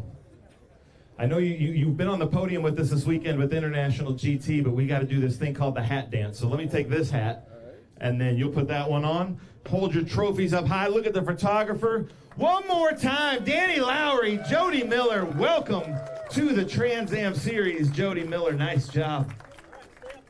Unbelievable. And Pippa, he says only 2 years, is that right? That's unbelievable. Uh-oh. Let's hear it, crowd. Let's get loud. Danny Lowry, Jody Miller, out there spraying. Good thing these guys have raincoats on. That does burn the eyes a little bit. You guys want some Mission chips, too? Feel free. Juan Gonzalez brings those out for everybody. All right.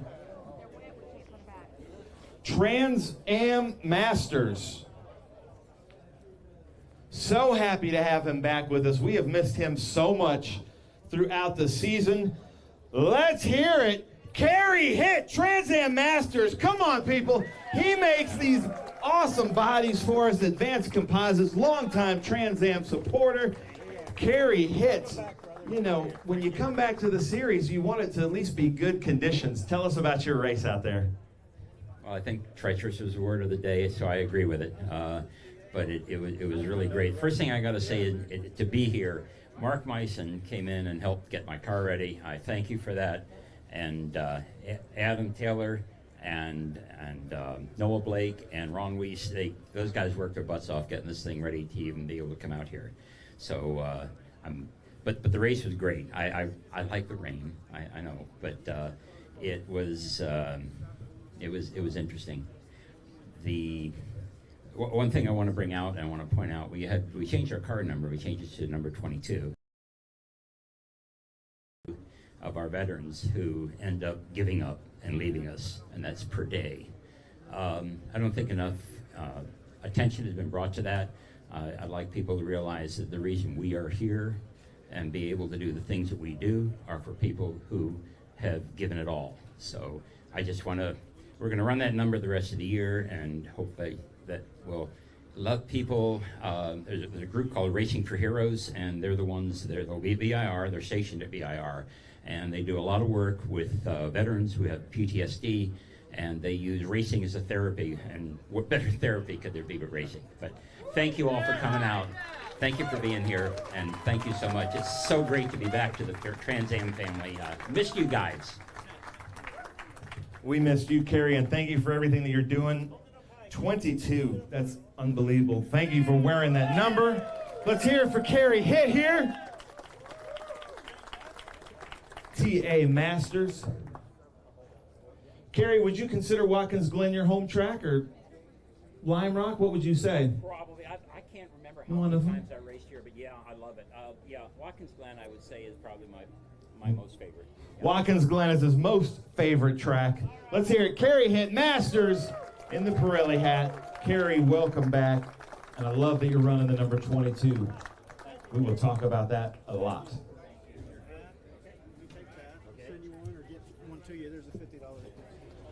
Just want to show you what we're working with here. I need you guys to read those names for me right there. It's melting. All right, now we are to TA. 850 plus horsepower, fire-breathing behemoths. A fantastic race between some legends out there. Making a late race pass on Boris Said. Let's hear it in third place. Tommy Dreesy! That beautiful blue Lucas Mustang. Tommy, welcome back. I've been missing you. Are we going to get a famous Tommy Dreesy selfie? All right. Yeah. You guys stick around for that. If you follow him on social media, you're going to know what we're talking about here. In second place, in his home state of New York, a hard-fought battle. Last year's TA champion. Let's hear it. Chris Dyson. Here he comes. Driving that beautiful Altwell CBD Ford Mustang. Wearing his Jim Weed hat up here. And then, see, there we go. And then in first place, ladies and gentlemen, at the Franklin Road Apparel Classic, the owner of Trackhouse Racing was here just a few weeks ago with NASCAR, showing the NASCAR drivers how it's done at the rain, at the Glen. Let's hear it. First place, Justin Marks. Franklin Road Apparel, Trackhouse Racing. Tommy Dreesy, this is going to be quite the good selfie up here. Take the mic, tell us about your race. Well, first of all, everybody who came here to go through this weather, to watch us out there, that's why we come here, to put a good show on. Justin's been the class of the field all weekend, dry, wet. I got to say something. Justin's a great driver. He better be good, right? But who picked up their game as a team and driver is Ken Twaits. I mean, Ken Twaits, you know, he didn't have a good race today. He got together with somebody, but he was so good today. And then, I don't know, are you a champion? Where's Claggett? Is Claggett like adding the numbers up right now? Anyway. Here he is. There he is. Oh, I got it. Yeah. Anyway, had a good race. I had to go back and forth, lost a couple spots, gained a couple spots on the restart. I don't know. My hat's off to Boris because that thing was so wicked. Whenever he was driving, I don't know if he had something broken, the suspension, or he just lost tires, but he drove his heart out. So, hey, we all drive our hearts out there. Thank you very much. 3GT, thank you very much. We've had a tough weekend. We needed this little sail under our wings going into the next race. Lucas, the Lucas family, MAV TV, and CBS, anyway, Trans Am, all the people who work for Trans Am, thank you very much. Lacey, Jagger, Elon, I love you. I'm coming back. I'm coming home. Now let's take a little break for the Tommy Dreesy selfie. Yes. This is a tradition in Trans Am. He pulls out his phone, he takes a selfie. Make sure you follow him on social media. Let's hear it for the Tommy Dreesy selfie. Come on, I can hear DJ back there laughing about that. You know, that's a pretty famous selfie you got there, too. Oh, and the product placement from Chris Dyson. Oh, all on the top step. Look at that.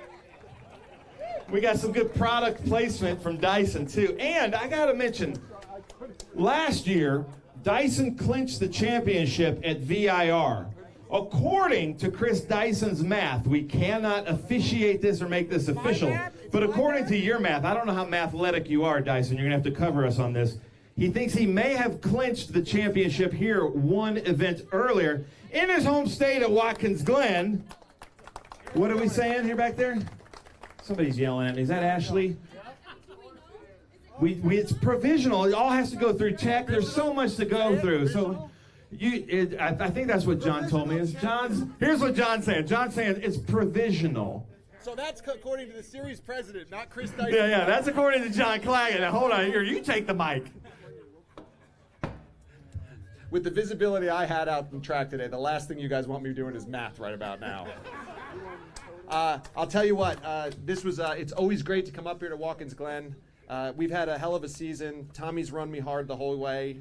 Great having Justin here this weekend. I hope he comes back and does more. This series is phenomenal. I'm so pleased to be running up front here. This has been some of the best years of my career here. I've really enjoyed it. It's been terrific to be aligned with the Pickett family and Altwell, Jim Weed, and just so happy to be bringing the team out here. 2 cars every weekend. This series is the oldest and most historic, most badass cars in the world, and being up here at Watkins Glen, it's home for me. My dad's here. I don't know where he is, but Dad's here, which was a special treat. We've had a lot of good times here, man.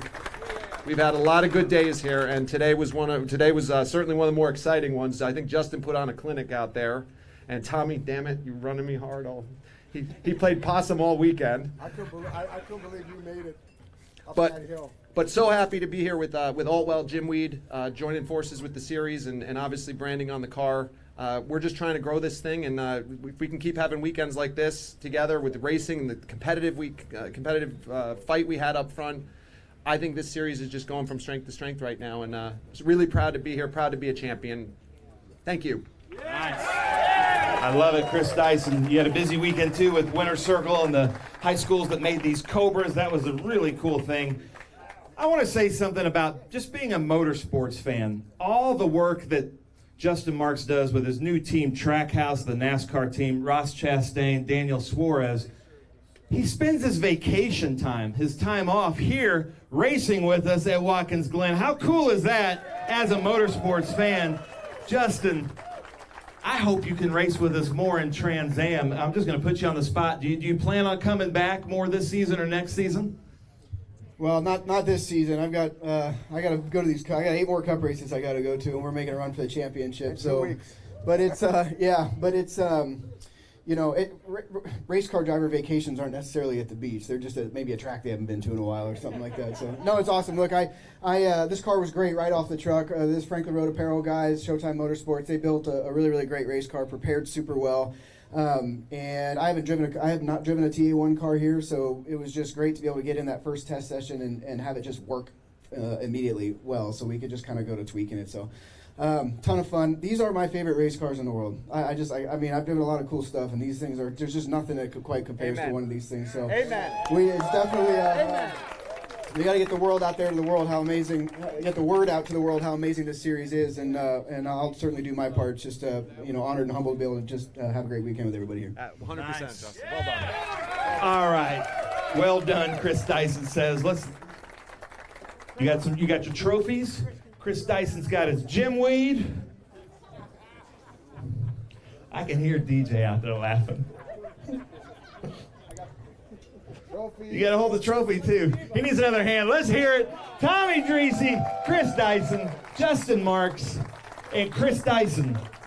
You're 70 points ahead, pending tech, which means passing tech. I think John says you would clinch here. Where'd John go? He says yes, so let's hear it in his home state. 1 weekend before he did last year. That is cool. Dreesy, okay? You okay? All right, here you go. Okay. Hold these trophies up, gentlemen. Let's hear it. Tommy Dreesy, Chris Dyson, Justin Marks. We've got some legends up here on the podium. Congratulations to the Dyson team, Altwell CBD, putting together one of the best seasons I've seen in TA in quite a while. Now we come up here with the champagne. Justin Marks' family came here all the way from Brentwood, Tennessee to celebrate. Let's hear it. Tommy Dreesy right in Justin's eyes. And I don't think, well, Dyson, you forgot about one for the homies. We need one for the homies. He never forgets, he says.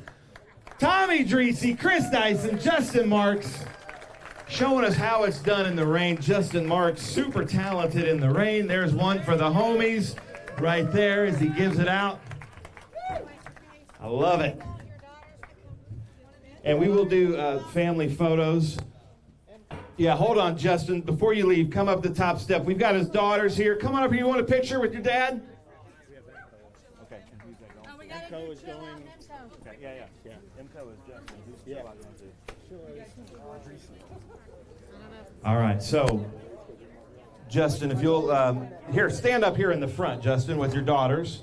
Let's hear it all the way from Brentwood, Tennessee. His daughters came up here to cheer for him, saw their dad win again. Don't go too far, Tommy. And Justin, what are their names? This is Presley on my left and Olivia on my right. This is Nice, I love it. Presley from Tennessee, Presley and Olivia. They're shy. I love it. Well, welcome, guys. And Justin, don't go too far. Hey, you can chill out, right? Okay. We're going to start with our chill out moment of the race to keep him cool throughout these races. And Justin, don't go too far yet. But for the chill out moment of the race, let's hear it. Chill Out Systems, Tommy Dreesy. Mike Dallenbach up here to deliver the Happy Gilmore check. Let's hear it for Chill Out Systems, ladies and gentlemen, keeping our drivers cool out there. $250 goes to Tommy Dreesy for not getting heat exhaustion in the next couple races. Perfect, Tommy, thank you. And then our MCO Top Gear Award, Larry Bishop, come on up here. Justin Marks gets our MCO Top Gear Award. Let's hear it, Justin. Get up on that top step, and we've got some hats for you to throw out afterwards, so don't go too far, people. Let's hear it. Larry Bishop, how's it feel to be awarding such a legend the Top Gear Award? It's awesome. I'm so proud of you guys, everybody that built the car. Worked really hard, stuck him in there, went fast, good competition, tough conditions. Congratulations, everybody. Nice. I love it. Let's hear it. MCO Top Gear Award, Larry Bishop, Justin Marks. So much fun. All right, Justin, put you on the spot. Throw out some hats. Who wants some hats, people? Come on now. Ooh, a little boomerang, actually. He throws them high. Look out. This guy right here in this blue, he's wanting one. There we go. Nice. Justin, congratulations. Have a safe ride home to our home of Brentwood, Franklin, Nashville, Tennessee. Well, ladies and gentlemen, that does it for the Trans Am Series presented by Pirelli. Ken Twaits, thank you for putting on the Franklin Road Apparel Classic here at Watkins Glen International. In just a few weeks, we're going to be at Virginia International Raceway, but stay tuned, and congratulations to Chris Dyson.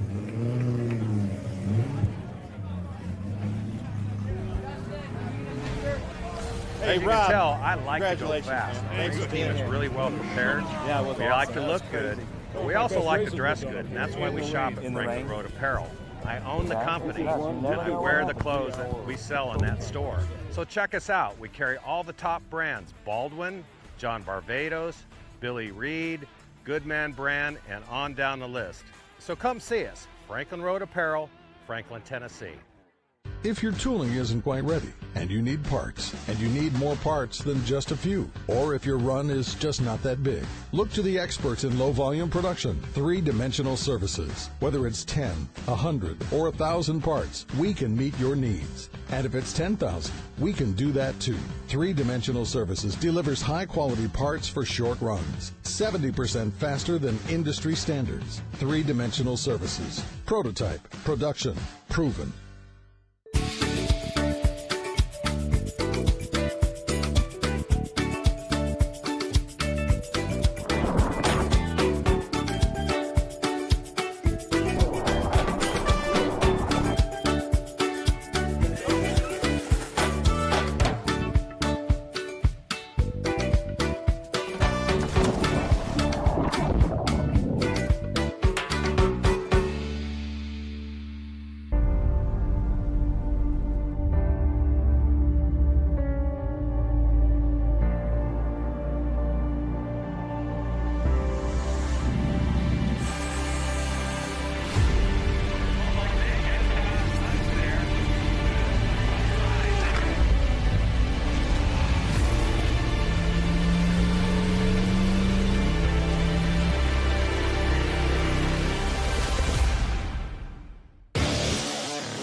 A marathon coach owner is someone who expects exploration and relaxation to blend flawlessly. For the most reliable, luxurious motor coach on the market today, look no further than Marathon Coach. Indulge that wanderlust, leave any cares behind, and lead a life filled with adventure. Join the Marathon family and take your 5-star hotel with you.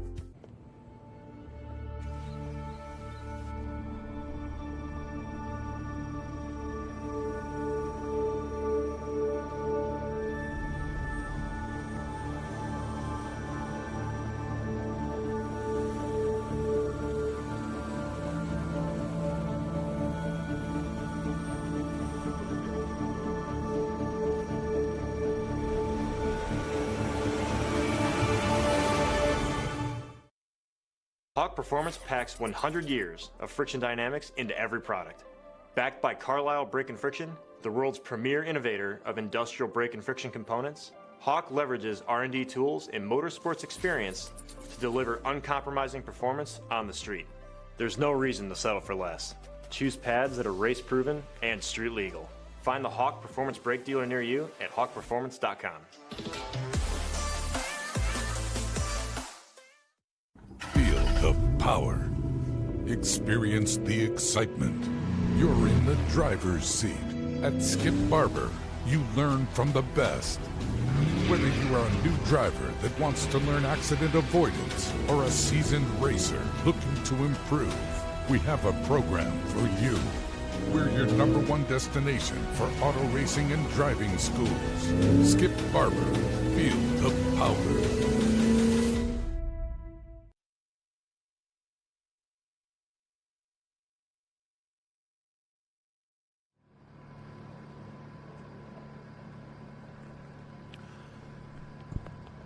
Welcome back to Watkins Glen. It's still rather murky out there, a little bit miserable, but it hasn't dampened our spirits, I can assure you. Jonathan Green and Scott Conway here, bringing you the action from SVRA, the Speed Tour. I hope you're tuning in, wherever you're tuning in from around the world. Sorry about the weather, but can't do much about that. But we're going to continue racing, and we're coming up with some really exciting stuff for you very, very soon. In fact, we've got a full afternoon of racing. We'll just see how the weather goes as it goes. But Scott, it's a good weekend, yeah?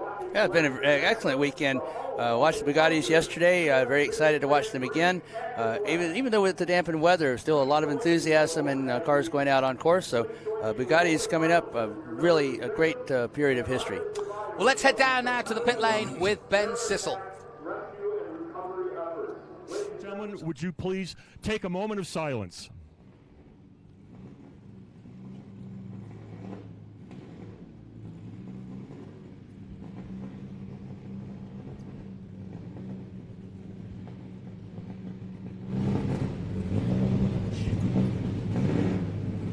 Thank you, ladies and gentlemen. It's with great pleasure that I'd like to introduce our color guard for the afternoon. Please welcome the color guard from Troop 87 in Big Flats, New York.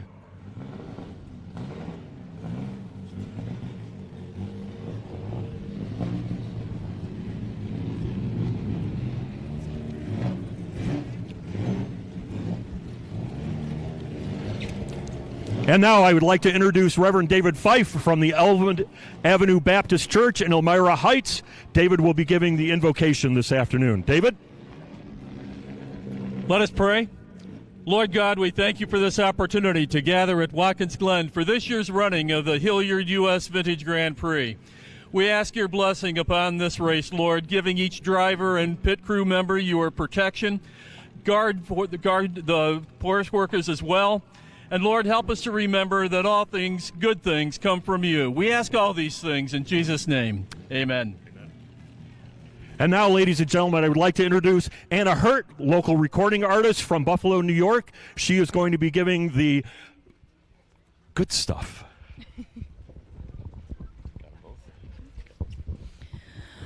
Oh, say, can you see by the dawn's early light what so proudly we hailed at the twilight's last gleaming, whose broad stripes and bright stars through the perilous fight o'er the ramparts we watched were so gallantly streaming, and the rockets' red glare, the bombs bursting in air, gave proof through the night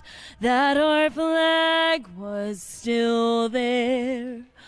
Oh, say does that star-spangled banner yet wave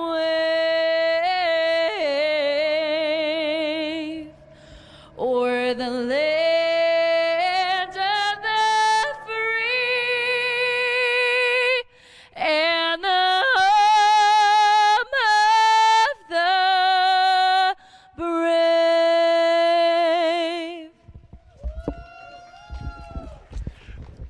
Ladies and gentlemen, Anna Hurt. Oh, there you are. I've been doing the dance all afternoon. It's with great pleasure that I'd like to welcome Jan Vandenblink, who is the president and CEO of the Hilliard U.S., or the Hilliard Corporation, who sponsors the Hilliard U.S. Vintage Grand Prix here at the Glen. Jan, I know that you have some magical words for us, but do you have any comments that you'd like to make before that? It's great to be here no matter what the weather. Let's get this great race going with these unbelievably wonderful Bugatti cars. Drivers, start your engines. Let's go. Thank you. Yeah, ladies and gentlemen, Jan Vandenblink from the Hilliard Corporation right here in Elmira, New York.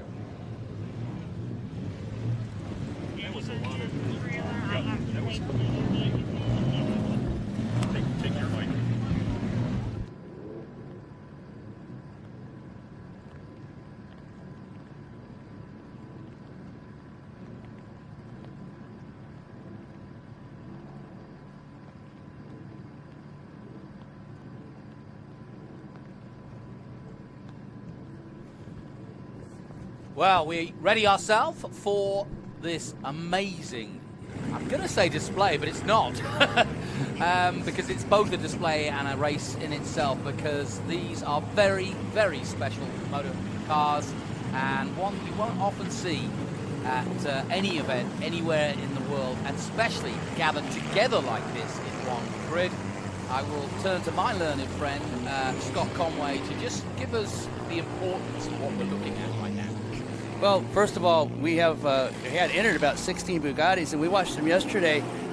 It may be a display, but they were racing very hard yesterday. Yeah. But this is a company founded by the Automobile Bugatti company, was an airplane manufacturer for airplane parts. First of all, turned to racing and used racing for the development of a lot of ingenuity that you see in some of the modern race cars, and that is part of the history of this Bugatti, and it is also some of the importance. The engineering of the road-going cars was legendary. They were one of the true most successful Grand Prix racing cars of the time. They had single overhead cams. They have 3.3 liter Grand Prix engines, 2.3, 1.8. They were looking at center of gravity. They were looking at aerodynamics. One thing that Bugatti never could adapt to, he did not like supercharging, although he did go to that in later years, but he did not like hydraulics. You'll see the cables out there. That's how they stop these cars. They pull the cables for brakes. That's about the only thing that engineering-wise that Bugatti did not like. Yeah, and these cars, as we're looking at them, and they are original, I may add, but these cars are in a decade, the 20s, when motor racing finally started to establish itself as a sport for worldwide. I think Indianapolis, 1911, Brooklyn straight afterwards, not far afterwards, and then Monza are the first three tracks. You mentioned Monaco. These guys went on and won the first Monaco in 1929, I believe. So these are really the beginnings of motor racing in terms of the popularity And this particular mark is fascinating. French, Italian, and German in its history. Yes, they had the original plant was in Molsheim in Germany, but they were in the Alsace region of France, and of course the Torre Bugatti was from Italy. So they were very successful. They again had a great racing history. One of these cars, I believe it's the Type 35, which is basically their most successful racing model. It had over 1,000 race wins in its time. The modern-day Bugattis are both named after prominent people in the Bugatti legacy.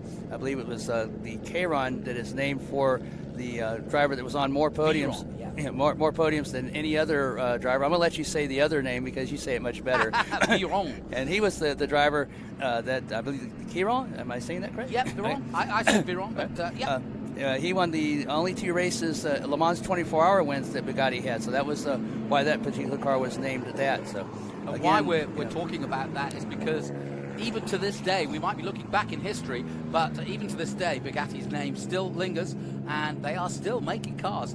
Not many, I may add, but not many were made in the day, to be honest. And they don't look anything like these. V12, double 2 turbochargers, huge power. But at the time, these Bugattis kind of following that same type of formula. These cars were lightweight. One of these cars has holes drilled in the chassis just to be sure that it was lightweight for Formula One at the time. Extremely great engineering. That's one of the things that Bugattis were known for. And a lot of the things that we saw in racing cars more as they get towards the modern era started right here with the Torre Bugatti and his great engineering. Yeah, and there was one thing that he wants to describe Bentleys, who are also big in the 30s, obviously, at places like Le Mans, built in Britain, and he described them as lorries on wheels. And so that was his take on how the British went about it. But like the Americans, the Bentleys were big, blustering animals, whereas these were far more stylish and elegant, and that was by purpose.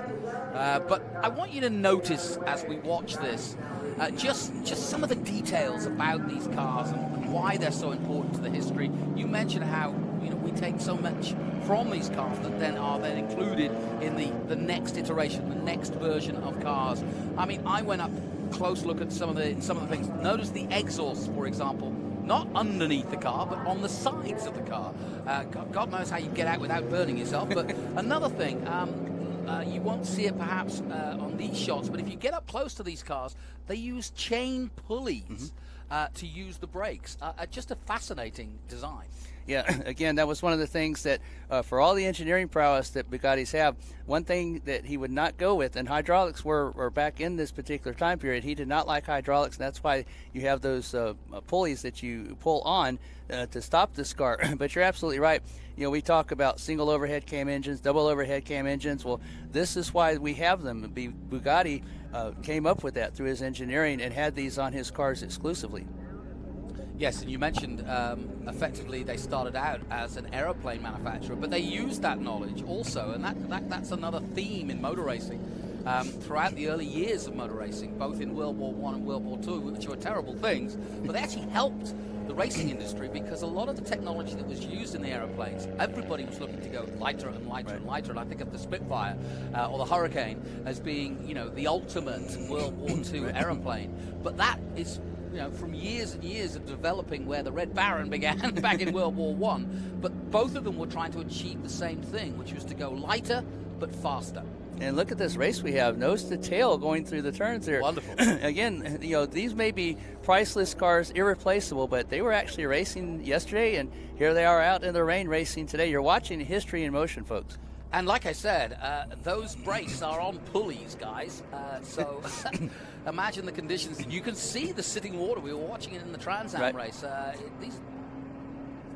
Another engineering feat that the Bugattis have, we talk about synchromesh gearboxes, talk about paddle shifters, what have you.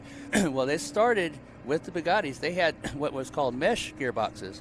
Not synchromesh, but mesh. But for the time, that was extremely advanced.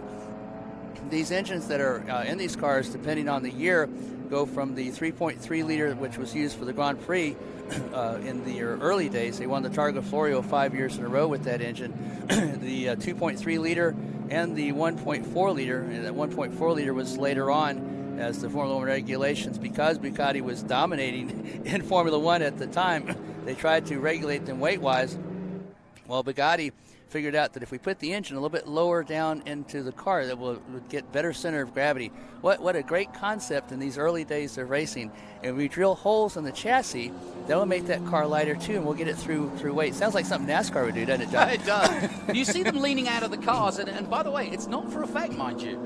You are literally balancing the cars. Back in the day, they do have mirrors, but they probably back in the day would possibly have a passenger for two reasons. One, breakdowns, and two, spotting.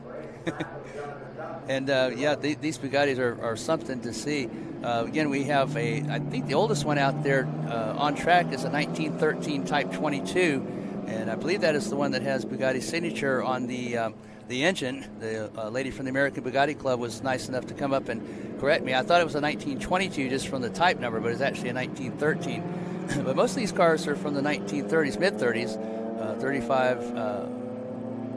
35C. I think we have several 51s, a couple of Type 57s, all of those with great Grand Prix heritage. Again, they won, and I'm going to let you pronounce these names for me, the French Grand Prix twice. At Pau. And I think the other one was at Gertrude. Did I say that right? I think so. Okay. I'm no expert. And they use these engines development-wise for the road-going cars. The road-going cars were known to be very luxurious. If you go to their website and look at their lineage of road-going cars, you'll see the Royale RP41, and that is not a race car. That is a road-going car, and it looks as luxurious and as long as some of the stretch limos that you'll see here in New York at the airports. And it was luxurious inside. They wanted it to be, don't drive to someplace, have an experience to arrive in style. That was kind of what they were going for. And if you want to know some of the names, you mentioned the Veyron, which is still around. That was after one of the gentlemen that won the 24 Hours of Le Mans back in the day. And also Louis Chiron. Louis Chiron was well known around the streets of Monaco, just like Charles Leclerc. Right. He is a Monegasque, or was a Monegasque, and so therefore there is a Bugatti Chiron as well.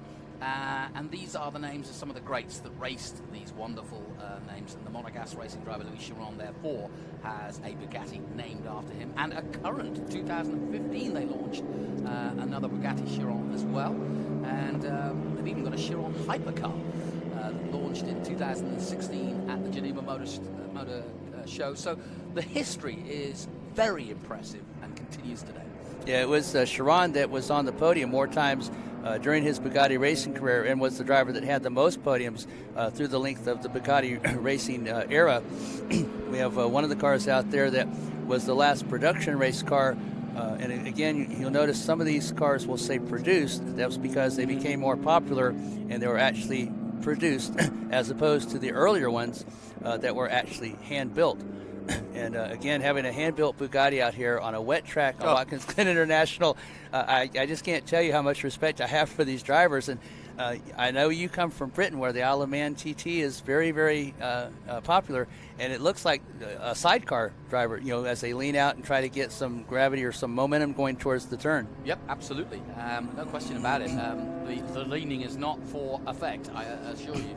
It literally is to try to balance as much as you can the weight of the car as you fly into some of these corners. We're about to go in the Mission Foods turn 1, and here you go. Don't touch that white line, careful. I'm frightened for these guys. That's the number 14 car, Charles McCabe at the wheel of that Bugatti T59. And it is the number 32 of Brad Baker in his Type 51, leading the way at the moment. And Travis in the 13 has just taken the lead. Just changed there quickly. And that's Alan Travis in the T22 Bugatti, that dark blue one, leading the way. Yeah, McCabe is in that car that we were referring to, the 1933 Type 59. That was the last production race car from Bugatti. They did have a couple of specially built Formula One cars, but this was the last production race car that Bugatti had before they went into such financial trouble that they had to be purchased. And the gentleman that purchased them not for their automobile manufacturing, but for their airplane parts. He wanted to do that, and then, of course, they were later purchased by Volkswagen. The car you're looking at now, the number 4 of Alan Rosenblum at the wheel. This is a Type 37A Bugatti, built in 1927, and somewhat appropriate that we are celebrating the great long life of Elizabeth the Great, as she's now being known.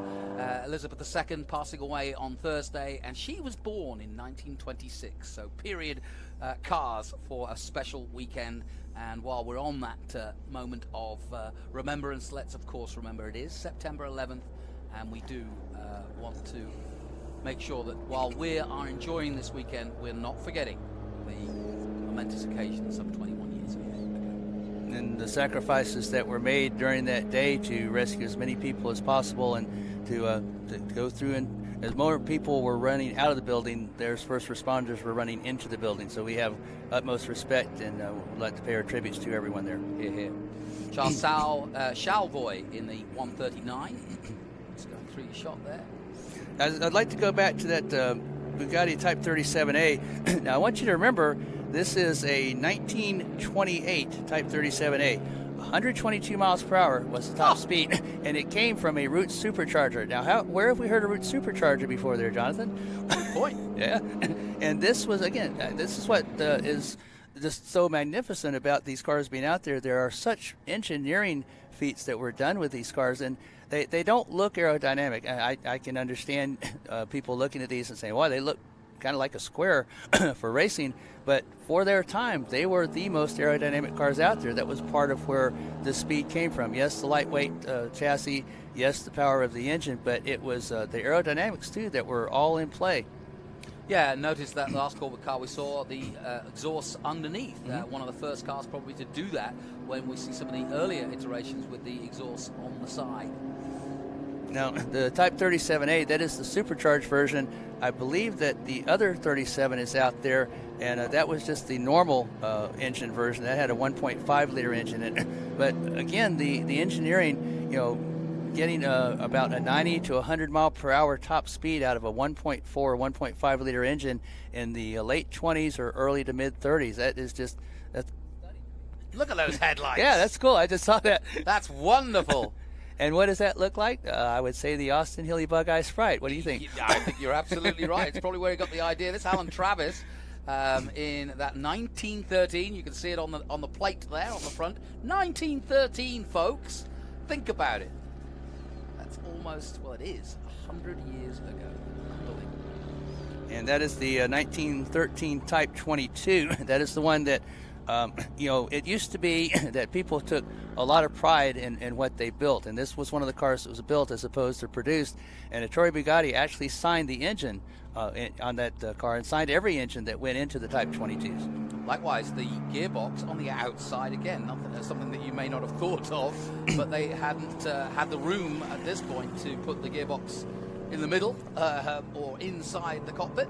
So the handbrake, and there you see on the outside the gear lever.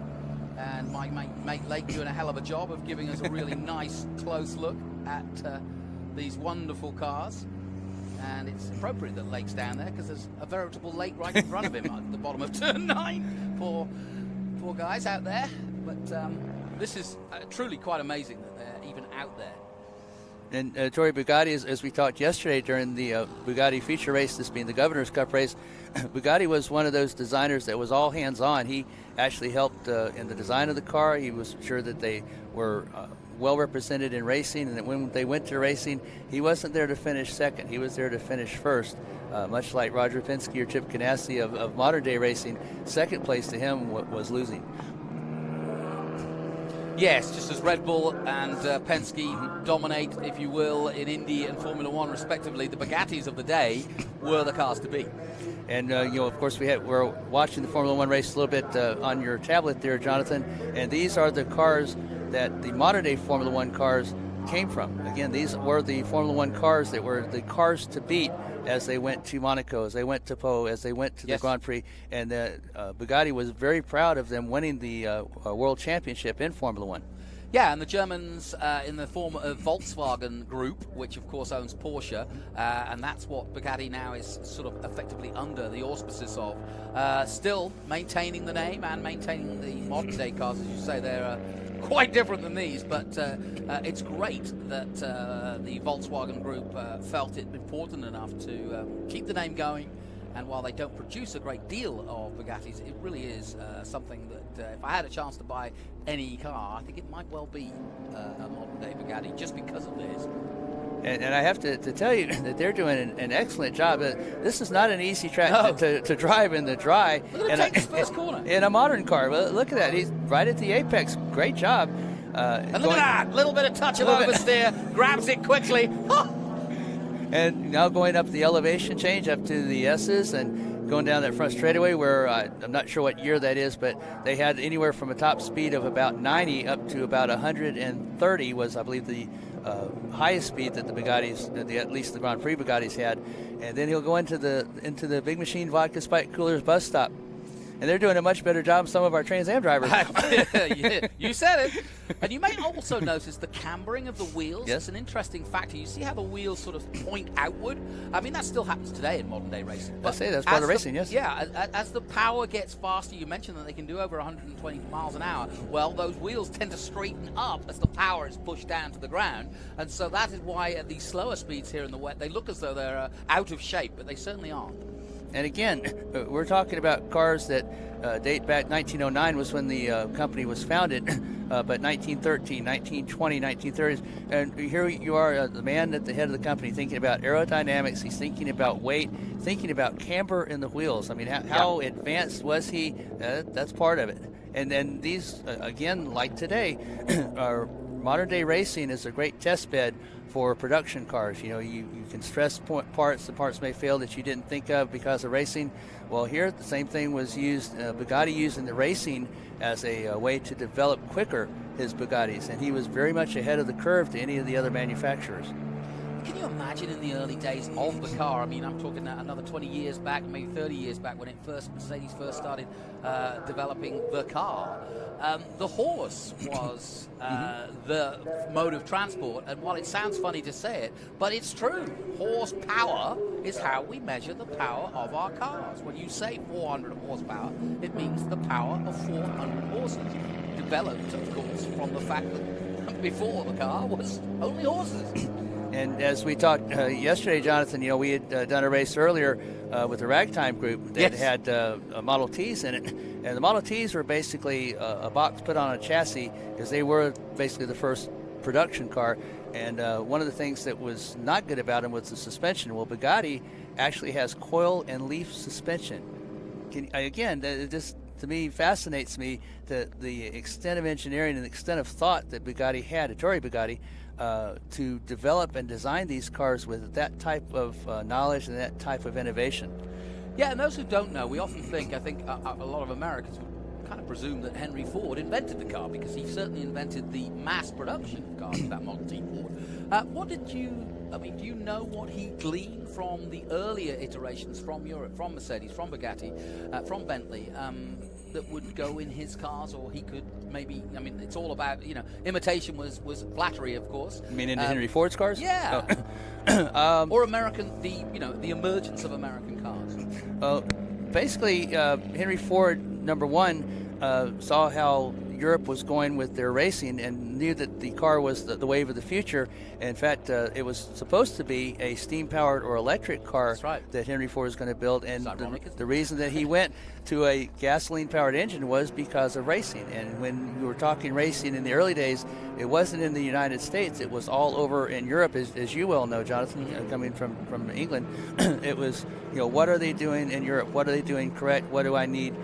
More importantly, what do I need to not be doing? What mistakes do I need not to be doing? And a lot of the parts for his cars came from Europe. And Henry Ford had this down so much that he had special crates that the parts were shipped to him in. He actually took apart those crates, and he used part of those crates into the chassis of the car. And then what was left over, and you may recognize his name, was made into Kingsford charcoal. So where Kingsford charcoal came from was from Henry Ford and those crates. But every bit of what came and what went into that car was as reusable, which we were hearing more and more these days. But everything was reusable. Most of it was just basically, what do I not need to do, and what are they doing in racing? But it was basically just the box on the chassis and get them mass produced as quickly as possible. As I mentioned before, Indianapolis was one of the first ever race tracks, along with Brooklyn's a similar oval, smaller obviously than Indianapolis. And Indianapolis, of course, the yard of bricks, as it now is known, it was completely bricks at the time. God knows how you would drive across bricks all the way around Indianapolis. I don't know how you have any teeth left. Exactly. You'd have to wear a gum shield, I think. I'll say the reason that Jonathan was a little bit nervous there was going into Mission Foods Turn 1 on a dry line, you usually carry a lot of speed into there, and you go over the rumble strips and out onto that. Yeah. And that Bugatti almost did that. And folks, this is not a dry track, as you can well see if you're watching this. this. Flabbergasted that they're pushing these cars through their paces. And you could have seen his hands. They were extremely quick, and he caught that car and motored on like nothing happened. Now, he may not be that calm inside, but he was, from the outward picture, he was very calm and collected that car and went on. I tell you what, I challenge Colton Herter to try to do this on a day like this at Watkins Glen. I don't think he would have the same success as these men. Certainly Brad Baker in that number 32 Type 51, absolutely hooning round this Watkins Glen circuit, and it's a joy to see. I always learn new words when I work with Jonathan. Hooning around. Hoon. That's a South. It's an Australian and New Zealand word. It may be South. They like to hoon. It may be South, but I come from Georgia. We don't use that word in the South. Well, you hoon around. You're a hooner. Okay. You like to go fast. Okay. See, I learned so much when I work with Jonathan. There you go. Oh, we've got language down, that's for sure. We're not much good at much things, but language we love. Just looking at my notes here, the Type 51, that was a 1931 Type 51. The Grand Prix Racing Type 51 introduced, and it had the twin overhead cam engine. Now, again, I just find this fascinating. Nowadays, that is nothing here. Oh, Mustang has a twin overhead cam engine, or Ferrari has, V12. This is the beginnings of modern Grand Prix racing, the beginnings of modern racing. And here, Bugatti has a twin overhead cam engine, 2.3 liters, Roots supercharged, 160 horsepower, with only 40 of these, and this is one of the cars that was hand built. But I mean, just reading this, you would think that I was describing a modern race car. Yeah. Well, we're looking at the leader, the number 32, Brad Baker, and he really is hooning, as I described, around the circuit. He's lapping people at the moment. He's some 5 seconds up the road quicker than most of them, but you can see how he's working it and how fast he is through our bus stop, the wonderful side of the Big Machine. Yep. Vodka Spike Coolers bus stop. Wonderful stuff. And he is absolutely flying through here. And I'm a little surprised that it is this particular car that is out front, because the Type 57 was basically the car that was the most successful for Bugatti in Grand Prix racing, and also the Mille Miglia and the Targa Florio. But this is, as we just said, a Type 51, which is a little bit earlier than that, and he's doing a wonderful job out there, Jonathan. Yeah, no question. And for those of you who don't know, motor racing wasn't always around circuits. They didn't have them. And as I just mentioned, some of the early iterations were ovals. So it was kind of point to point. London to Brighton, the first ever motor race, they believe, was Paris to Rouen back in 1890. And you were telling me yesterday, how long was the Targa Florio? Oh, these cars would have raced the Targa Florio, and it's over 1,000 miles. I mean, how the heck do you race one of those? And they won 5 consecutive years from 1925 to 1929. And again, using racing. That's on roads. Yes, it's on regular street roads, like you would be going out of here, to the hotel. That was the roads they were racing on. But they were not paved roads, folks. They were not as good as we have today. And again, the prowess of using racing as a development for his road-going cars, which had an exceptional reputation, both for the engineering and for the styling of the cars. Yeah, I can't overemphasize just what a wonderful opportunity this is for both SVRA and for Watkins Glen to have these wonderful cars all together on one track and racing in these conditions, I may add. But there's no other sport in the world that is able to do this.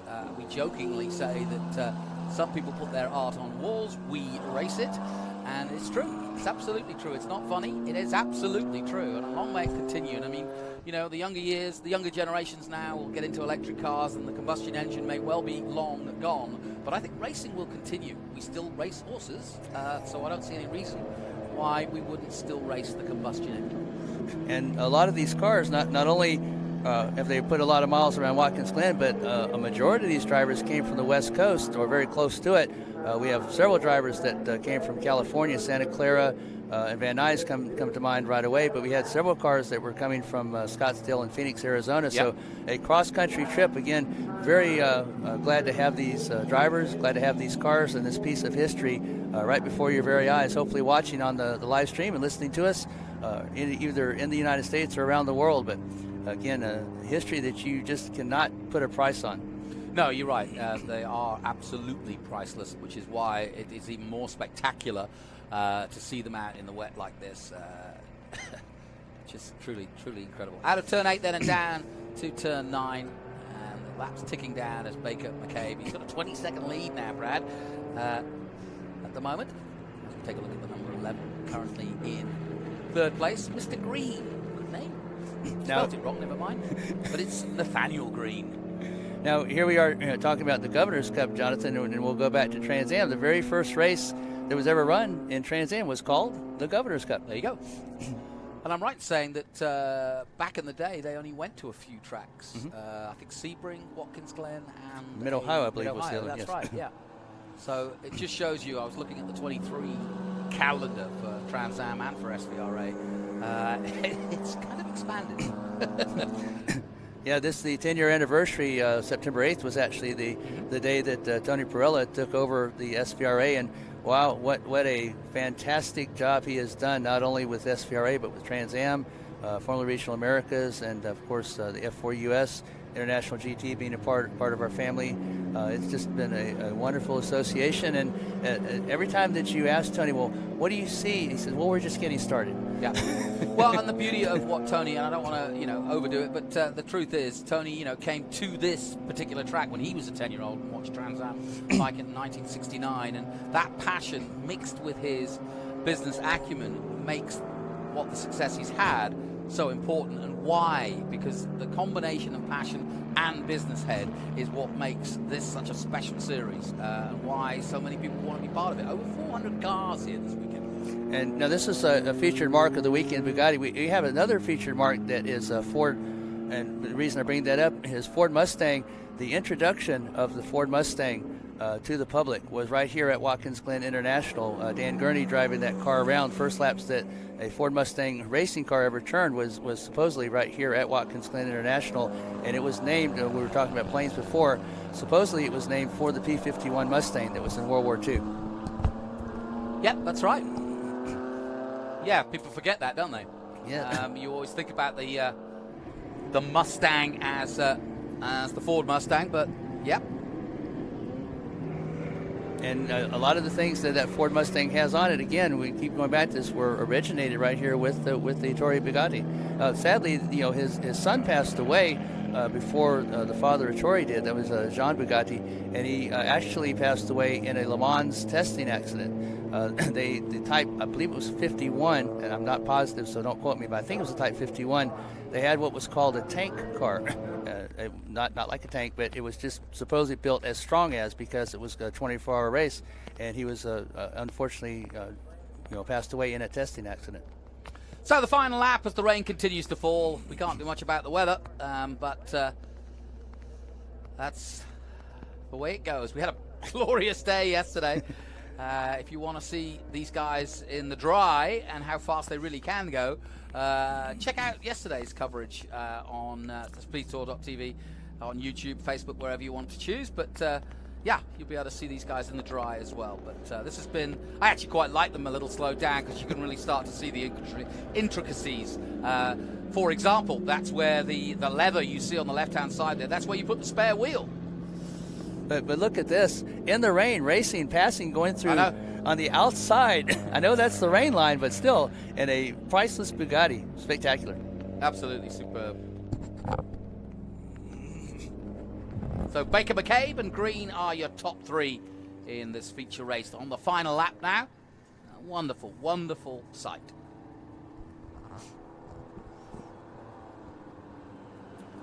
Look at that grill. Just look at the crank as well. That's how you start them. Yep. If you didn't know. A lot of people early in the days had broken arms from trying to start those. No kidding. Because it would kick back on them, and not be ready for that was not good. That's what the passenger was for, wasn't Yep, it? yes, You jump in, one does the throttle, one does the crank, and away you go. Right. And you know, we're looking at this on our screens here, Jonathan. We can kind of barely see them, and you have to imagine what type of view the drivers have.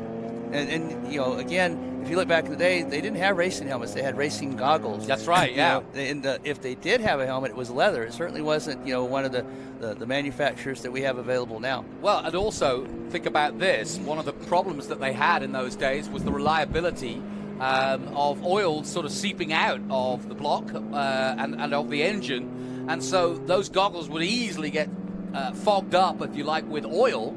And you often saw at the end of a 500 or any of these races, they would take their goggles off, or they'd be literally having to clean them on the fly because the oil from the cars, which over a time period would start to throw itself up into the driver's face. And so, yeah, just another hazard. And these cars are not the easiest, the racing cars are not the easiest to get in and out of either. Nope. There's the checkered flag then on our Governor's Cup feature race. Well done to Brad Baker. And McCabe taking second place, and Nathaniel Green in the T35 taking third. Fabulous racing. Thank you, everybody that brought these cars out across country, or they had several drivers here from New York. But thank you, everybody, for bringing these cars out and showing us this piece of history, this era of history, if you will.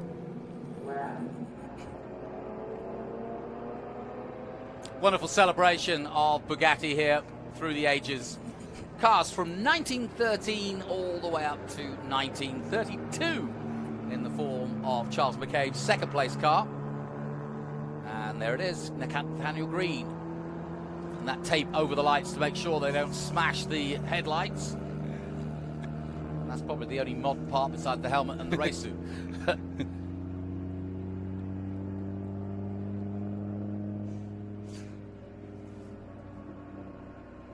This is pretty much just the start of our afternoon slate of activities, Jonathan. Yes, absolutely. We've got lots to come,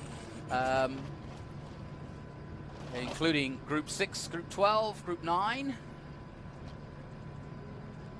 And as we wrap up our coverage of the Bugattis, my thanks once again to Scott Conway. We'll take a short break here from the Glen. Join us after this.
But we're live on SpeedTour TV on YouTube, so leave some comments. Tell us what you want to see. So currently I'll go down, Scott, and talk about, so Todd Treffert is leading, followed by Kyle August, then Glenn Chaplin, Scott Borchetta, Brian Watson, Emmanuel Moriea, and Larry Dupuis. Yeah, Todd Treffert was our winner yesterday in what was a great classic battle of handling and horsepower when the track was dry. That Porsche at the very front of the field in the hands of longtime SVRA and other vintage racing series, Todd Treffert, and between him and Scott Borchetta, who in the number one, the many-time Bell Helmet champion, 2 times in GT, once in V production, in that 350 cubic inch Chevrolet Corvette.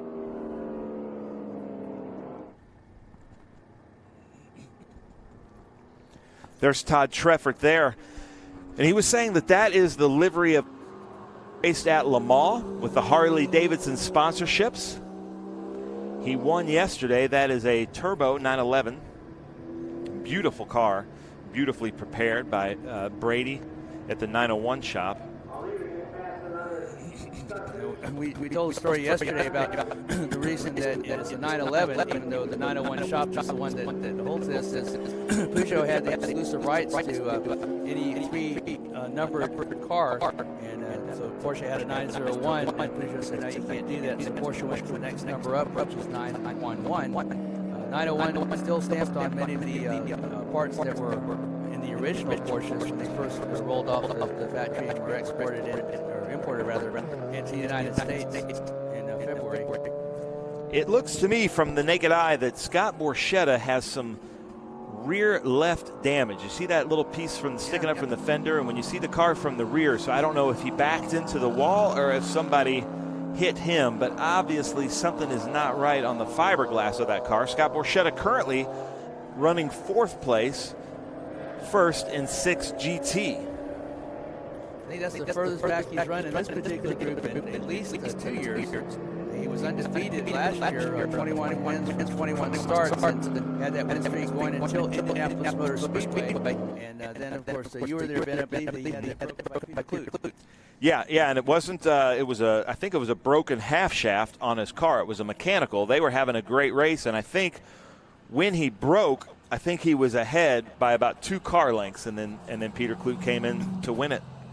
And one of the few races that he did not win overall, he had a great battle at Atlanta back at the SVRA SpeedTour with one of the orange Ford Mustangs. I believe it was Robert Corzin. And Corzin just barely beat him just by a couple of maybe inches. But Borchetta won 60, but he was second overall.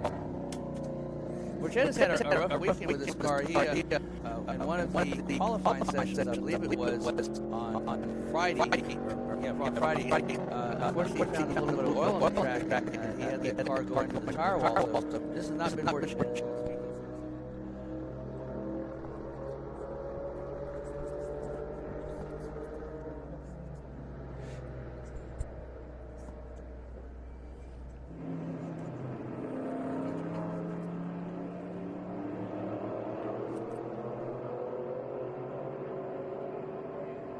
Uh-oh.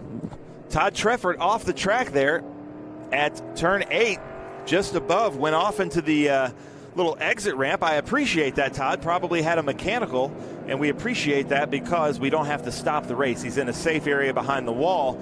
But now we should have a new leader. You're seeing him right there, Kyle August, running in Group 6 in that number 199. Beautiful looking Mustang or Shelby. I'm missing our grid sheets up here, so we don't have the information on the drivers of the cars, but we're getting them. But that is a Shelby GT350 from how I'm seeing it. Beautifully prepared.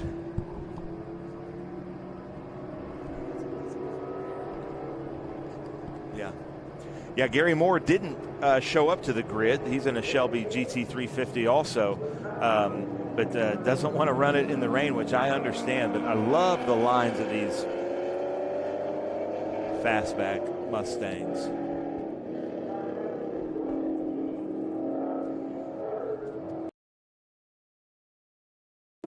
So that should be Glenn Chaplin just right behind him in that Porsche. in the Group 12 Porsche. Then Scott Borchetta moves up to third, then followed by Brian Watson and Todd Treffert, unfortunately falling down the list here. But we appreciate him coming in to the safer area. And here he is, Mustang on Mustang, modern Mustang. So that's Glenn Chaplin there, right behind him in the 74A. Sorry about that.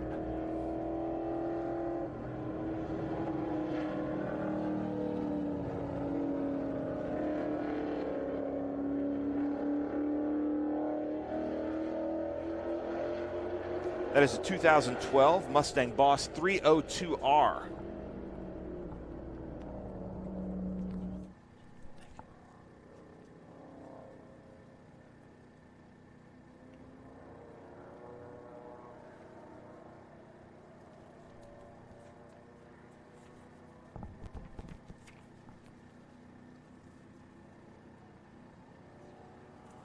I apologize, ladies and gentlemen. We're trying to figure some things out. That is Kyle August in a 1966 Ford Mustang, the white and gold.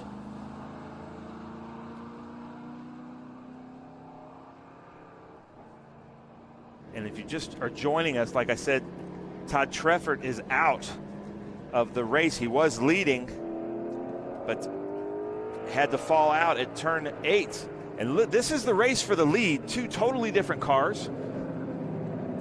We've got a 2012 versus a 1966, both Mustangs in Group 6. This is a Mustang celebration weekend here. And we're on lap 7 of the Dick Mooney Memorial Group 6, Group 12 race. As they come around Franklin Road, turn 11. That's Glenn Chaplin there in second place in the 74A, the 2012 Mustang. Probably looking to take the lead here as they come down the straight. You can really see the size difference here in these two cars of different eras. And Kyle August moves back to second overall, but still first in Group 6. And they're on their final lap as they take the white flag here. Hopefully they could see that low visibility here at Watkins Glen International for the Hilliard U.S. Vintage Grand Prix. Just a little tap of the brakes there by Kyle August.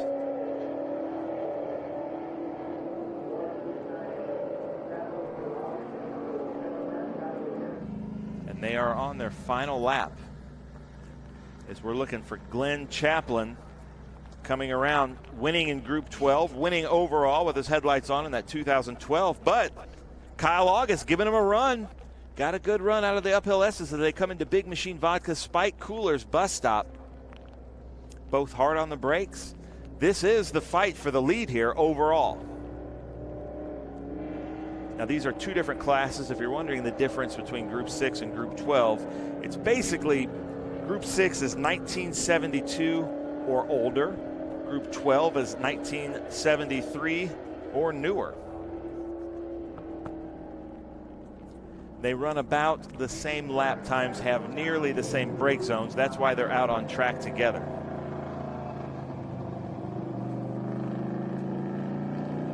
That's the number 65, Emmanuel Morier, 1965 Mustang.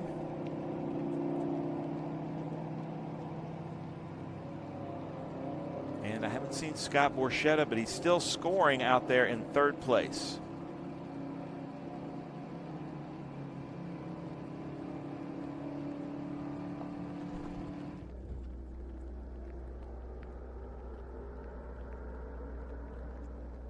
Again, we are on the final lap here. This should be the leader, Glenn Chaplin, 2012 Ford Mustang Boss 302R. I haven't seen what happened to Kyle August. Kyle was right behind him. Not sure what happened in the boot. But here he comes around Franklin Road, Apparel, turn 11. Wipers on, look at that. Frantically on is what I would say as he comes in. Glenn Chaplin, last little bit of a drag race down here to the checkered flag, takes the checkered flag. Congratulations, Glenn Chaplin, 2012 Ford Mustang Boss 302, the winner of the Dick Mooney Memorial Trophy race here at Watkins Glen International.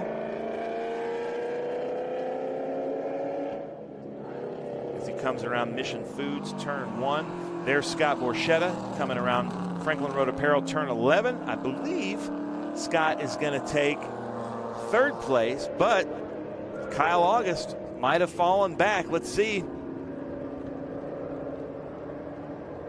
Nope, Scott Borchetta takes 3rd behind Kyle August.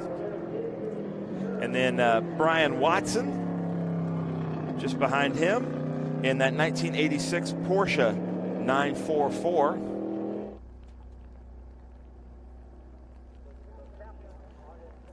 As they all come into Big Machine Vodka Spike Coolers bus stop. And again, that does it for the Dick Mooney Memorial Race. We hope we made the Mooney family proud. All right.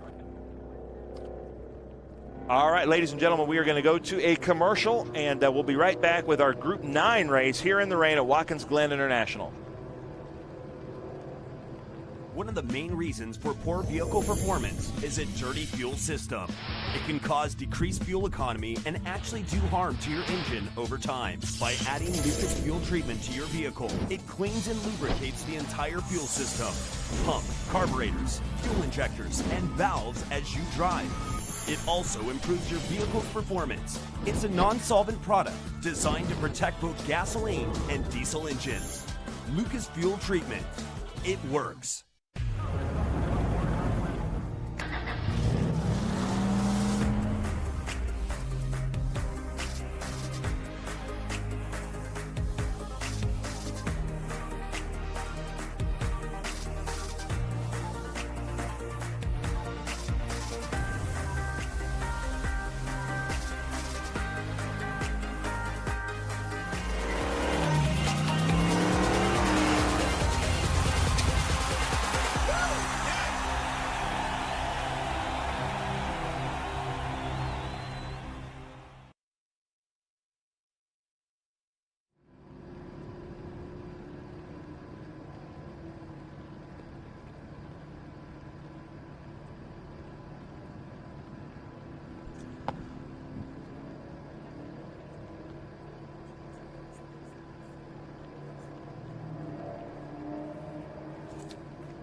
Well, here we are, Watkins Glen International for the Hilliard U.S. Vintage Grand Prix. As you can see, the weather is looking a little bit rough, but I want to remind you of the VIR, the Mission Foods VIR SpeedTour, coming up in just a few weeks at Virginia International Raceway. We'll be talking a little bit about that. Juan Gonzalez from Mission Foods will be there racing with us. Juan Gonzalez, always one of our best racers. I got to tell you a little story about this, Scott, before we get into Group 9. I saw Juan this weekend at our drivers meeting, and he was there with Butch Leitzinger. Butch Leitzinger is wearing an outfit, Mission Foods, and it's number 18. But Juan is wearing an outfit that says number 81. And I said, well, how come you guys are wearing different numbers? You're driving the same car. And he says, that was my old endurance number. It was 18 when Butch Leitzinger drove for him. And he says, I'm 81 because everybody says, hey, Juan. 81, so he's like, I might as well be 81 because it sounds like 81, you know. And so he's 81, but he says sometimes I feel like I'm 01 or 01 because his mechanics will say, oh, Juan, we need more money, or oh, Juan, we need more equipment. So I love that about Juan Gonzalez from Mission Foods. So now look at this. Look at these shots. Look at the tires there. I believe that's Nathan Bird. Yes, that's Nathan Bird in that number 98, the 2008 Elan Mazda Pro. I'm so sorry, ladies and gentlemen. We're having problems here with our microphones, you know, trying to work in these conditions for everybody as we look in there, and Nathan Bird is tough. But I got to brag on Nathan Bird because as Tony's getting us some great shots of some of his sponsors. Nathan Bird has raced in all but 2 weekends all year long, like not just with us. He's raced almost every event with us, but he tried to race every weekend. It just turns out there were 2 weekends that just there weren't any races that he could participate in. But how cool is it that he's out here racing? You can see the rain tires and the grooves. This is a Cahill car here, this Toyota. And if you're ever looking at racing in open wheel cars of this kind of lineage, I definitely suggest that you look into Cahill. they really prepare some great cars. That was Mark Sherwood there in that 1995 Ralt RT41. But Scott, I got to admit, or Dustin Hodges, if you're watching, if you want to come up here and join us in the second floor and tell us about these cars. I just don't know a lot about these Group 9 cars. I'm sure you've got all kinds of knowledge on these Group 9 cars. So tell us a little bit about these open wheel wings and slicks, but now on rain tires. Yeah, Cahill, as you were mentioning, they're one of the preeminent organizations in the Pro Formula Ford and Pro Formula Atlantic series that they run. But we have all kinds of different cars out here. The Ralt RT41 that you mentioned, that was a Formula Atlantic car, and that was made into a prototype. Most of the Ralt RT41s were prominent in Formula Atlantic, and then as the Swift came on, Swift kind of phased out the Ralt, but all you did was put some bodywork on that Ralt RT41, and it became instantaneously a prototype racer. We had some T97 20s out there. Quite a number of those were entered. Well, T97 20 was the preeminent car that was used in the Indy Lights series. Tony went on winning in 1997, which I believe all of these T97 20s were in the 1997 Indy Lights series, developed especially for that series. A 1.2 liter engine in that series. Hilliard Castro Evans finished second that year, and then Cristiano Yamato finished third. The driver that has the most experience out there is the number 3, Stuart Crowe. That is a Ralt RT40. That is the same car that he raced back in the day when he won the Formula 2000 SCCA National Championship and ran in the Formula Atlantic Series, which he finished third in. His only win was in Mid-Ohio. Stuart Crowe was the Ralt factory development driver for that car, and again, he helped develop the Ralt, not only the Ralt RT40 that he drives, but also some development in the RT41, which we were just talking about. So again, Stuart Crowe with a vast amount of experience in this particular car, his old car back from his former professional racing days, and he is very prominent.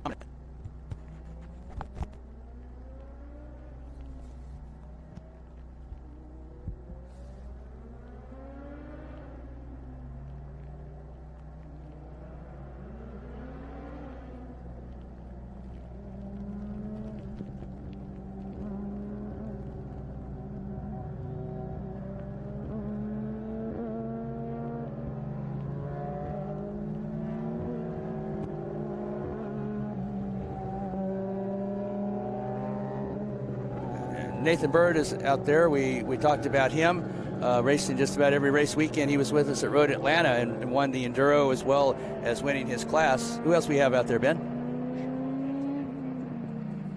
Okay, Mark Sherwood's, we talked about the Ralt RT41. That's the one that they put the bodywork on, and it became a prototype. It was in Formula Atlantic and was very prominent until the Swifts came along, the Ralt RT41 being phased out. Who else we have out there, Ben? Paul Subject in one of the Formula Mazda cars. This has a Mazda RX-8 Genesis engine in it, and it is very quick. Formula Mazdas was the rate to come up through the ranks into Indy cars back in the day. Not unusual to have 40 or 50 cars for Formula Mazda. Again, Formula Mazda, a development series that led into what then was called Indy Lights or Formula 2000, and then it developed into Indy cars. Ben?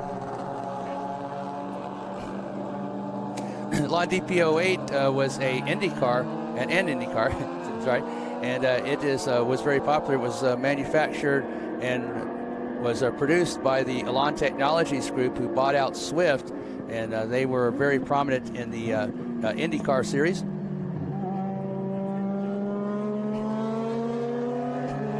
And then we have John Miro also in a Elan. Looks like we have a car off there, Ben. Yeah. Mark Sherwood is off course at the turn number 3.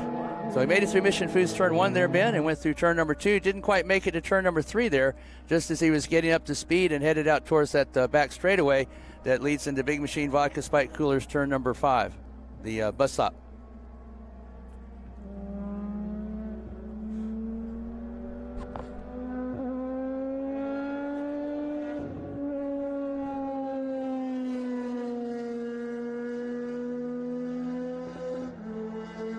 Ladies and gentlemen, I'm sorry, I'm Ben back here again. Scott Conway is just so full of all this knowledge. I wanted to get that. I honestly don't know too much about these Group 9 cars. I know a lot about Nathan Bird. I've been following him, and what an impressive driver he has been. He did so well in the International GT series with us Friday and yesterday, winning a race overall, winning a race, in his class, but then helping out with David Tuwati in the Enduro, doing really well in a Porsche Cup car, but then out here in these open wheel cars.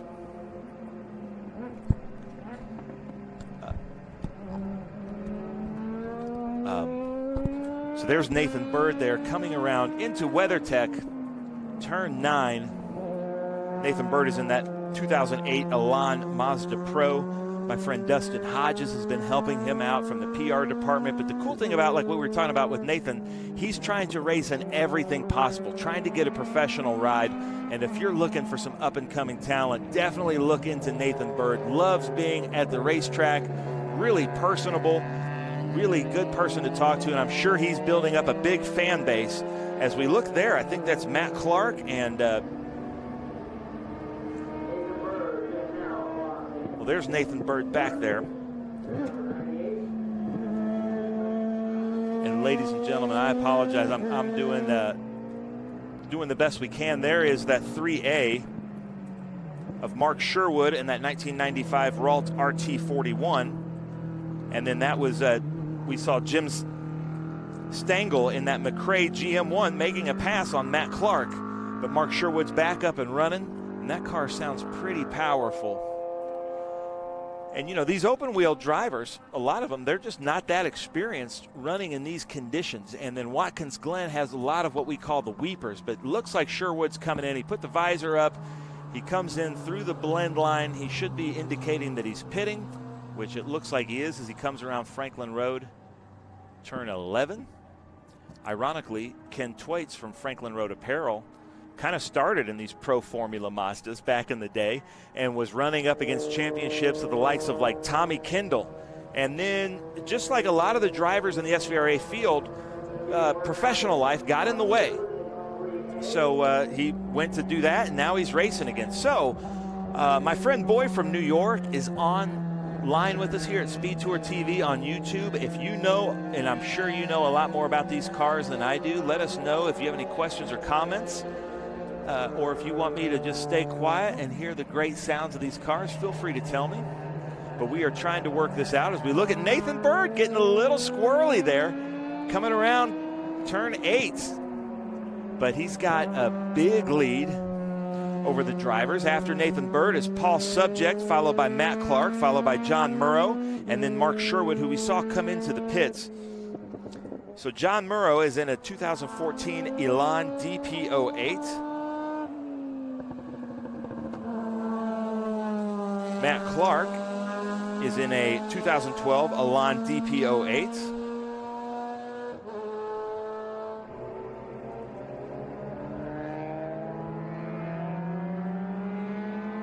And then Paul Subject, who we haven't talked about, is in a 1998 Star Cars Formula Mazda. But here's the race here. This is Paul Subject in that Star Cars Formula Mazda from 1998. Back to Nathan Bird. So there, no, that's not Nathan Bird. That is the 95 of Matt Clark, 2012 Elan DP08. And these two cars, they don't look like they should be this equally yoked out there. They just look like totally different interpretations of what an open wheel car is. But look at how smoothly Nathan Bird is going through that Big Machine Vodka Spike Coolers bus stop and carousel, kind of using that outside line that we've talked about in these rain tires. With the grip being what it is, it's almost better to run a racing line that isn't the normal dry condition racing line, because that's where the grip is. The asphalt seems to be a little bit more coarse out there, and seems to be giving the drivers what they need as far as grip. You could see them when they're, on normal conditions, they're weaving back and forth on the pace lap to get temperature in their tires. But in conditions like this, they're weaving back and forth to see where the grip is. As we look at Matt Clark in that 2012 Elan DP08 as he comes into Big Machine Vodka Spike Coolers. And right behind him is Paul Subject in that 1998 Star Cars Formula Mazda. This seems to be the race. I'm wondering what that green light is right above Paul. If you know, please leave a comment here on our YouTube SpeedTour TV channel. Star Mazda was a great stepping stone up to Mazda Pro to IndyCar. See, I'm already getting good information here from Boy from New York. That's what I love about the way that we're doing our live streaming here. Ooh, Nathan Bird getting on a little bit too fast there. But I love all the experts out there watching. You know, it's tough for us here in the booth to be experts on every type of car in SVRA when we have 400 different types of cars and over 100 years like we do this year of cars. So I consider myself to be a production British car expert.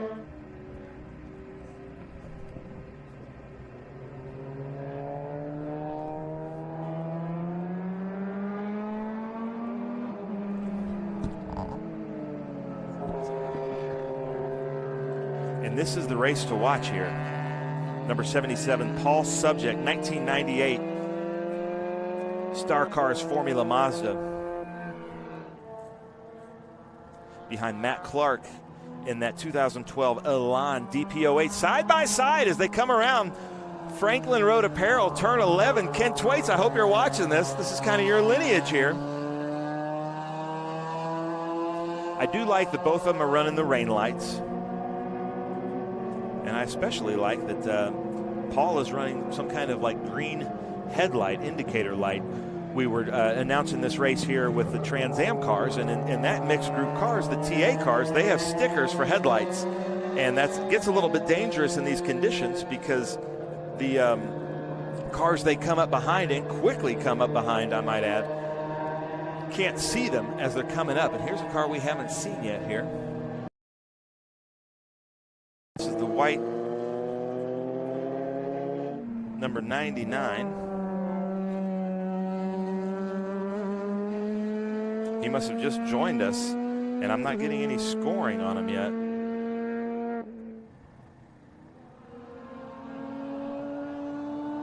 Nathan Bird, our leader, into lap 4. Look, he looks very comfortable in this car. It's going pretty fast, and he got squirrely there last session with us.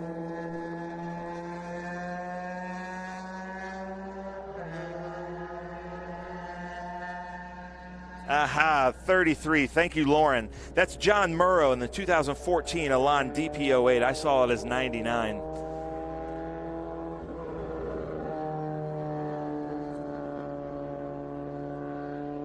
Boy from New York is telling us we had a reality TV series for Star Mazda up here in Canada. So, boy from New York, you're in Canada? That doesn't make any sense. And didn't those Mazdas run a support races at Petit Le Mans? I'm sure they did. Everything's kind of run a support races at Petit Le Mans. And Scott Conway, who I'm going to give the responsibilities over to, is anxious to get on the mic because he's got so much great information for us on these Group 9 cars.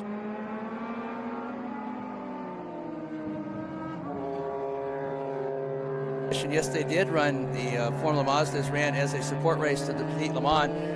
I actually did a couple of Formula Mazda races there as the preamble to the Petit Le Mans. And Formula Mazda, the boy from New York is exactly right. That was the stepping stone into Indy cars, and it was known to be the development series.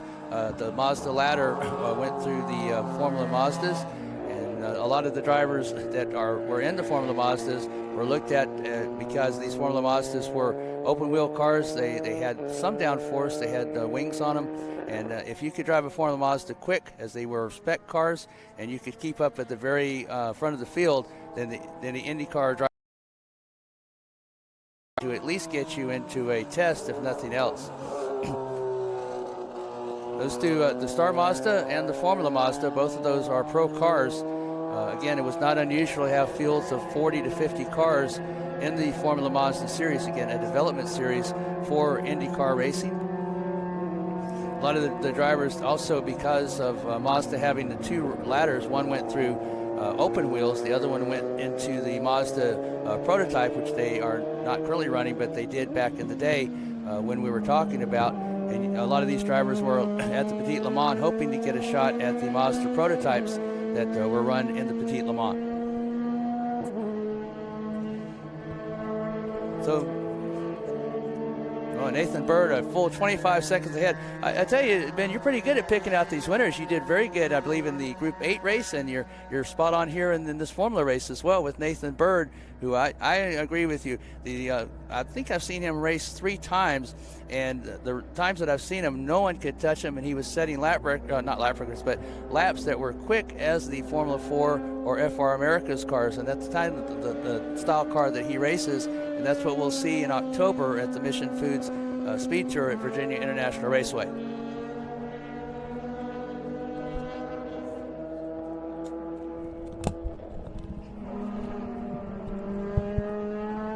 As we pass the mic like the Beastie Boys here, we just saw Nathan Bird make an unbelievable pass coming out of the Big Machine Vodka Spike Coolers bus stop at the end, taking it around the outside. Unbelievable. And speaking of the VIR Mission Foods Speed Tour, October 8th and 9th, you can get your tickets now at virnow.com. It's actually the 6th, 7th, 8th, and 9th. They're doing tickets on our test day Friday. I believe tickets start at just $10. And if you haven't been to Virginia International Raceway, maybe one of the most beautiful racetracks in America, but we got to go back to this because Paul Subject now has taken the lead over Matt Clark as they come down into Mission Foods Turn 1. And this is a very deceiving part of Watkins Glen International because it's a long downhill.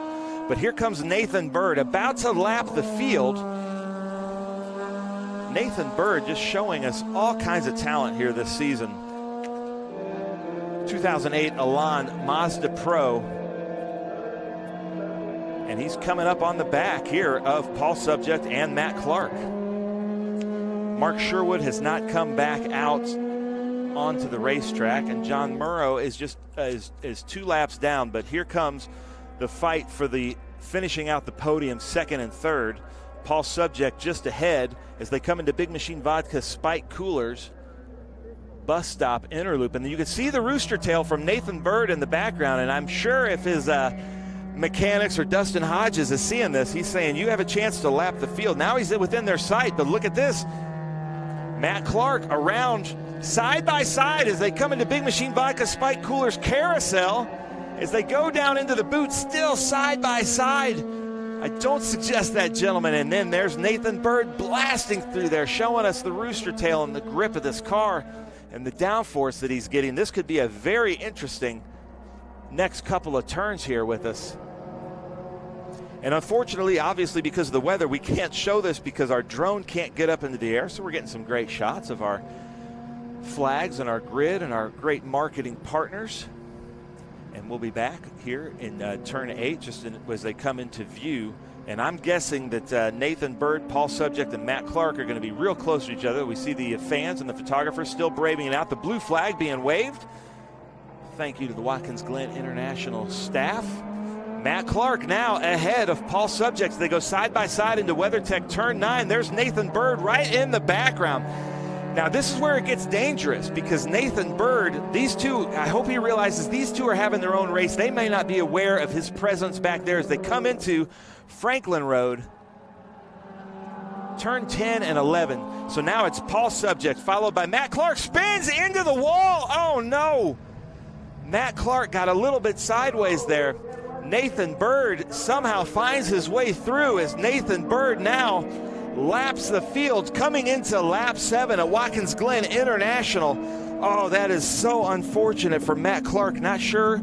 I don't think I saw metal to metal, but I think he might have been just a little bit disrupted, not aware of Nathan Bird's presence, or something may have happened. Sometimes these formula cars, they get in each other's wash like that, and in these kind of conditions, that can really disrupt what's happening. So really unfortunate for Matt Clark as Nathan Bird goes up the uphill S's at Watkins Glen, comes around here, this long straightaway into Big Machine Vodka Spike Coolers interloop, followed by Paul Subject there. Paul Subject in the 1998 Star Cars Formula Mazda. And Nathan Bird just showing us again the talent that he has. in open wheel and modern cars and vintage production cars and enduros. There hasn't been anything yet that I've seen as a challenge to Nathan Bird, as we're seeing the yellow flag there at turn 9, or station 9. So that should be the station right before the Franklin Road Apparel turn 10, turn 11 complex. John Murrow just kind of in his own race, probably out there just, I'm going to go out there and learn how to race an open wheel car in the rain, which is very tough to do. Nathan Bird showing us the kind of talent he's got in these downforce cars. And I've got some, Elwood is saying that he got up on the painted curbing. Elwood, I have to agree. Irwin, too bad. Elwood was saying he was here Monday and Tuesday in the rain, and he says that thing is slick. I think you're probably right. And Abel Fox says those things are getting cheeky out there. They were. That's always the scary part that we talk about, Scott, in the when a car is coming up behind two cars in their own battle. A lot of times they're only concerned with what's happening in front of them, and they're not concerned. They're in their own race, so it's up to the Nathan Birds and the drivers, the fast drivers, to make sure they are passing good. And there goes the checkered flag for Nathan Bird coming into Mission Foods turn 1 here at Watkins Glen International for the Hilliard U.S. Vintage Grand Prix. If you've never been here or been to the Hilliard U.S. Vintage Grand Prix, all over the country people ask me, what do you think SVRA's best vintage racer? If I haven't been to one, what's the one you think I should go to? And I say definitely the Hilliard U.S. Vintage Grand Prix or the Mission Foods VIR SpeedTour. Those are two of our premier events. In fact, we end strong here with SVRA. We have a new event in Chattanooga coming up the weekend after VIR, which is going to be really fun. First time SVRA is there. Then we end at our national championship at Circuit of the Americas. But we like to end strong, so thank you so much for coming out. Make sure you come to the U.S. Vintage Grand Prix. We're going to do some results here in just a second, but you can really see how the downforce plays into this here. So, Group 9, feature race 2, Nathan Bird, first place in Elan Mazda Pro. Nathan Bird is getting a collection of our SVRA red hats and gold medals all year long. Paul Subject, second place in that number 77 Star Cars Formula Mazda. He was having such a great race with Matt Clark, who finished fourth. Ahead of Matt Clark is John Murrow, the number 33 Elan DP08 MZR. Then Matt Clark, and then Mark Sherwood. And so yesterday's race, we had 24 Group 9 cars, but because of the rain, we only had 5. So we are going to go to a commercial where hopefully we talk a little bit more about the Mission Foods VIR SpeedTour.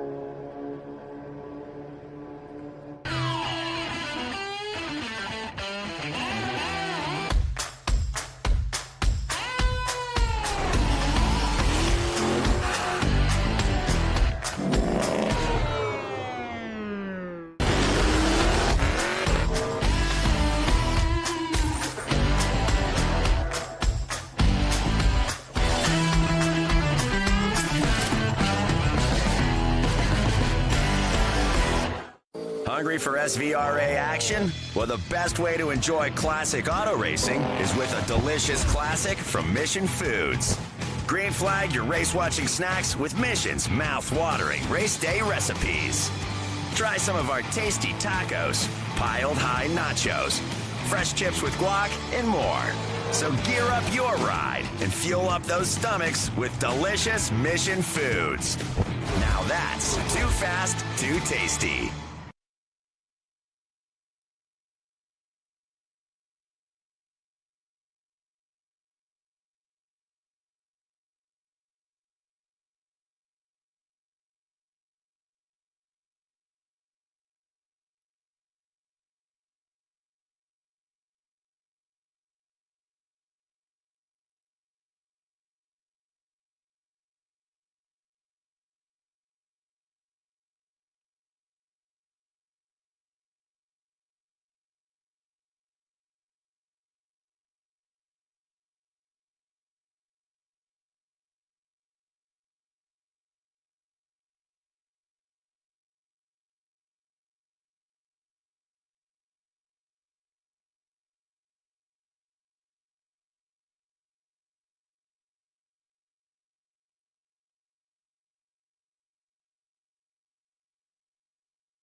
the next generation of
Here at the Winter Circle Project, we're all about teamwork.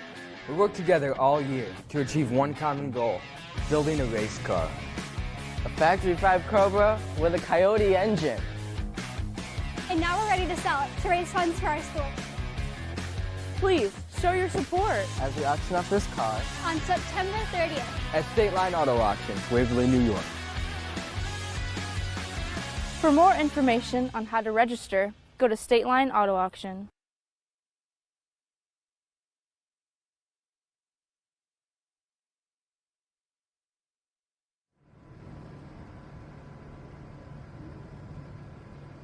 Welcome back, everyone. Slightly depleted field for our next Group 2 race, which is a real shame, to be honest. But the weather has definitely played a role in that. But we're going forward. That's what we do in motor racing. As my good friend Scott Conway just said, life is full of challenges. And here is one. Scott Conway, you can't blame them. It's just been an atrocious day of weather. I see Tony Pirelli doing his usual walk to go and shake hands with the competitors we do have. But I feel for him because... you know, there's a lot of preparation, a lot of time and energy in getting these cars here, and obviously it's a shame that we're not going to get it fulfilled. It's a real shame. The very well subscribed field between the, here's the Formula Bs, the Fs as they're now called, the Crosley, one of those manufacturers, the Club Fords, the post-war Club Fords. We had a great field yesterday. Let's see, it's hard to tell whether he's out there or not, but Jeff Brabham was entered yesterday. He is entered this weekend, but was racing yesterday along with car owner Ron Hornig in one of the cars of his great father's name, Brabham. Yeah, and of course Jeff, the son of the three-time world champion from Australia, Sir Jack Brabham. And yeah, I mean, you know, you talk about the Unzers and the Andrettis, and we've had both of those names here this weekend. The Brabham is about the only one that could rival it, if you will, in terms of numbers of both championships and participation, if you will. And Matt Brabham racing today in Indy Lights, just across the country. And yeah, I mean, it's a legacy, it's a lineage that continues, and now they're starting to build their own cars again. Just as Sir Jack would have wanted, I'm sure. Yeah, Jeff, with a Can-Am championship to his name, he was the man to beat back in the IMSA GTP days. Yeah. With, that great red and blue Nissan ZTP GX or ZX Turbo that he ran. He was virtually unbeatable. Both he and his co-driver Chet Robinson, or when they were on the sprint races, there were two of them. But you know, Jaguar came into the series, they couldn't beat them. Chevrolet came in the series. Even Porsche had trouble beating that Nissan. Yeah, I mean, as you say, definitely more known for his sports car accolades, but he also did quite a lot of kart racing in his day, IndyCar Kart World Series. Yeah, he also, I believe he had 5 IndyCar starts. I'd have to look back here to be sure, but I know he had several IndyCar starts, and I believe 4th was his best. But yeah, Jeff Brabham was the man back in the day, and you know, coming from Australia, he won a Formula Ford championship over there. Australian Formula Ford Championship before he ever got to the United States, and then won the Formula Super V. We were talking in the last race, Ben and myself, and we had a comment from the boy from New York, as he was called on one of the Facebook pages, that you know, Formula Mazda was the way to get up through Indy. Well, Formula Super V was too back in the day. Both the SCCA Gold Cup Formula Super V Championship, names like Ari Leyendyk and Mario Andretti, or actually his son Michael Andretti, just to name a few, you know, came up to that series, and Jeff Brabham did as well. Yeah, no question. And we look down this grid, Tony. Close up on each and every car. Thank you very much indeed, Gary Schlohor. There's the BRD VF, and that's a lovely shot too. Right up the back of the engine there and into the radiator. Interesting to see the radiator on the back like that, but that's the trick. Now, I know you're going to New Zealand for a rally just as soon as we get through here. That particular car comes from Australia, BRD standing for Borland Racing Development. That's right. And they were very prominent. They started off building cars for the Formula 2 Championship over there, and they won it 5 out of the 6 years that they were constructing cars. And they kind of got bored winning that, so they turned their attention to smaller cars. And one of the Formula Fs that has come into prominence here in recent years is the Spectrum 014H. They were the ones that built that car. And the other car they built for small single-seater racing was this BRD Formula V. It's called a Sabre 01 Formula V, and there are not that many of them built. I believe it was about 5 or 6 of them that were built, and they were imported here into the United States from Australia. Again, one of the great things when you have this many cars is you have so many cars that are rare or with such interesting histories. Yeah, and as you mentioned, down under, it's amazing when you're down there just how many different cars, especially in these smaller Formula cars that you see here. And it's no surprise that Scott McLaughlin, Scott Dixon, Jeff Brabham all came from those series back in back in Australia and New Zealand because they're so strong. I mean, I can tell you that the Formula Ford series this year alone in New Zealand has 35 plus cars. Wow. And what's interesting is that, you know this, that when you get Formula V and you get the Swifts and the Van Diemen chassis, they last forever. And an 82 chassis can compete against a 2020 chassis. Yeah, I was going to say that you can race that car and you can be competitive in that car, not mid-pack, but you can be competitive towards the front of the field there. Van Diemen is still winning championships, even though we have the more modern Spectrum 0Hs. And we have the Magali Formula F, as they call it now, both with Ford and Honda power. But you can still be competitive in a Van Diemen, even in a Lola T342, which we have here in vintage racing, but you can still run those, much like the Formula Vs. The Protoform Formula V, which Arnold Carbaugh, and I'm not sure if he's going to be out here or not, they'll be perfectly suited to wet conditions, low horsepower, and very good handling. The Protoform actually is the defending runoff champion that won last year at Indianapolis. Protoform P3, here racing in vintage racing, but Andrew Whitston, who won his second Formula V championship, actually ran a Protoform. I've got a funny story for you. You may have heard of Liam Lawson. He's one of the Red Bull Junior drivers in Formula 2 at the moment, doing a great job, and had a run in Formula 1 recently and for AlphaTauri. But he gave me a run at Hampton Downs in his first ever Formula First car, which he won the championship with when he was about 14, I think. But he was there on hand to laugh at my gear changes and see the smile from ear to ear as I went out there. But I loved every minute. That's funny you should mention Formula First, because Formula Vs were of course the beginnings of SCCA Formula V racing, but a kind of development of that was Formula First, which was a little bit slightly more horsepower, pretty much still the Volkswagen parts, which is what the Formula V stands for. But Formula First was a good series. We had a series that ran with the American Road Race of Champions at Road Atlanta in November. That was Formula First. But Formula V, the only class really that the year before even one car was built, the Formula V, the Volkswagen dealers wanted that Formula V class, and they went to SCCA and said, look, if you put a Formula V class there, we'll have cars there. And they said, well, we're not sure. And so they kind of convinced them. First race, there were like 30 of them showed up and said, okay, you're good.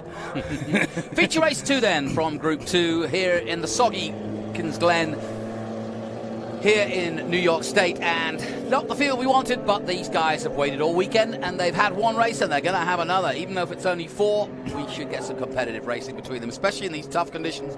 And I've said it all day, but the skill you need to race any of these cars, especially these Formula cars, with the power to weight ratio, is so hard because you are really fighting the car, and if it gets twitchy, if you get out of shape, it can easily let go very, very quickly. Look at this, 3 together on track, the 4th just trying to catch up, but coming through the mist and into the bus stop for the first time. Yeah, Formula Ford, or again Formula F as it's called now, because we do have the introduction of the Honda Fit engine, but they were great training grounds. A lot of the Formula 1 drivers came up, Ayrton Senna comes to mind, also yep. James Hunt, they came up through Formula, but they were a great training ground because they had little narrow tires on them, so it wasn't like you could squill the tires through the corners. You had to really be precise and get that car to go through. It had basically the same horsepower from the Pinto engine, Formula Ford, the 1600 camshaft engine. And so it was a great training ground for them, but it was one of the great classes, and it came over here to the United States. We had a Pro Formula Ford championship at one time, and again, the SCCA runoffs being held at Road Atlanta for 26 years in a row. We had a lot of name drivers that are now in Indy come through that, and the reason they did so well was because Formula F, Formula Ford, you have a draft on it. You have to have racecraft, which we were talking about a little earlier, and of course you have to have the thing that a lot of drivers lack, that's patience. Yeah, it's a very good point. That man's got some patience. Look at that. Beautiful. Steps out. Yep. He'll be watching this race, I'm sure. But it's Amber Stevenson at the moment leading the way in the number 15. That's one of the gold medallion cars. That car is exactly as the way it was in 1969 and has been authorized to be a gold medallion car by SVRA in the Lotus 69 Formula Ford. And there's the 12 of Arnold Carbour Jr., second place to him. And there's a bit of a gap now forming between Stevenson and Carbour Jr., and he is definitely starting to pull away, having started out into the bus stop with them 3 line astern. It's Robert Patterson in the 2FV, the yellow just behind in the number 38, and then Nathan Ryder is our 4th competitor in the number 42. So 1 lap completed, and looks fairly comfortable out there at the moment, does Amber.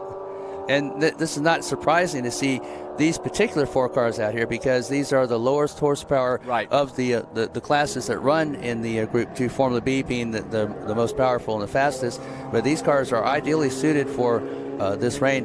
In the National Championship race, they have their Formula B has its own race. We had 35 cars there last year, and it was one of the best races of the weekend. You know, drafting, a lot of lead changes. Obviously, unfortunately, because of the weather, we don't have as many here this weekend as we will at Circuit of the Americas in November. But still, you know, you could draft off these cars. You couldn't really do much with the horsepower of it. Most of the work that was done on these Formula Vs was all aerodynamics. Now, can you explain, or do you know, the history of the Mysterian? I think I might. It's a mystery to me, he says. But the M208 that Carbar is driving, sorry, Nathan Ryder was driving, but I've seen a couple of those out there. And I just looked down the list and thought, well, I'm not. I mean, you know, Crossley, I know, Chevron, obviously, Swift, Lola, Van Diemen. These are all the names we've been mentioning, but the Mysterian is not one I know.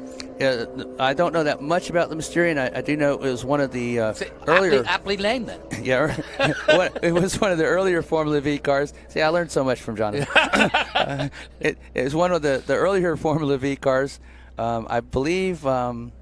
That Lynx was one of them. That's, I believe, what Arnold Carbaugh is driving, the Lynx Formula B. And it was very successful in Formula V racing. Another Protoform. Mysterian is one of the, I would say, lesser-known manufacturers, obviously by both of us. Again, as Ben says, if anyone knows out there, please feel free. We've got it up there.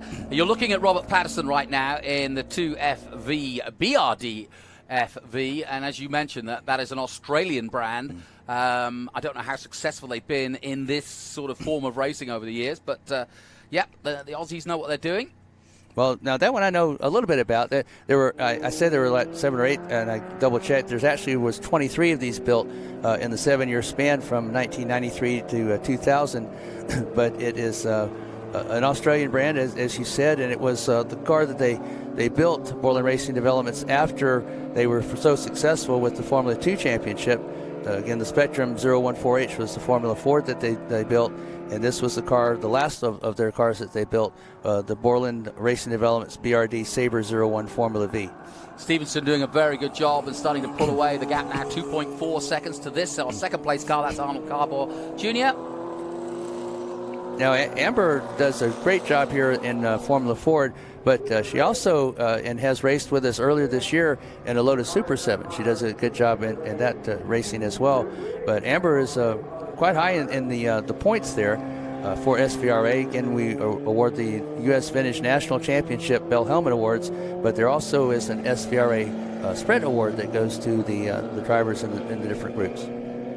Well, the field spreading out here on lap 3. Still Stevenson, Carbaugh, Ryder, and Patterson. As you say, yeah, Amber doing a really good job.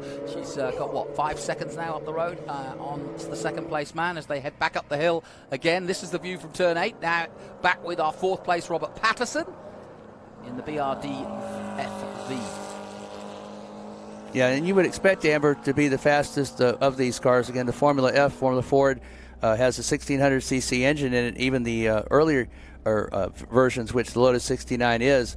Formula Ford, they had Eldon, PRH. Of course, they had Van Diemen, Spectrum here more recently, as well as the Magali. But I drove a Van Diemen Formula Ford at Charlotte, and the draft is something that you can be told about, but you actually have to experience it to just feel how great it is to be right behind a car. You know, you're going on the oval at Charlotte, and you get that great feeling of getting that extra aerodynamic advantage and going right by them. I bet that's great, especially at Charlotte. Yes. The only bad part was that when I raced, it was before the development of these great new helmets that they have, and you had to be sure that the chin strap was really tight because the air would rush in over, because of aerodynamics, would rush in over and try to lift that helmet off of your head, which is very upsetting when you're trying to try and figure out where you're going on the track. Yep. Devoted fans there in section 1 and 2. Glad to see that. In fact, it is just crowd 1 and 2 for that particular section. Now, there's more people here than that. In fact, a lot of people camping over the weekend, making it a holiday to finish off the summer. And if you were seeing our drone shots from earlier, sadly we can't get up with this heavy rain. Yeah, if you saw the drone shots from earlier, you'll see just how many people are in the infield. In fact, on the way in this morning, that infield also goes to the outfield, and there's loads of cars camping and RVs parked up there. So, yeah, it's a real festival here. And well, it may be, because you go down to the town at Watkins Glen and you can see the Grand Prix start of the weekend, if you will, which was a great exhibition because the history, of course, of this particular venue goes back to 1948, where it all began around the streets of Little Watkins Glen, when back then there were only about 3,000 people living here, so it must have been quite a spectacle running around the hay bales and across the hills and dales, because it's quite a hilly part of the country. And then they decided, you know what, we might think that might be a little bit dangerous, so let's build a circuit. It's worth it. And in 1956 they opened Watkins Glen. And I've always said, I know we raced at a lot of great iconic racetracks around the country. Tony Pirella and Pirella Motorsports Holdings doing a great job with the schedule and getting these tracks to agree to have us be part of their weekends. But I always said 3 of the most loyal fan bases that I've ever seen over the years that I've been attending races and been blessed to be doing some announcing at these races. One is Road America. Yep. They have always had a great loyal fan base. Another is Lime Rock, and the third is here. I think that there could be all kinds of stuff happening, and these fans would still be here saying, we're here, where's the race cars? Yeah, it's interesting. You know, the Sunshine States of Florida and California and even Texas, if you like, certainly in the South when it comes to NASCAR, you know, Carolinas and so on. But the Northeast really does have some true bloods when it comes to supporting and following racing. And I quite rightly agree that Lime Rock, Watkins Glen and Road America, and to a certain extent Mid-Ohio, although very different track. But you know, the support up here is huge. Yeah, if we didn't mention Mid-Ohio, John Phippen would be very upset with especially since we're going to see him at our next round at Mission Foods VIR. That's right. October 6th through 9th is the Formula Regional Americas, and the F4 U.S. Series will be part of that weekend. Yep. Along with International GT, Trans Am, SVRA, an action-packed weekend. Yes, it'll be a very packed weekend at a cracking circuit, VIR. I mean, you know, you talk about great circuits here in America. VIR definitely one of them. Love going there. It really is something quite unique and special. So we're looking at Patterson in 4th place at the moment, bringing up the rear in that bright yellow. We need it today to keep him spotted. And hats off to the marshals, doing a great job. Been out there all day in the wet. Some of them have got cover, some of them don't, and they're ploughing on, as it were, and same to our cameraman too. So give them a hats off as well. And these Formula Vs are racing here in Group 2, but they also, Arnold Carbaugh Jr. anyway, has a Formula V that he runs in Group number 1. And in the Group 1, Carbaugh has won, I believe it's 4 straight SVRA Sprint Point Championships. So he's very good, not only at this track, but at other tracks across the country. Sam Sabo says, hey, that's my Aunt Amber. Oh, there we go. Well, there you go. She's out there. She's doing the business in really tough conditions, too. Just thought of something. You see the VW logo on the... we should explain it for those who don't know. That's what V, stands for, which is VW. That's the engine, of course. And that was actually, it's funny, you know, a lot of times it's the racing that drives the dealerships. In this case, it was the Volkswagen dealers with Ray Caldwell and his Auto Dynamics, which was one of the original Formula Vs, that the dealers wanted something that they could tout as a racing car, and they came up with this Formula V series. It's one of the popular and most long-running of the classes in SCCA, and it was a great class. Again, drafting was very key on these cars as opposed to being motor, going as your faster way around, or tires, it was actually just aerodynamics. And you can see a lot of these cars were bought as a particular manufacturer, and then over the years as the owner has them, you can see aerodynamic changes being made to the body. Here's your leader. Nathan Ryder was just heading up the hill. He's in third place, but back to our leader now. As the clock ticks down, you can see the clock in the mid-screen there at the top, just letting you know that obviously we're not worried about laps. It's more a case of timing now because we've got another group to come to finish off our day. In fact, that'll be the Collier Cup, and I'm going to put you in the capable hands of Mr. Sissel and Mr. Conway.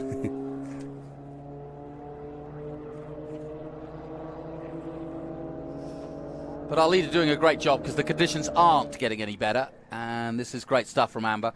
And if your niece is watching, or your nephew, whichever Sam Sabo is, I hope you're enjoying it. And back with Patterson in the 38. Look at that concentration on. I love clear visors. That's the one good thing about the rain, is that you can see the concentration on the eyes. The eye of the tiger almost. Yeah, you have to have a lot of concentration in these particular conditions. You know, these cars are not the fastest of the SVRA groups we have, but it still takes a lot of skill. And these cars can still get away from you. Even the Formula Vs, they have what I call skinny or narrow tires. So in these conditions, even though these are not as high horsepower cars as some of the broadcasts that we've had today and throughout the weekend, Jonathan, they are still a handful to drive. Yeah, and let's face it, they are very simple, and that was the whole point, is that they are affordable, easy to make, easy to repair, and but that said, once you get up to speed, they get to achieve very quickly and easily. 3 minutes to go then. I wonder if the 42 of Ryder can catch up to second place. He's got time, and time running out though, and the gap not too bad, about 2 seconds. And you can see just up the road where his competitor is. There he is. But those sitting water on the track must be a little bit distracting, and you don't want to go on the white lines, whatever you do, because that's where it really gets scary. No, you don't want to touch the painted curves. We saw when Ben and I were doing the Group 9 race that caught somebody out very quickly. It was as if somebody just took the car and threw it, because it's like ice on there. I know we've said this a couple of times during the broadcast today, but again, you even saw the NASCAR cars, which usually hop the curves, especially through the inner loop or the Big Machine Vodka Spike Coolers bus stop. Nemechek wasn't getting anywhere near those painted lines because he knew. And of course, if you go off the course, you might as well just kind of wait until you hit something, because that grass is going to actually speed you up as opposed to slow you down. And turning the wheel is of no good. The car's just going to go straight. Yep. Well, we're on the last lap here in our group feature race 2. Sadly, only 4 competitors, but hey, they're having fun. And look at Stevenson. Amber's got a, 15.8 second lead now. The only chance is maybe a change for second and third between Carver Jr. and Ryder. He's going really well in that 42. Through the bus stop for the last time comes the 15. Gingerly does it. Sitting water everywhere you look.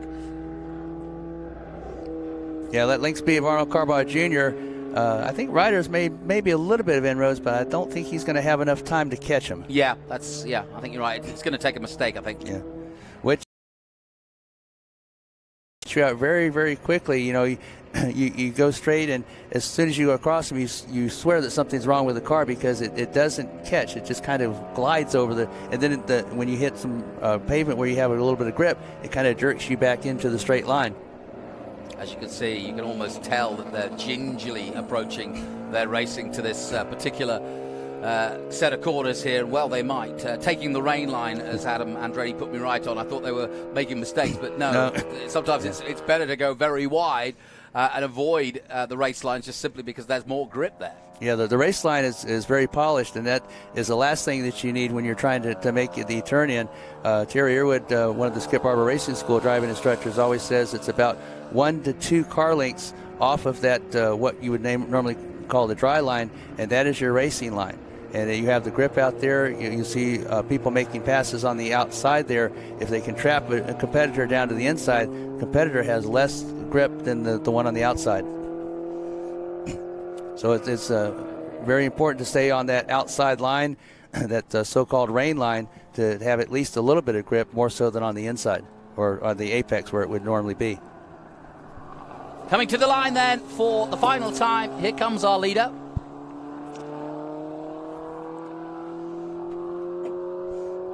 Coming to the checkered flag and taking the checkered flag for Group 2. Well done to Amber Stevenson. She takes the victory ahead of Carver Jr., who is some 15 seconds behind, so we'll have to wait for a second to see them cross the line, but it won't be long, too long anyway. So good job by Amber. Overall win and the win in the Formula Fords. Yep, did very well indeed. And yep, as we expected, Carver Jr. holding on to that second place with Ryder third, and Patterson rounding out that four-way battle. Just one more group to go after this, and that will be the Collier Cup. A prestigious race indeed, and we're hoping to get at least a few more cars out for that one, for our final race of the day. But it's a bit of a sad way to end the weekend. It started so brightly. It was perfect weather yesterday. But yeah, we had great fields yesterday. Yeah. Oh, well, it is what it is. But, glad to see those 4 cars that brave the rain and come out and give us some enjoyment. No question about it. And as we look down on Watkins Glen, I hope you've enjoyed our group coverage. So we're going to get a look at some of the other cars coming up in a moment. My thanks once again to Scott Conway. Stay with us here on our live stream, and we've got one more big race to bring you in a moment. We're going to take a short break here from the Glen, and we'll be back with more action when the finish line calls. We answer.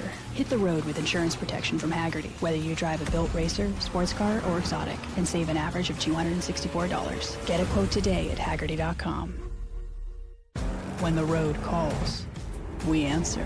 With our guaranteed value, unparalleled service and expertise, and savings of $264 on average, Hagerty has you covered no matter what's around the bend. Get a quote today at Hagerty.com.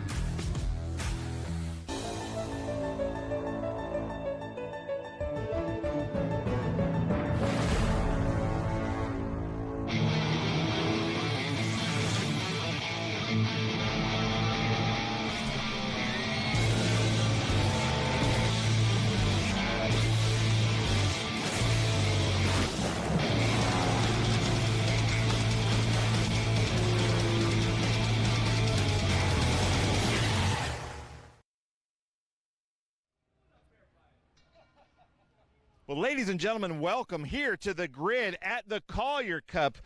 We like to celebrate the Collier Cup here at the Hilliard U.S. Vintage Grand Prix at Watkins Glen because Sam and Miles Collier, who both raced in the original road races here from 1948 to 1952, they were kind of mostly responsible for importing MGs. MG, check a look at this badge here, Morris Garage, the best car company ever in the history of the world. I'm an MG guy. Hawaii Dave Nicholas is an MG guy. So, Dave, I know this race, being somebody that's been a motorsports fan your whole life, growing up here in Binghamton, this means a lot, doesn't it? Oh, absolutely. That's why we're out here in the rain. Yep. That's the least you've ever said to me, Dave Nicholas. That's amazing. Now, Dave Nicholas has been photographing. You need to check out barkboys.com, B-A-R-C boys.com, right? Because you've been taking photographs and he's been to almost every famous race. But expect this car right here, Honeybee, to win this race. He's a very fast, even though he's a Group 1 MGA, because now we're going to come up here to a Group 3 MGB. After the MGA, basically a truck frame on that car. Now we go to a unibody construction of the MGB, one of the greatest sports cars ever made.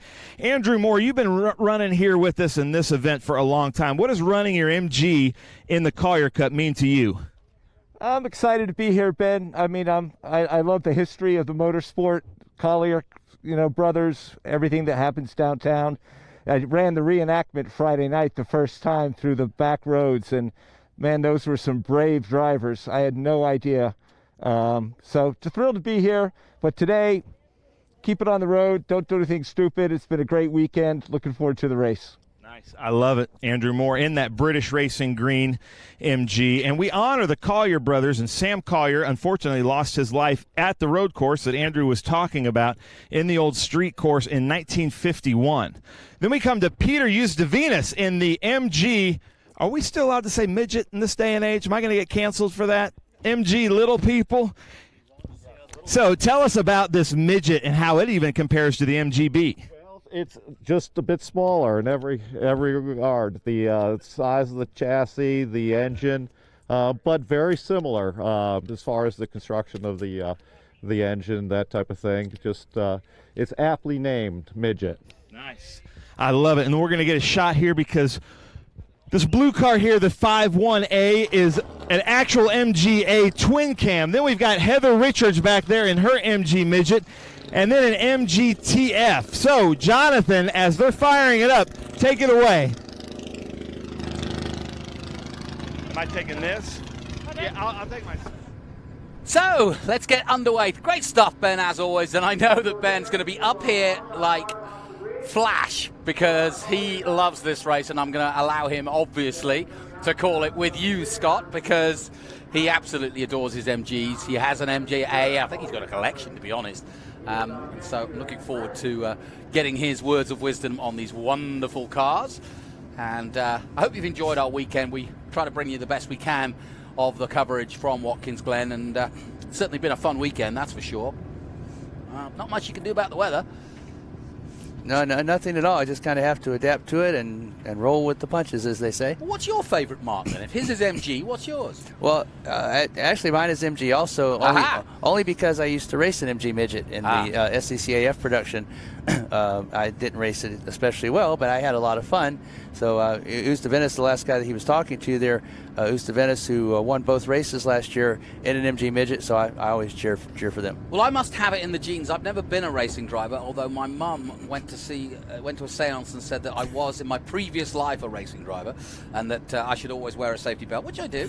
But my grandmother had an MG midget, and my mother had a bright yellow Triumph Spitfire. Wow. So I was always in the back, crunched up. I think that's why I have bad knees now, because I've been in those two cars, in the back mostly. My dad had an Austin Hilly 3000, and on days like this, it was a very big challenge because they had the tunnel covers that had all the snaps on them in the back, and by the time you got the top up and the plastic windows rolled up, it had stopped raining.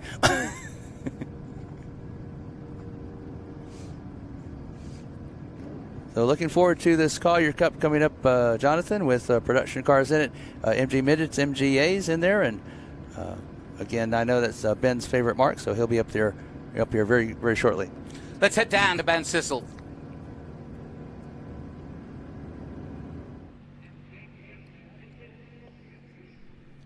All right, ladies and gentlemen, it is my honor. Here I am near Winner's Circle. We have a New York and an international legend, Ed Clute, famous pianist from this area, has done just a little bit of everything in the music business. But Ed, it is my honor to give you the mics, or put the mics in front of you, for you to give the most famous words in motorsports for this great MG Collier Cup. Ed, take it away. Ladies and gentlemen, you may start your engines. Nice. Thank you, Ed Clute. What an honor that was, ladies and gentlemen. And here they come, the MGs, the famous MGs of the Collier Cup, racing here at Watkins Glen International for the Hilliard U.S. Vintage Grand Prix. Gentlemen, I'm going to send it back up to you in the booth.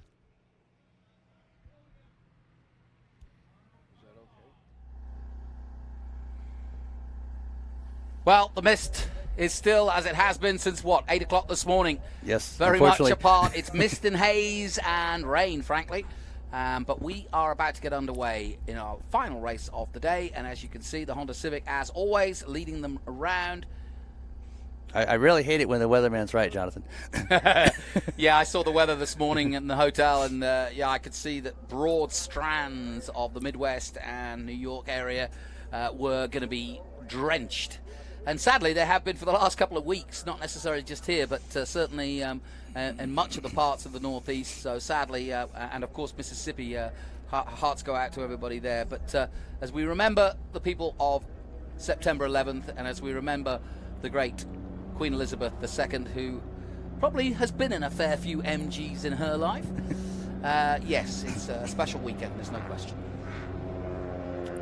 Yeah, the British Racing Green was very famous in the Formula One when, before really sponsorships, they were always in the country's colors of the particular car that was there, and British Racing Green very well represented on Formula One grids. Yeah, so it was, French was blue. Blue, yes. British were racing green, or green, Yes.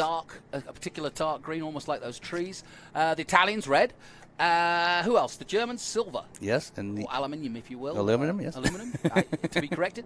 Any other countries have their own?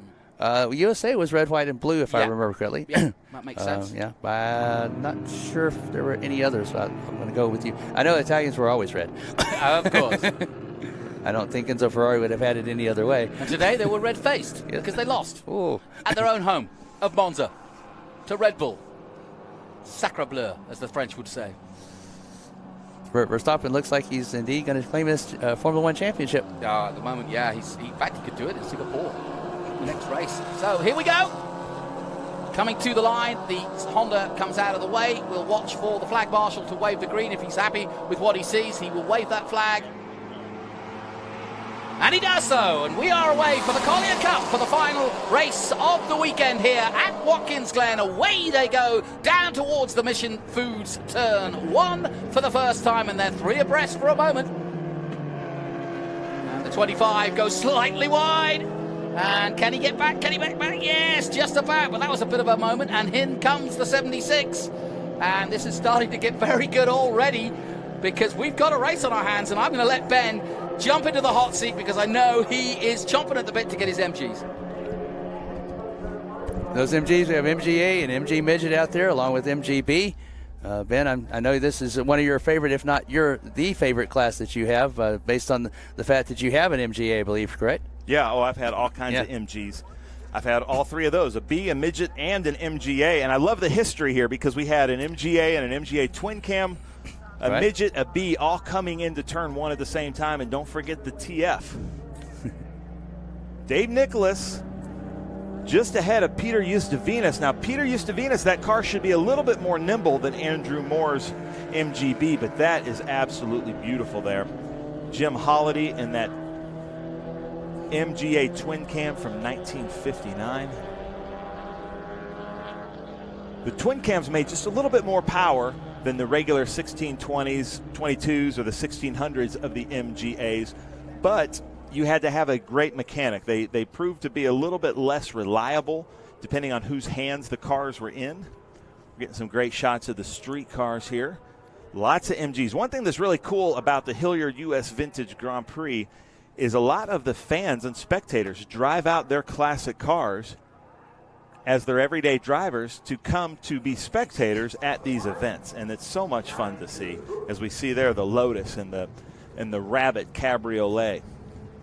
That white Rabbit Cabriolet as a kid growing up in the 80s and 90s, that was like the cheerleader car of the time. There's Andrew Moore in that MGB ahead of Dave Nicholas now. Now that MGB should have an 1800cc engine.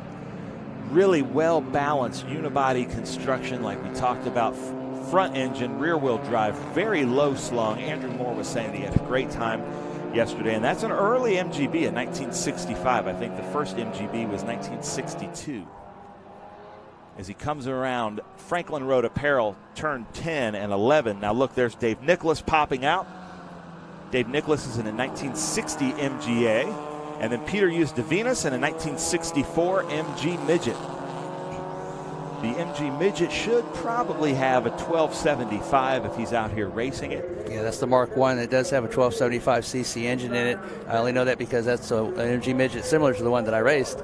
And we had a 1275 in ours. It was a Mark I, and it was very potent back in the early SCCAF production days. Yeah, so much fun to drive. You can feel every input you're getting into the car responds to it immediately. You can see these great lines of the MGA. Other than maybe a Jaguar XK120, for my money, I think the MGA has the prettiest lines of any sports car. Yeah, the MGA was launched in 1955, and the MGA twin cam that you're talking about, that was from 1958 to 1960. There was 2,211 of those twin cams that were made. Twin overhead camshaft cylinder head, as what the name would imply, a twin cam for MGA. Peter Eustavinus coming into the Big Machine Vodka Spike Coolers inner loop bus stop here. You can really see the inputs that he's putting into the front wheels as he tries to get the power back down. coming out running a little bit more of the rain line here. There is Heather Richards. This is a great story. 1968 MG Midget. This is her first major race weekend with SVRA. She did a great school and race weekend with VRG at Summit Point. Her husband helps take care of that yellow MGA that we're seeing out there, Kevin. But welcome, Heather Richards. She's doing great. She's been a long-time photographer with us, but now she's out there running with us, living the dream. And then that's Glenn Moore in that number 56, 1955 MGTF. There was an overlap between this design, which is more of like a pre-war design with these TDs, the TCs, and the TFs. And this was the last year of the TFs, I believe, and the first year of the MGA, like you said. But anytime you're racing a car with wire wheels at an SVRA event, you have my attention. I just love the look of wire wheels. Yeah, the MG Midget was produced between 1961 and 1979, and MG encouraged racing to sell cars, a common theme that we have seen throughout this weekend, that they used racing both as development and as a way to publicize and to sell their cars. MG encouraging racing to sell their cars had class wins at the 12 Hours of Sebring by drivers such as Sterling Moss, Bruce McLaren, and Steve McQueen. And again, a common theme we've seen here, Ben, throughout the weekend, whether it be historic Trans Am or these particular group cars that back in the day, as they do today, they used racing as a platform to sell the cars in the showroom. Safety fast was their motto, which I always thought was kind of an oxymoron. But you love it. And you think about like the Sebring days with that iconic MG bridge over Sebring, over the track. Jim Holliday said he came from, wasn't able to race with us the last couple of years because of COVID. He is Canadian, but he's out there showing us how it's done in his 1959 MGA twin cam. And the twin cams are getting more and more rare on the racetrack with us just because they were rare to begin with. They're a little bit harder to work on, and they break a little bit easier. So everybody's kind of gone to the 5-main bearing 1622, but I really appreciate him coming out. It looks like Glenn Moore is going to come in. He's got his hand up as he comes around. Yeah, we're glad to have a lot of our both fans and competitors that we're finally able to come down from Canada and join us here at Watkins Glen International. It looks like Dave Nicholas might have a little problem with the left front of his car. He's got a left front lean. I wish you could see this car up close because the preparation on Heather Richards' car is unbelievable. And she is having so much fun out there. What a beautiful car. And that's one of the tracks that we will be visiting next year, Summit Point Raceway, Ben. Yeah. SVRA will be at Summit Point. I'm really excited to get out there, especially for our groups like this, our Group 1, 3, 4, 5. Groups 8, that's a perfect track. Group 2, the Formula Fords, should be a lot of fun. Yeah, a very technical track, but it does have some long straightaways where you can open up a Formula Ford and draft by people. But it is a very technical track and very fun to drive. And MG also made saloon cars, but really what they became known for after the 1950s were these inexpensive, really fun sports cars, and that's what they are. They're really easy to operate. Not unlike a lawnmower, just for how simple the cars and the mechanics are in these cars, and just so much fun to drive on a country road. The beauty of MGs, and like I said, I love the Mini Coopers. That I just absolutely love driving them because they're the only cars that are fun to drive the speed limit on the back roads of Tennessee. Just got word that car 56 went into the paddock, the 1955 MGTF. I hope nothing major was wrong. We saw him put his hand up as he was coming in, indicating to all the drivers, so we appreciate that. But we're looking at our leader right now, Andrew Moore, in that 1965 Group 3 MGB. Now look, he got my memo about wearing the brightly colored gloves so we can see what their hands are doing. So thank you, Andrew Moore. We love that. We like seeing all the input that the drivers are putting into these cars. Just a little bit offline there to try to find grip. And then there's Jim Holliday in that 1959 MGA twin cam. Look at the lines of that car. No door handles. There's a little pull string inside the door. As MG went along, their cars got a little bit bigger and a little bit more powerful as they went from the MG Midget up to the MGA, the MGB, and then the MGB GT with a V8 engine in it. Yeah, those are monsters. Yes, they are. So you can get an MGB GT with the MGB 1800 engine, but then they went up to the V8 Range Rover Buick. What is it? A 2.0? I can't remember the displacement of it, but it's an all aluminum, really, really nice engine. A lot too much power, really, for the chassis, but really fun to drive. Much like the Triumph GT6 went up to the GT6 Plus, MGB was trying to keep up with them as they were usually in combat with the MGs in C production and D production.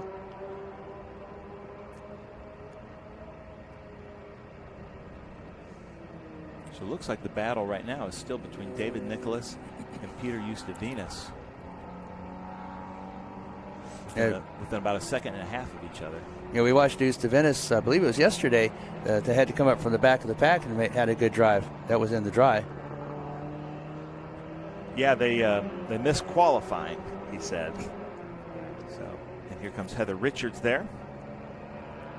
1968 MG Midget. I like that she's taken out every other spline there in the grill. That gives it a really good look and probably puts more air to the radiator.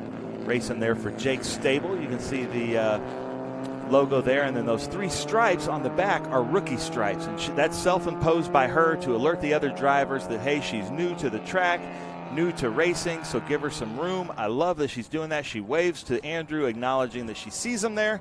Andrew makes the pass into Franklin Road, turn 10 and 11 complex, and look at the lines of that MGB. It's got the headlight covers on it. Yeah, it was good heads-up driving by Heather there, because a lot of times, especially in these conditions, you're concentrating so much on trying to keep the car on the track that you sometimes lose a little bit of perspective as to who's coming up behind you or around you. But that was good driving.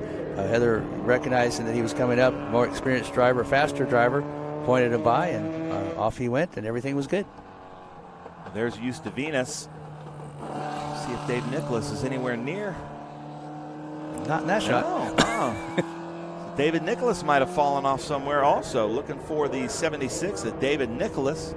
Hawaii Dave, I thought I saw something wrong with the left front of his car. It was just kind of dipping down as he came into the bus stop. So we'll see what's happening there. But Peter Ustavinas now scoring second. And that should be David Nicholas right in front of Holiday.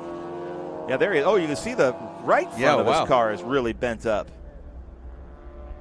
As Andrew Moore comes through the Big Machine Vodka Spike Coolers Interloop bus stop here at Watkins Glen International Raceway. And these cars, as we've said before all day long, are really a handful, especially coming through that bus stop, because you're downshifting, braking, and turning all at the same time. Plus, you have the added challenge of going across those weepers that can catch you out. Yeah, this campground was full of campers at the beginning of the weekend, but the weather, and it's late Sunday, a lot of them are packing up to go home. There's Heather Richards. I'd like to stay at this camera position and see what's wrong with the front end of David Nicholas's car. That beautiful British racing green. British racing green was the color of the British cars back in the Grand Prix days, the Bentleys, the Aston Martins, the Jaguars, and MGs and Triumphs. And if I remember correctly, on the Formula One grids, that would have been the BRM. And then the Ferraris for Italian Red, Jonathan and myself were discussing that while you're on the way up. The Matras were the French blue. Andrew Moore coming into WeatherTech, turn 9. Yeah, and boy from New York is saying don't forget about MGCs. Oh, the MGB with the inline 6 motor.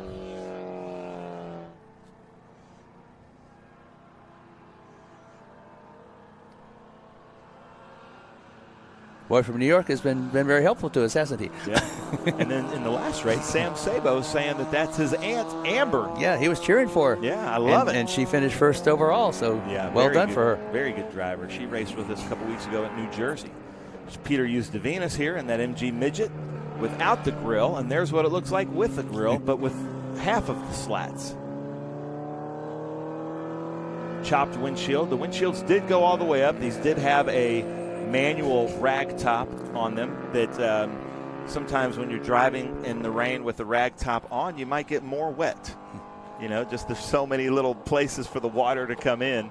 And then there's Peter Usdavinas with more of a racing windshield on that. Just a little windscreen, I guess.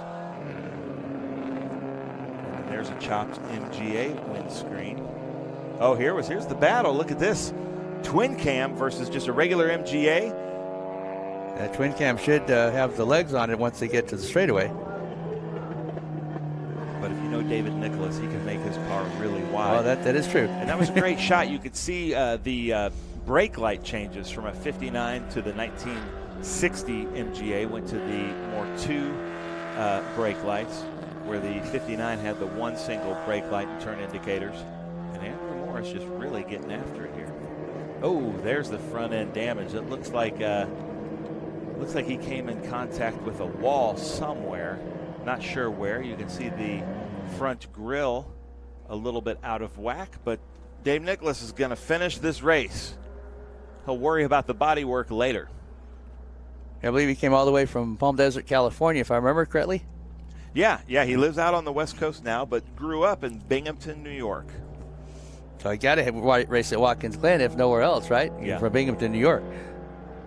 But the history here at Watkins Glen International, the iconic tracks that we visit have a lot of history. This is one of the ones that has the most history to it. Home of the U.S. Grand Prix when it first came over, and just so many things that have happened here in so many different series at Watkins Glen International.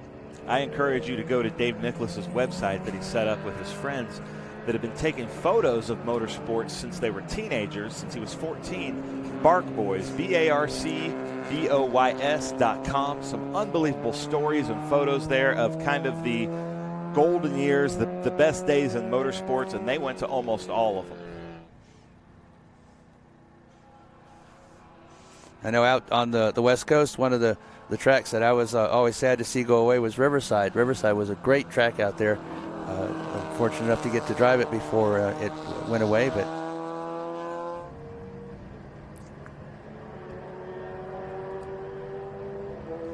and the white flag is out on Andrew Moore.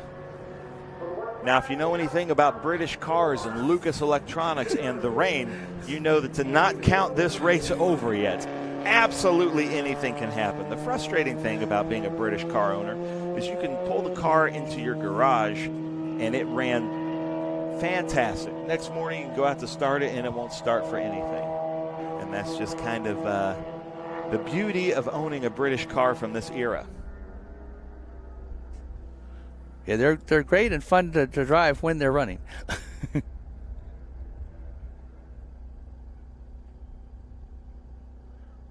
You can see kind of how the aerodynamics work on that car and how it's just pushing the water out to the sides and out from underneath it as Andrew Moore comes into Big Machine Vodka Spike Coolers for the last time here this weekend at the Hilliard U.S. Vintage Grand Prix at Watkins Glen International. This is the last of our broadcast races this weekend here at Watkins Glen. I'm always so excited to come to Watkins Glen and a little bit melancholy or sad to leave it as Dave Nicholas leads Jim Holliday as they come into the last turn here, turn 11, to take the white flag. Let's see how this little race shakes out. Yeah, Holliday is right there, right on his rear bumper there.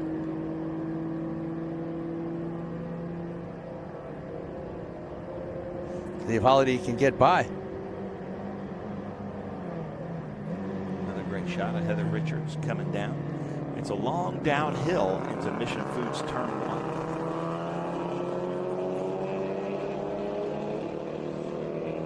It's a very difficult track to drive in the dry, let alone in the rain. They're doing an excellent job.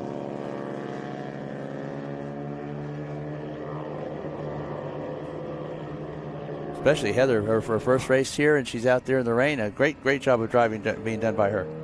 All right, Andrew Moore still working. This is when MG drivers get nervous. You know, just a few more turns. They're listening to every little noise, looking down at their temperature, making sure that they're battery and the electronics are still working. And all the Lucas is kicking in, and it looks like he's going to bring it home. Both taillights are still working in this rain. It's unusual. That's a really, really well-prepared MGB. Love to see that GoPro footage on the nose there. Great camera shots, too, by the Green Light crew. Great job all weekend, especially out there in the rain. Yeah, well, congratulations, Andrew Moore. Hard fought there at the beginning, and then hard fought just through the weather and keeping it all clean, and keeping the rubber side down. Andrew Moore has the honor, which every MG racer wants, of winning the Collier Cup in what I would consider a bright, sunny British day at Watkins Glen.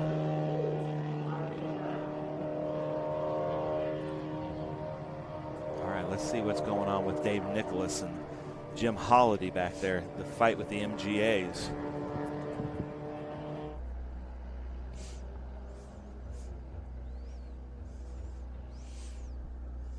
Regular MGA is going to be just a little bit lighter, a little bit less horsepower, but suited for these conditions.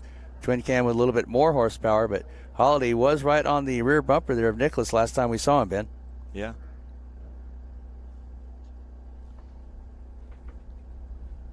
Coming through the mist, hard to see. There he is.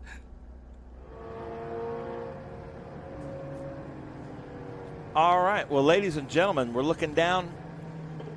We're about to sign off from the Hilliard U.S. Vintage Grand Prix. Now make sure you join us early October for the Mission Foods VIR SpeedTour, October 6th, 7th, 8th, and 9th. If you want to get tickets, it's going to be fantastic. We will be live streaming. We will be there with International GT, SVRA, the Trans Am Series presented by Pirelli, Formula 4 U.S. Championship, and Formula Regional Americas Championship. It's going to be a crazy full weekend at the Mission Foods VIR SpeedTour, Virginia International Raceway. Go to virnow.com for tickets. That does it. Scott, close us out here at beautiful Watkins Glen International. Well, I think it's been an excellent weekend despite the weather that was here today. We had a great weekend, great car count, a lot of people coming down from Canada. Again, thank you to all the fans that came out, especially today in these inclement conditions. We're very happy to be here, very happy to have you here. And Ben and also Jonathan, who had to take off a little bit early, thank you very much for allowing me to be part of it. Well, ladies and gentlemen, that does it for the Hilliard U.S. Vintage Grand Prix. Sad to say goodbye to Watkins Glen, but excited to be at VIR next. Thank you, guys.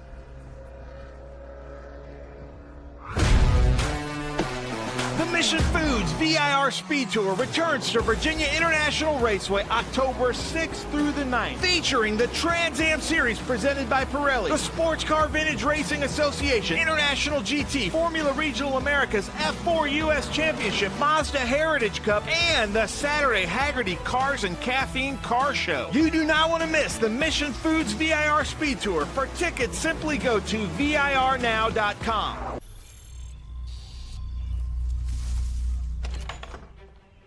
Yes. Hon, the WeatherTech's here. WeatherTech is the ultimate protection for your vehicle. Laser measured floor liners, no drill mud flaps, cargo liner, bump step, seat protector, and cup phone. What about my car? WeatherTech.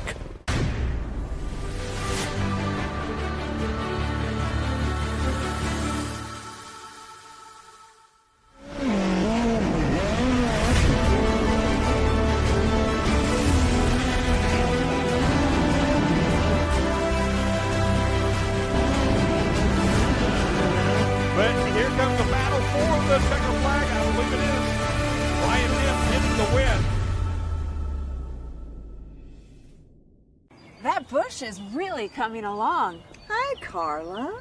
What are you up to? Oh, I just spent the whole morning having a little battery-powered fun. I can see that. This thing is powerful. Hey, honey. I was just gushing about our new favorite toy. Let me tell you, the battery life on this thing, you wouldn't believe it. Sometimes we need a little extra push to get there. Sometimes, hey, I let it do all the work for me. And it has so many different settings. All right, Joel, ready to go again? You should join us sometime.